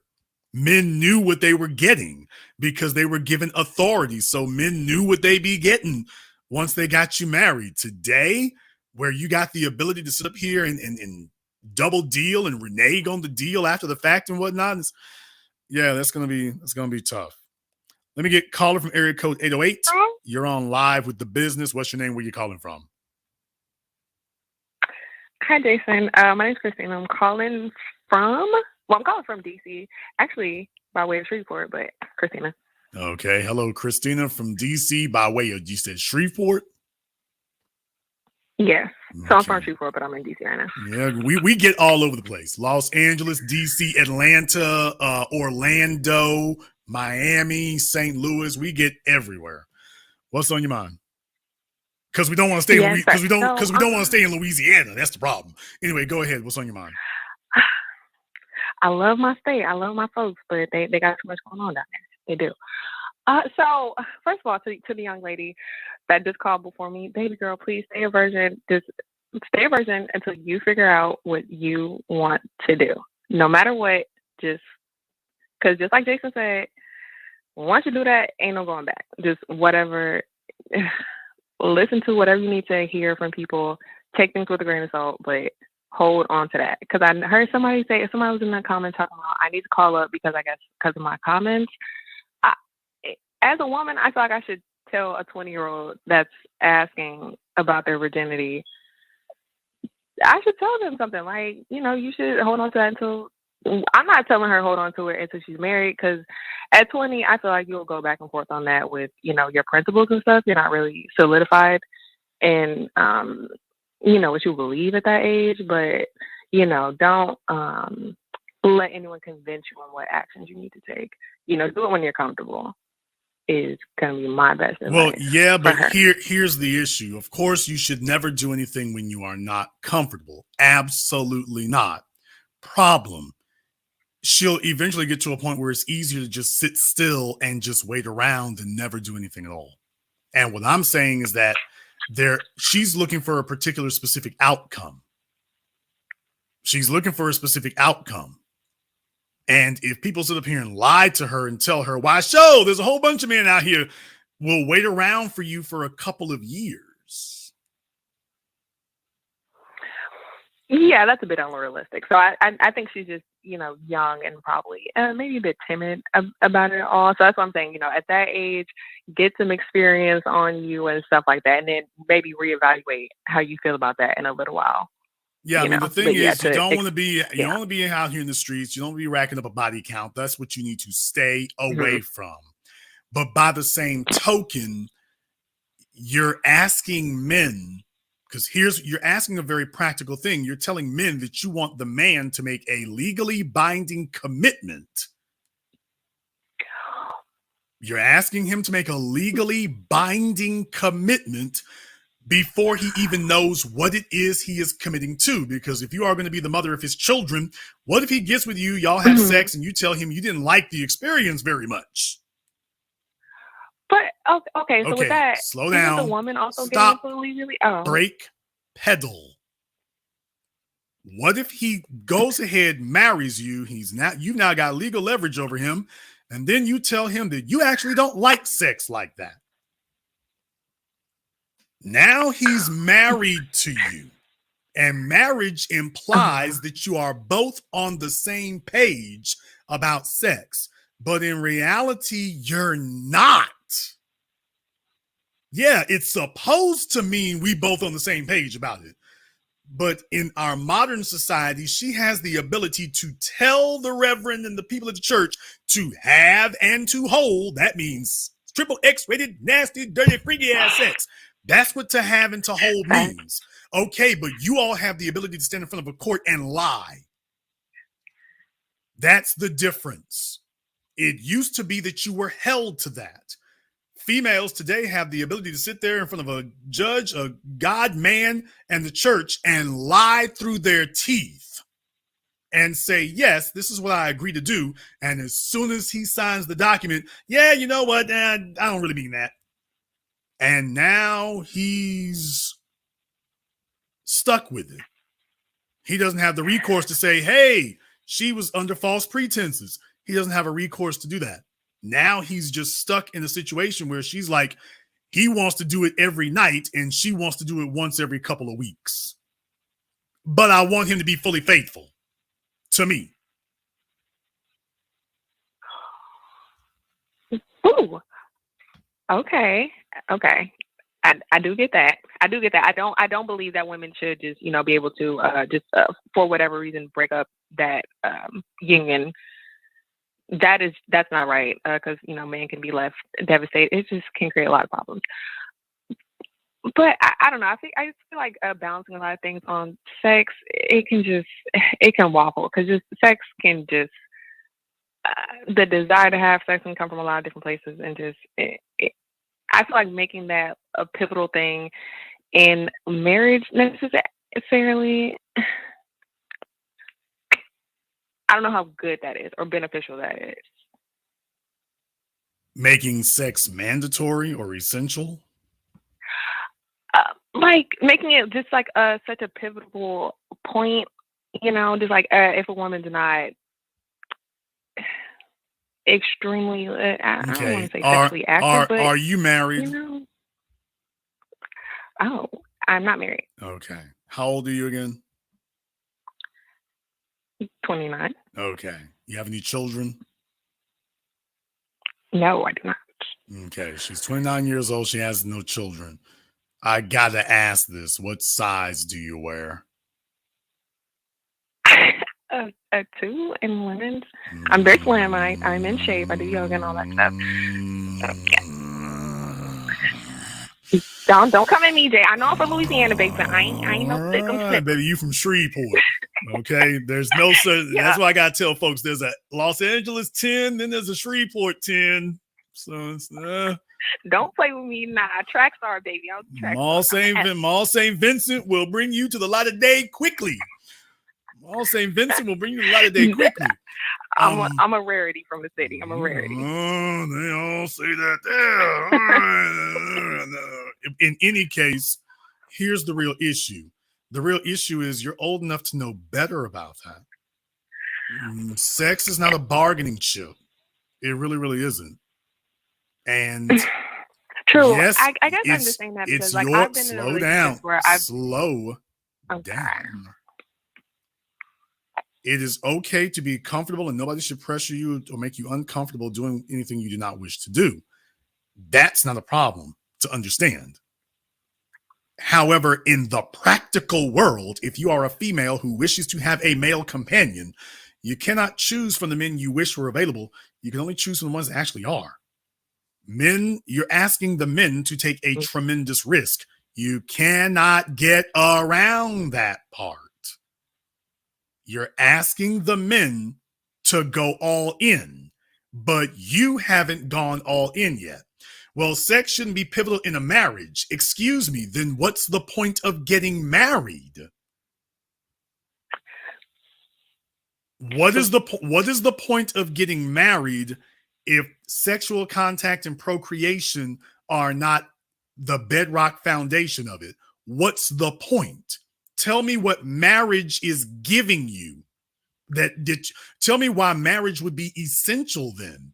If we remove sex from the equation, why do we still need to get married? What are we doing that requires marriage if sex is no longer in the equation? I mean, support a family unit. You know, I mean, sex will be needed to create the family unit, but I mean, you know, support. Okay, well, it's not just that. Love. My point is, if we're not having children, why do we need to get married? No, I'm not saying it shouldn't be a part of the marriage, but I guess it should a key essential element, a key essential element. Because that's what makes the relationship to this man different from your relationship to every other man. You don't marry your father. Okay, yeah. You don't marry your father. You don't marry your brothers. Y'all are in the family with each other, but this man over here is different. But I guess, you know, the intimacy part of it, you know, support and intimacy, romance and intimacy aren't always necessarily the same. So you might want to establish those things first. And, you know, it's like there can be situations that have romance and not intimacy, you know, so it's just. Well, yes, that's what I was explaining to her. That's what I was explaining to her before. Here's the problem. Implicit in romance is intimacy. Intimacy is implicit in romance. Now, romance might not be implicit in intimacy, though most females delude themselves into thinking it is, because it's in their best interest to play themselves. But no, romance automatically implies intimacy. Might not have a definitive idea or schedule of when, but romance is a precursor to the destination. Now, you can skip past romance and go straight to the destination if you want to. That doesn't mean you get to go to the journey, which is the part you're talking about. It's like, hey, we didn't take the journey. We went straight to the destination. Yeah. Now she wants you all to go back on the journey and walk down the trail. And he's like, we already at the destination. We good. So no, if you are talking about romance, implicit in that is intimacy. For example, if a man's sitting on the phone talking to you for 3 or 4 months, y'all go to the amusement park or whatever, what I'm saying is that's a waste of his time. If the only thing that pay attention, if going to the amusement park and going to Olive Garden with you, if it doesn't go anywhere else, then going to the amusement park with you is just a road to more trips to the amusement park. Going to the restaurant is just a road to more trips to the restaurant. The relationship has stagnated already. It's not actually going anywhere. Now, as a female, this works for you. That's why you're making these statements you're making and not realizing how outlandish this sounds. Because it shouldn't even be asked, but you're asking because for a female, it can work for you. That's because you all can have orbiters. Because here's the thing. You would not be entertaining the company of a man for 2 years who, if you had a flat tire, never showed up to help you or wasn't doing anything for you but talking on the phone with you. You would never consider him for husband material. He's going to have to do some things before you would consider marrying him. Now, for you, the things that you require don't require sex. So he can be handy. He can be protector and provider. The things he gives you don't require sexual access. So for you, that's why you all can keep orbiters around. A woman can keep as many men around as she wants, and she won't require sex from any of them. As a matter of fact, she actually desires that she not have sex with them, but they must be useful. So for you, the way this logically works for you, because as a female, yeah, that's great. That's the sweet spot for you as a female. That doesn't do anything for men. That's exploitative for men. See, when you all got orbiters, you're actually exploiting them. But you're like, well, if he agrees to it, well, so what? Okay, if he agrees to it, fine. But for all the rest of us, you're trying to make orbiters out of men who don't want to be orbiters? Oh, you know what? I am just gonna retract my point because you are right.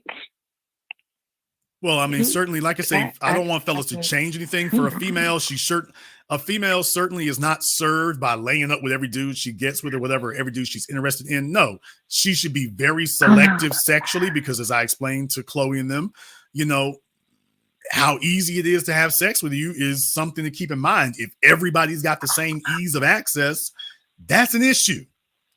However, by the same token, if you're just withholding it for the sake of withholding it, or if you have the idea that sex is not essential, no, sex is essential. That's not an extra. That's not an extra. It's only when we start talking to females that all of a sudden sex gets redefined as an extra, which is very interesting because all of you have a story of a fella that you slept with within the first 24 hours of meeting him. But it's only when it's time to commit to someone for a long period of time that all of a sudden, oh, we need to raise the value of this. So this other fella over here didn't have to wait any amount of time. But this guy over here got to wait, or he needs to pay a lot more, or he needs to do a lot more. That's leveraging sex. That's not valuing it. That's right. leveraging. Okay. And I'm not saying you're wrong on that. I'm sorry, I don't mean to cut you off. So, but like, what if you? And I'm not saying you're wrong. I'm saying I'm right or anything. But I just want to ask.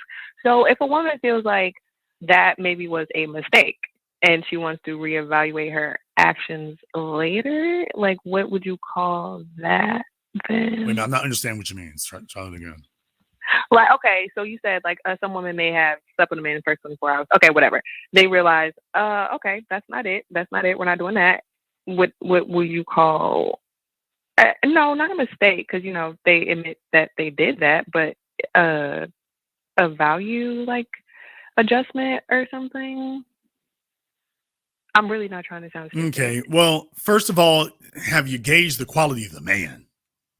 That's just the bottom line. Yeah. So like, if you've gauged the quality of the man and he is a worthwhile man, because if he wasn't worth being on the phone with, how the hell did he end up in bed with you?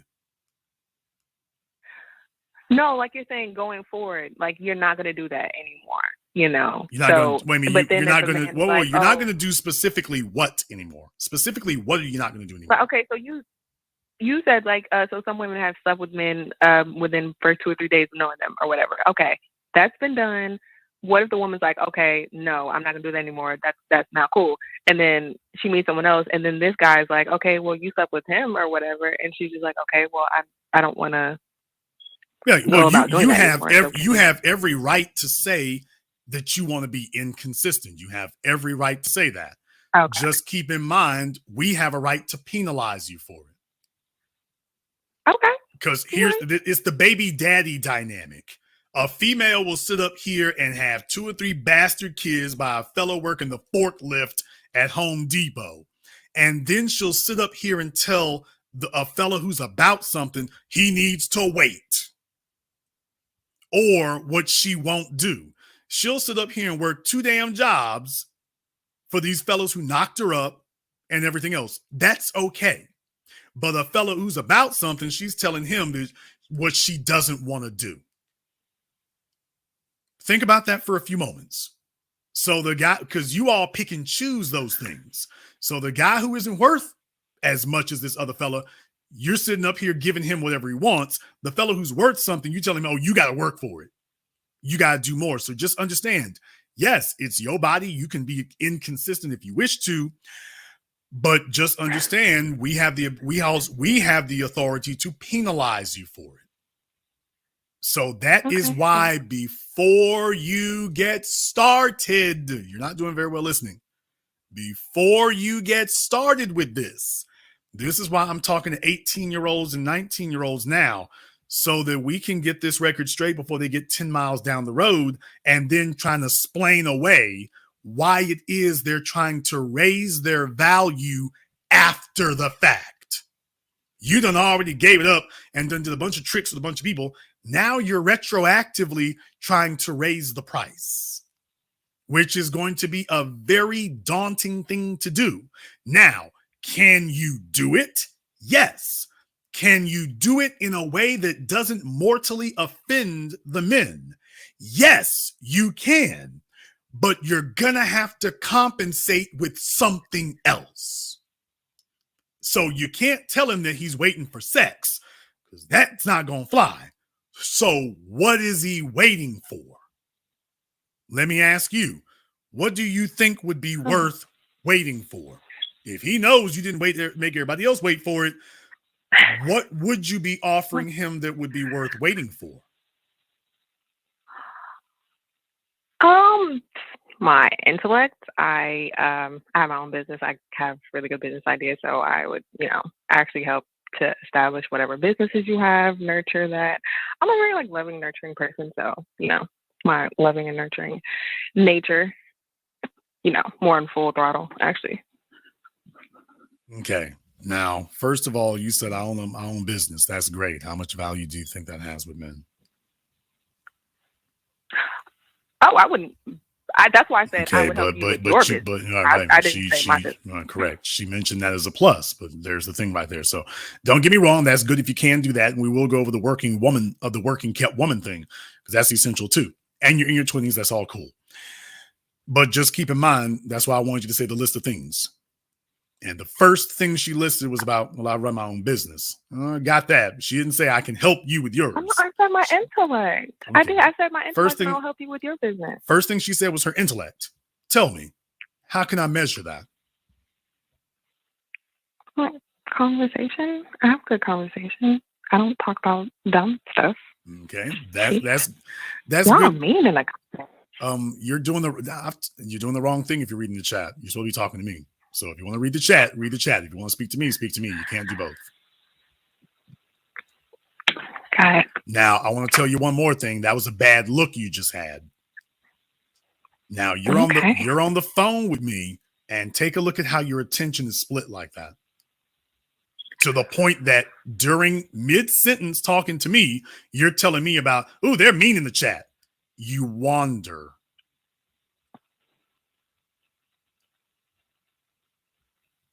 I'm bringing this to your attention because maybe this will help to illuminate for you why it is that some of the questions you're asking tonight, why it is you may have had these kind of questions in the first place.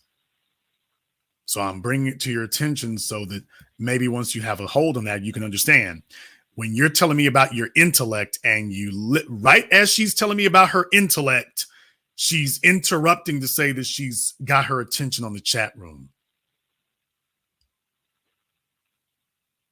I want you all to understand total lack of self-awareness. She's literally telling me, well, I wanted to explain to you before I said I have my own business. I got my intellect too. She literally is not even focused on the conversation with Jason Black. Think about that for a few moments. Don't say anything because you keep trying to jump up and talk. I want you to just let that settle in for a minute. Let that soak up for just a moment. Because I started tonight's program in here when I had Timmy who called me before about what females think about themselves. There's a bunch of females who think a lot of things about themselves. The young fellow who's studying to be a doctor, a lot of females who think a lot of things about themselves. They do not see themselves the way that men do. They have an idea in their heads of what they are, but they're literally paying no attention to how they're acting. That's when men start saying, you know what? What's she like behind these doors? And that's when females start getting confused, because then they can't figure out, why is it the men keep just trying to fast forward the conversation to sex? Because they tried talking to you and they didn't like the experience. So they're like, well, look here, sex is an insurance policy against me wasting my time. So at least if I know there's some sex involved, at least I know I'm getting something of value, hopefully,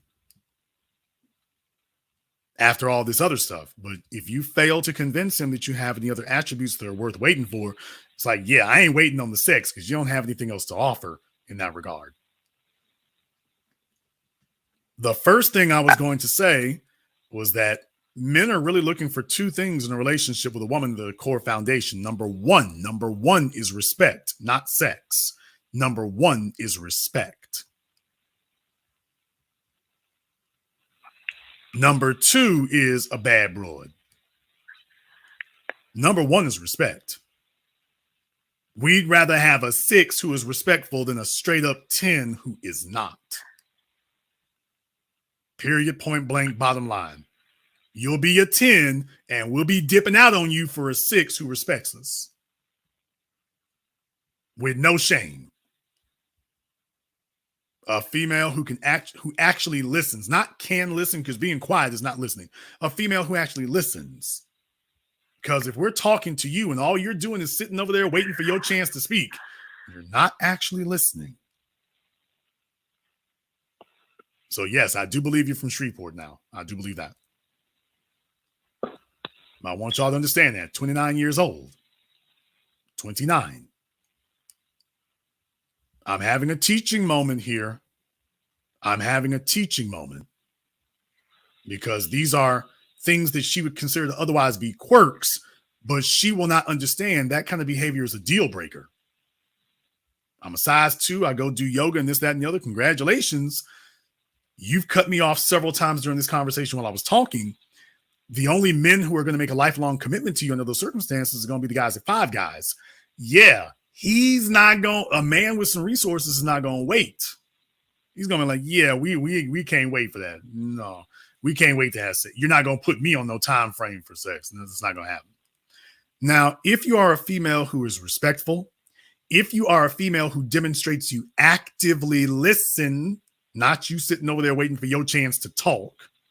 If you are a female who demonstrates that you have something to teach, that shows us that you've listened to other people. See, females who, it's nice that you have your business, but you know what's more important than that? If you've got connections,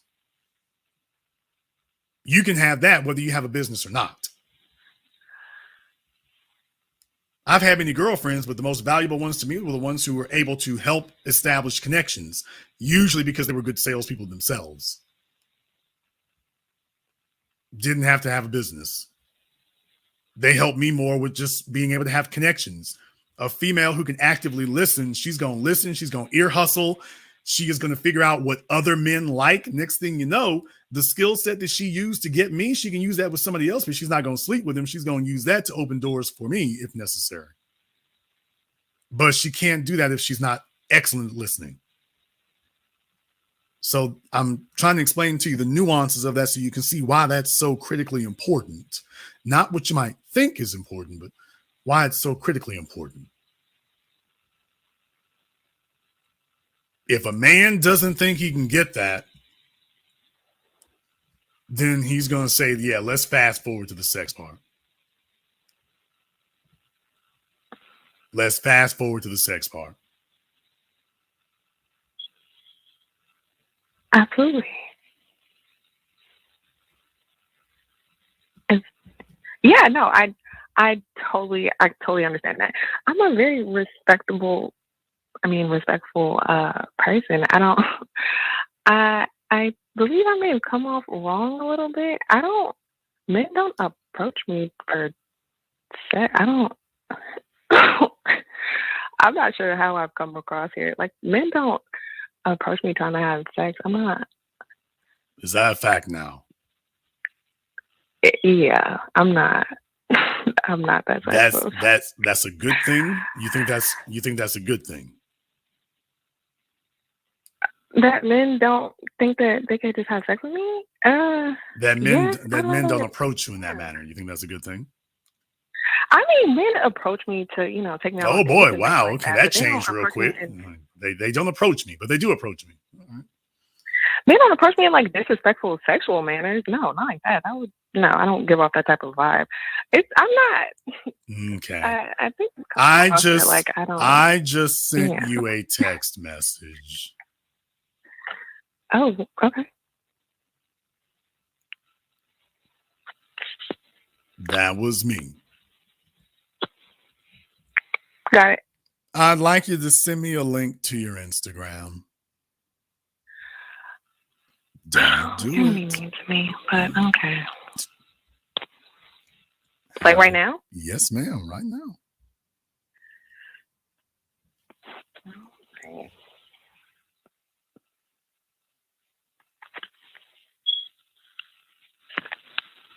How long have you been single up there in DC? How long about what? How long you been single up there in DC?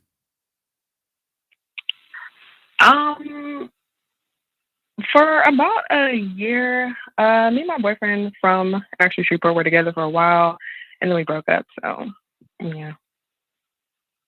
Okay, a while. That doesn't tell me a time frame. Oh, we were together for about 7 years. 7 years? Yeah, is that bad or good? I mean, it's 7 years is terrible in your 20s.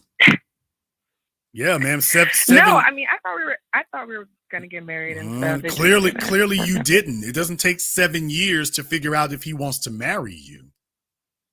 That's what I figured. I was like, that takes 7 months, not 7 years. I figured. I thought it was me, so I was just like, let me just go and let you do you. Yeah, that takes. You're not making up your mind. Okay, yeah, but you said me after 7 years later. So he's been sitting up here, baby. He's been sitting up here, coming off the top rope on you for.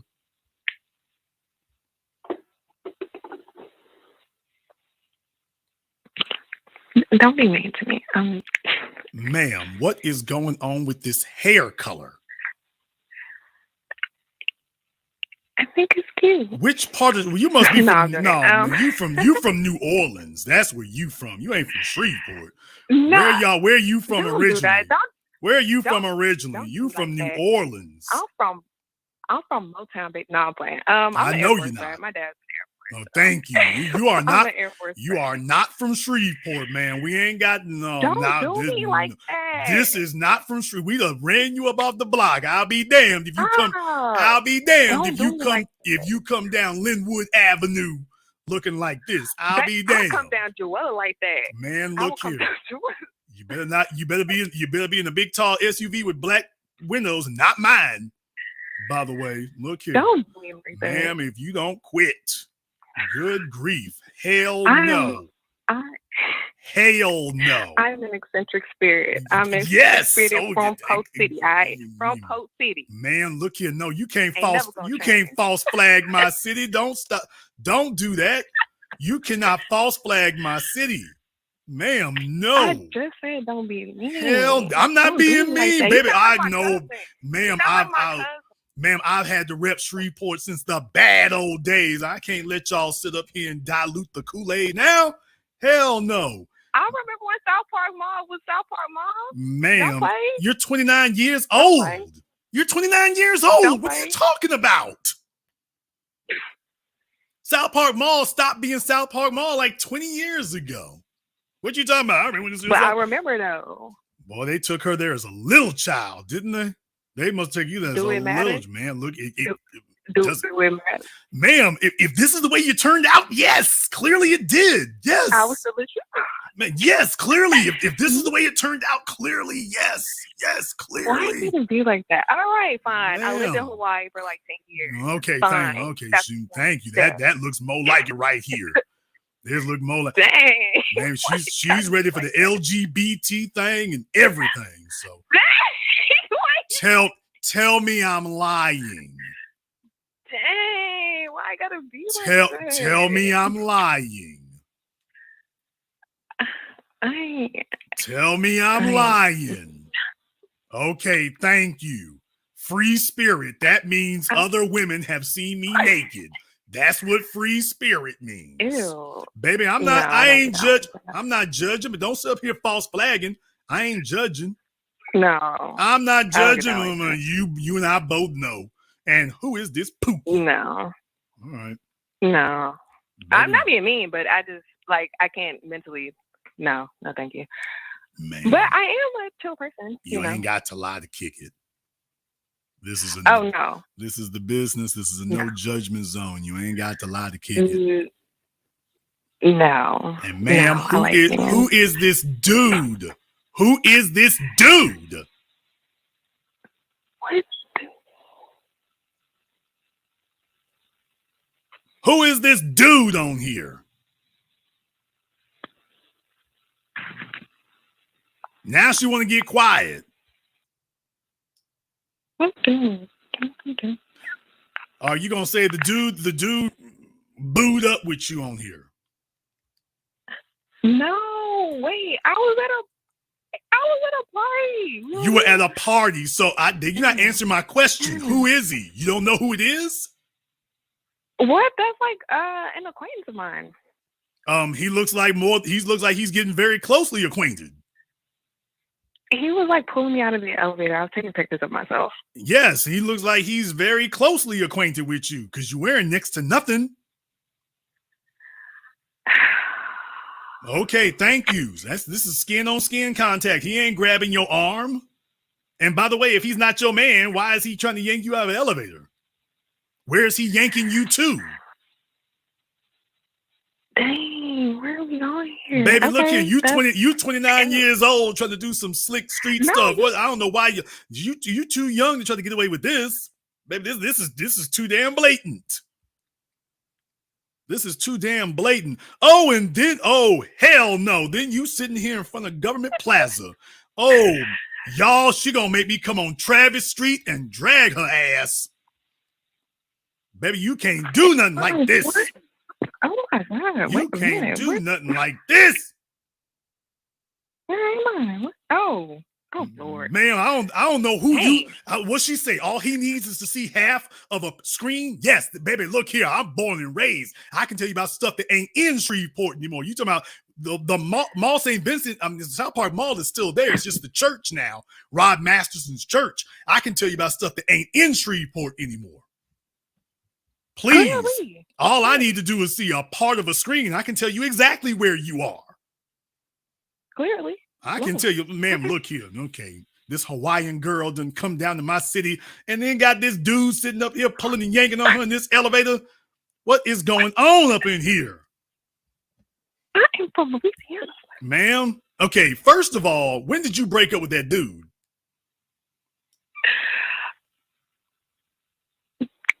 Oh, Lord. My ex? Like, years ago. Years ago. Well, you should have got another nigga because you need somebody to come change that smoke alarm battery. That's the first thing. She need to get somebody at least temporarily so he can come and fix that at least. At least come do that. You are right. You're right. I'm not gonna lie. You're right. At least that. You need to get that fella who yanking on you in the elevator. He could at least come over and come change that battery. You are 100% right because it is very annoying. He needs to put his hands on the 9-volt. He got his hands on you. I can see what his priority is. He got his hands on you. Okay, you just look here, nigga. Can you get that in the Family Dollar? At least be useful. I don't know. He might electrocute him. He might electrocute himself to death because he looks like one of them little mama's boys. He might electrocute because you look like you every bit of 5 foot nothing. What are you like 4'9"? What are you? He's an electrician. He's an electrician. I don't believe it. Anyway, how tall are you? Like 5 foot? You must be 5 foot even. 5'3". Okay, I'm about to say because you look like I could stuff you inside of a suitcase. I mean a briefcase, not a suitcase. I'm about to say she is tiny, y'all. She is tiny. That's my first clue. You ain't from Shreveport. You too tiny. You are too small to be from my city. Don't eat like that. Baby, look here. In Shreveport, you got to be at least a size 12. At least. Baby, I'm born and raised in Shreveport. You got to be. How the hell you gonna tell me you ain't from Shreveport and you ain't at least a size 12? At least. You sound like my mama, matter of fact. The only females below size 12 in Shreveport are the homeless ones. True. That's what I look like. I'm looking at your Instagram. Ooh, you got doors. You live in a house. Okay, you below size 12. You ain't from Shreveport. You ain't from Shreveport. I see a door. This looks like a house. You ain't homeless. How you below size 12 and you ain't homeless in Shreveport? That's my first clue. Oh, you ain't from here. I could have looked at everything up. I'm from the side of the motel and they got sidewalks. Man, look here. I'm from the side of the hood. They got sidewalks. Baby, sidewalks. We ain't got one jogging trail in the damn city except over there off of Line Avenue. What the hell are you talking about? I mean, in Clyde Fayette Parkway, you can go over there and go mess up your ankles. You can go do that. Oh my God. I'll be damned. It's just a bunch of big chicks over there walking. I ain't dissing them. Put your effort in, girls. That's cool and everything. I'm just saying. Oh, tongue. Okay, baby, look here. You two pierced up. That's what I'm saying. Who is you trying to get? Stop. Look, Who are you trying to get? What are you trying to bag, baby? I'm trying to figure out what's going on You're here. misevaluating that. I'm misevaluating that. But I can't tell you how to evaluate it. How am I going to be a man and I'm not evaluating it properly? How does that work? True. That's what I said. Yeah. Baby, look here. I'm trying to say, what is you trying to bag in my city? I'm trying to figure out what it is. Got too much going on. Okay, ma'am, look here. If you tell me you ain't never been booed up with another chick, I'm just going to tell you right now, you ain't fooling me. Oh, no. I haven't. That's not. I mean, that's not nasty, but it's just not for me. Everything else is. Why you gotta be like that? I'm not lying. Wow. No, I don't. I know I look a little eccentric, but I'm not that. A little. A little. I'm really chill. I can tell you chill. This nigga in the elevator can tell too. That's what I'm saying. You too chill. I need you to be a little more straight. I need you to be a little more strict. What? That's what I need. I need some strictness in your life immediately. Okay, you are not wrong about that. I need strictness. You're not wrong about that. I'm talking about. You're not wrong. 4 a.m. playing reverie, the horn blowing. That's what we need right here. Is some discipline. Yeah, ma'am. I'm not gonna put your business out there. I am just gonna say, y'all, she is in every type of violation there is, except now she claims she's never had children, but I'm seeing some indicators on there that that's not exactly true. I've never had children. You've never been pregnant? No. No, y'all heard that old weak ass. All right, just leave it alone. Like, just leave it alone. Leave it alone. Just leave it alone now. Just leave it alone, girl. I'm trying to let you off easy. I'm not interrogating you, but I'm just like, okay, all right, just leave it. Look, you don't need to know all that. Just know I saw enough. Just know I saw enough. Leave it alone. Leave it alone. Just leave it alone. No, I want to know what you Leave it alone. Leave it alone. Just I'm trying to help you. Why are you pushing the subject? Leave it alone. I'll be damned. Leave it alone. I will tell y'all she is in every type of violation there is. Every type of violation there is, y'all. Pets, plants, tats, ats. Every violation known to man. She claims she doesn't have any children. Okay, I'll give her that one. She got literally every other violation. Period. This is not an Instagram page. This is a rap sheet. Oh, wait, okay, I'm sorry. I'm really not even trying to be funny. Wait, what's the violation? Ma'am, okay, my dog? Just everything. Just all of it. Everything. All of it. Everything is a C-section. How do I have a C-section scar if I never been pregnant? Okay, I wasn't even gonna bring those. I wasn't gonna bring. Now the pets are cute though. I will say that. So you. No, that's them. So what? Oh, my pets. They're cool. Yeah, I mean, like I say, I'm not gonna say what breed, but you got. No, only one. The black dog is mine. Only the black dog is mine. Okay, the other one though. That's what I'm saying. But for the other one, well, okay. I thought I knew. Dog. No, I thought that. Okay, I thought I knew that was no. It's not what I thought it was because it's still the cat. No. The I don't want to go into too much details. I'm not trying to put all your business out there. I just say usually for that I'm just gonna say usually for the breed I thought it was.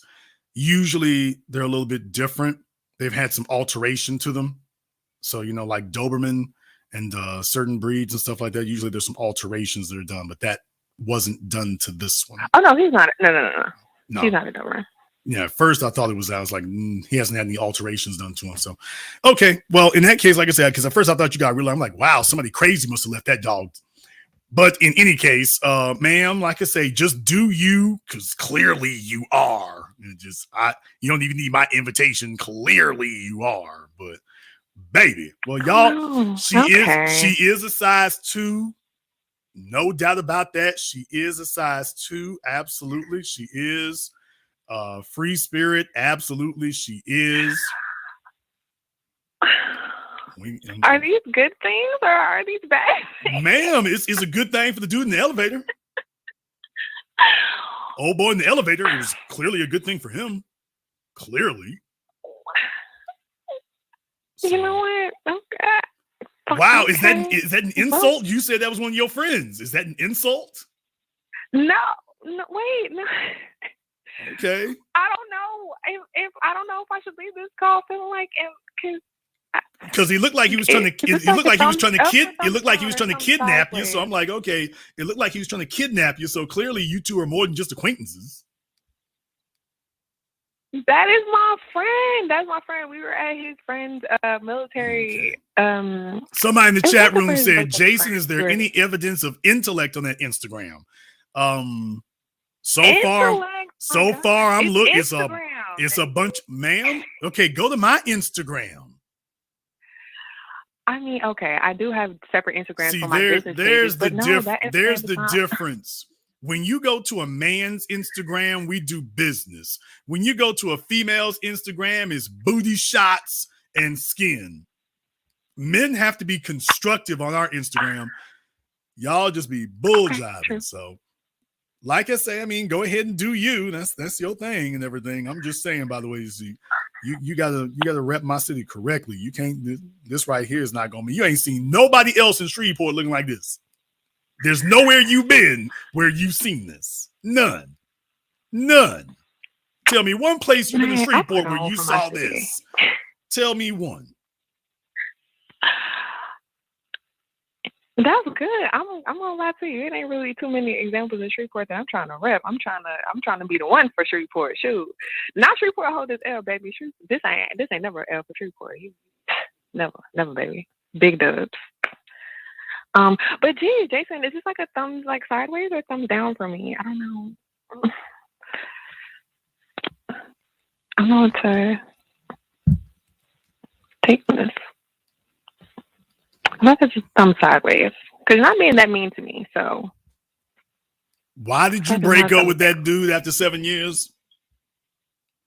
You said, how did I? I said, why did you?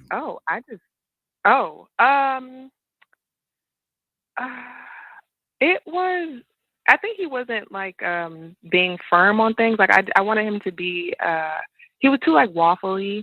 He wouldn't like be direct. So Miss Free Spirit has a problem with somebody being a free spirit.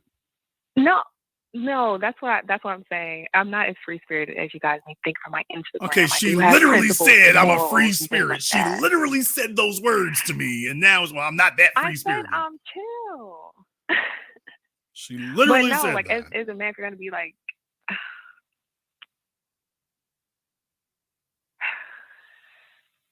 but I mean, I feel like I should want that from my man. Like I should want you to make, be firm in your decisions, make actual decisions, follow through with the things that you say you're gonna do. It was basically that he wasn't doing those things, and it was just I was giving him too much leeway, and I was just like, I have to end this, because I thought we were gonna get married and things like that, and I was just like, it's not going the way that I thought it was gonna go. I think I should end this. Did you lose his number? No, we're still friends. He didn't talk to me for a while after, but he called me eventually. And but you still have it. But you still have his number. Yeah. All right. Good. I mean, I don't call him, but yeah, but you still have it though. Yes. All right. She got options. Dang. All right. I just wanted to make sure you had some options out there. She got them, so my work here is done.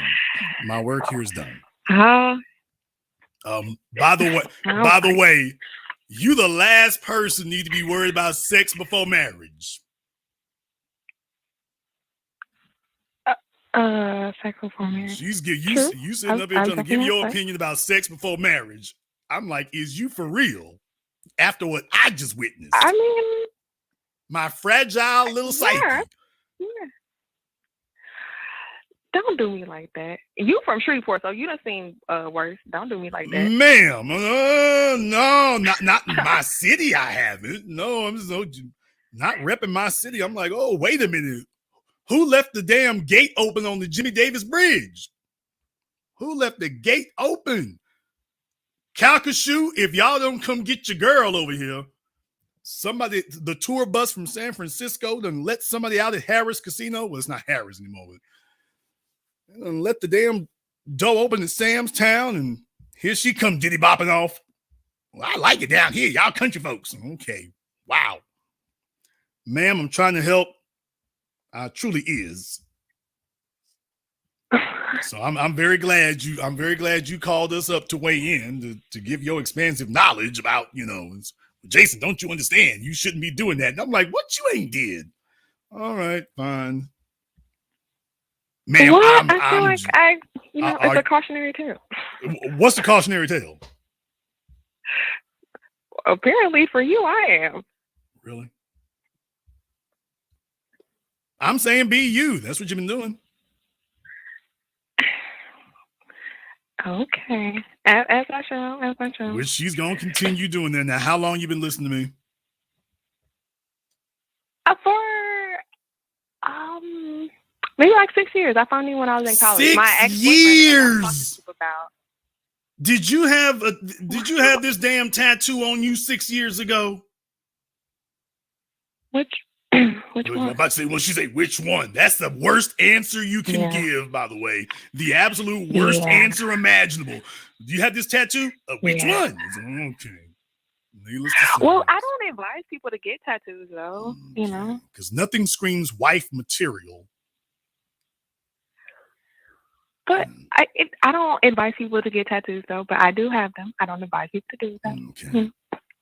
Ma'am, did you have it 6 years ago? The one on my stomach? I didn't say all that, but since you dry snitching on yourself now. Yeah, I got it in high school. Okay, well, I guess better late than never. I guess that's it. All right, well, welcome to the family here. She's been listening to me for all these years here. Okay. What we're going to have to do, I tell everyone to listen to you, Jason. I'm for real. We're going to have to get you a dude in San Francisco is what we're going to have to do. Oh, jeez. Okay, Jason. We're going to see if we can get you booed up in San Francisco. Either that or College Park. With a nice man? Am I worthy of a nice man? I feel like he'll be nice. He'll be nice. A degenerate. He'll be nice enough for you. Who was a degenerate? I don't know. I feel like your callers feel like I should be with a degenerate. Who? Wait a minute. You not fruitcake. You feel like you should be with a degenerate? No, I feel like your callers feel like I should be with a degenerate. No, baby. I'm saying you need to be with a nigga that can handle you. True, facts. Yeah, because you talking like you want a square dude, and I'm like, are you kidding me? I never said that.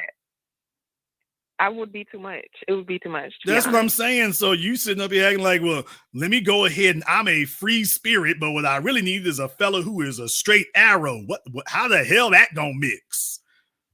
How is that gonna mix? Man, to be honest. No, man. What you're looking for, here's the problem. The problem is you want a man who gives stability. You're only going to be compatible with another free spirit, but a free spirit and stability are anathema. They're contrary to each other. Okay. So that's what I'm saying. You trying to figure out, I want a fellow who's a stable free spirit. Don't work that way. How? I mean, like, I'm an accountant. I have an accounting degree, but I also, have you're an accountant. You're an accountant, or you have an accounting degree? Both. Okay. So I work in corporate accounting here in DC. But, I also, people don't necessarily believe me when I tell them my degree. But, I also like structure. So it's complicated. Yeah, but that's not for an employee. The things that work for an employee are not the things that work for a mate. So that level of, quote, stability and characteristics you're talking about, yeah, that's one thing at a job. It's another thing for the person you're going to entertain in your personal life.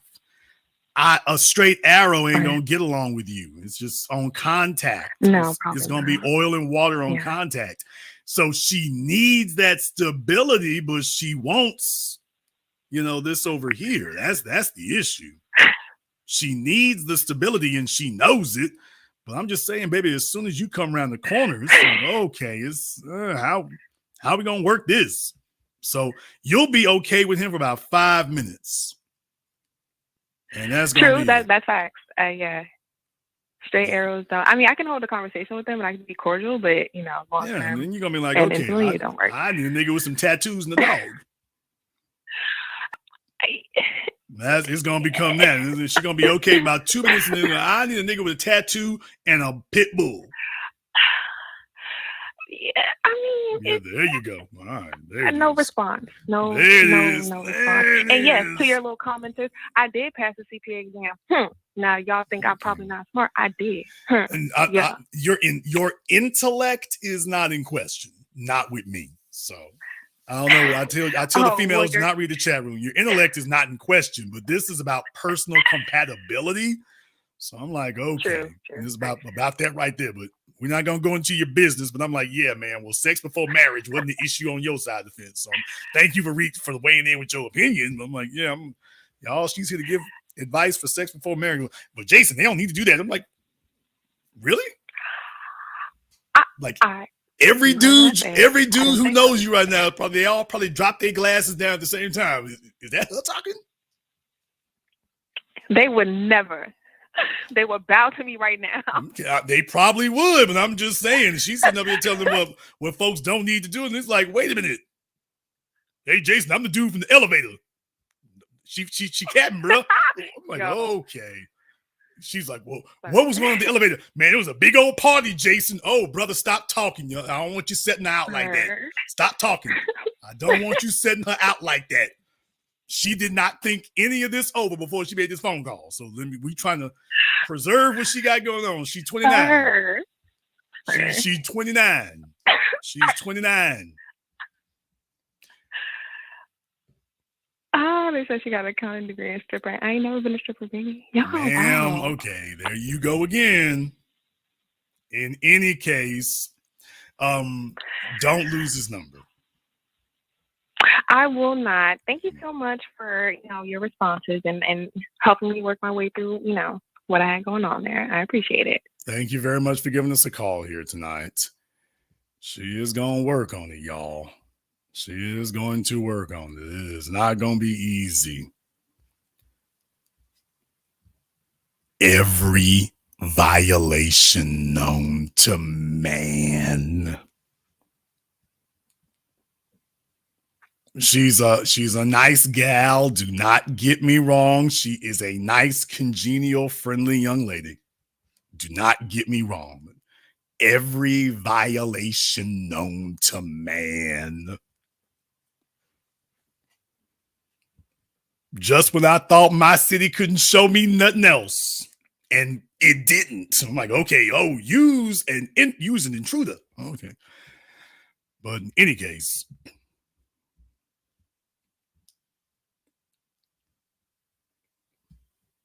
I thought she was one of Andre 3000's backup dancers when I first saw her Instagram.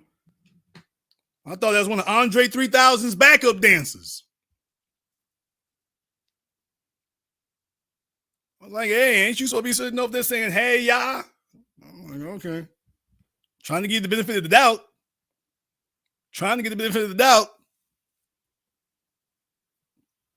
I thought it was Erykah Badu's little sister at first. I'm like, okay, well, my city ain't never made nothing like this. You too slim, too everything. No, okay.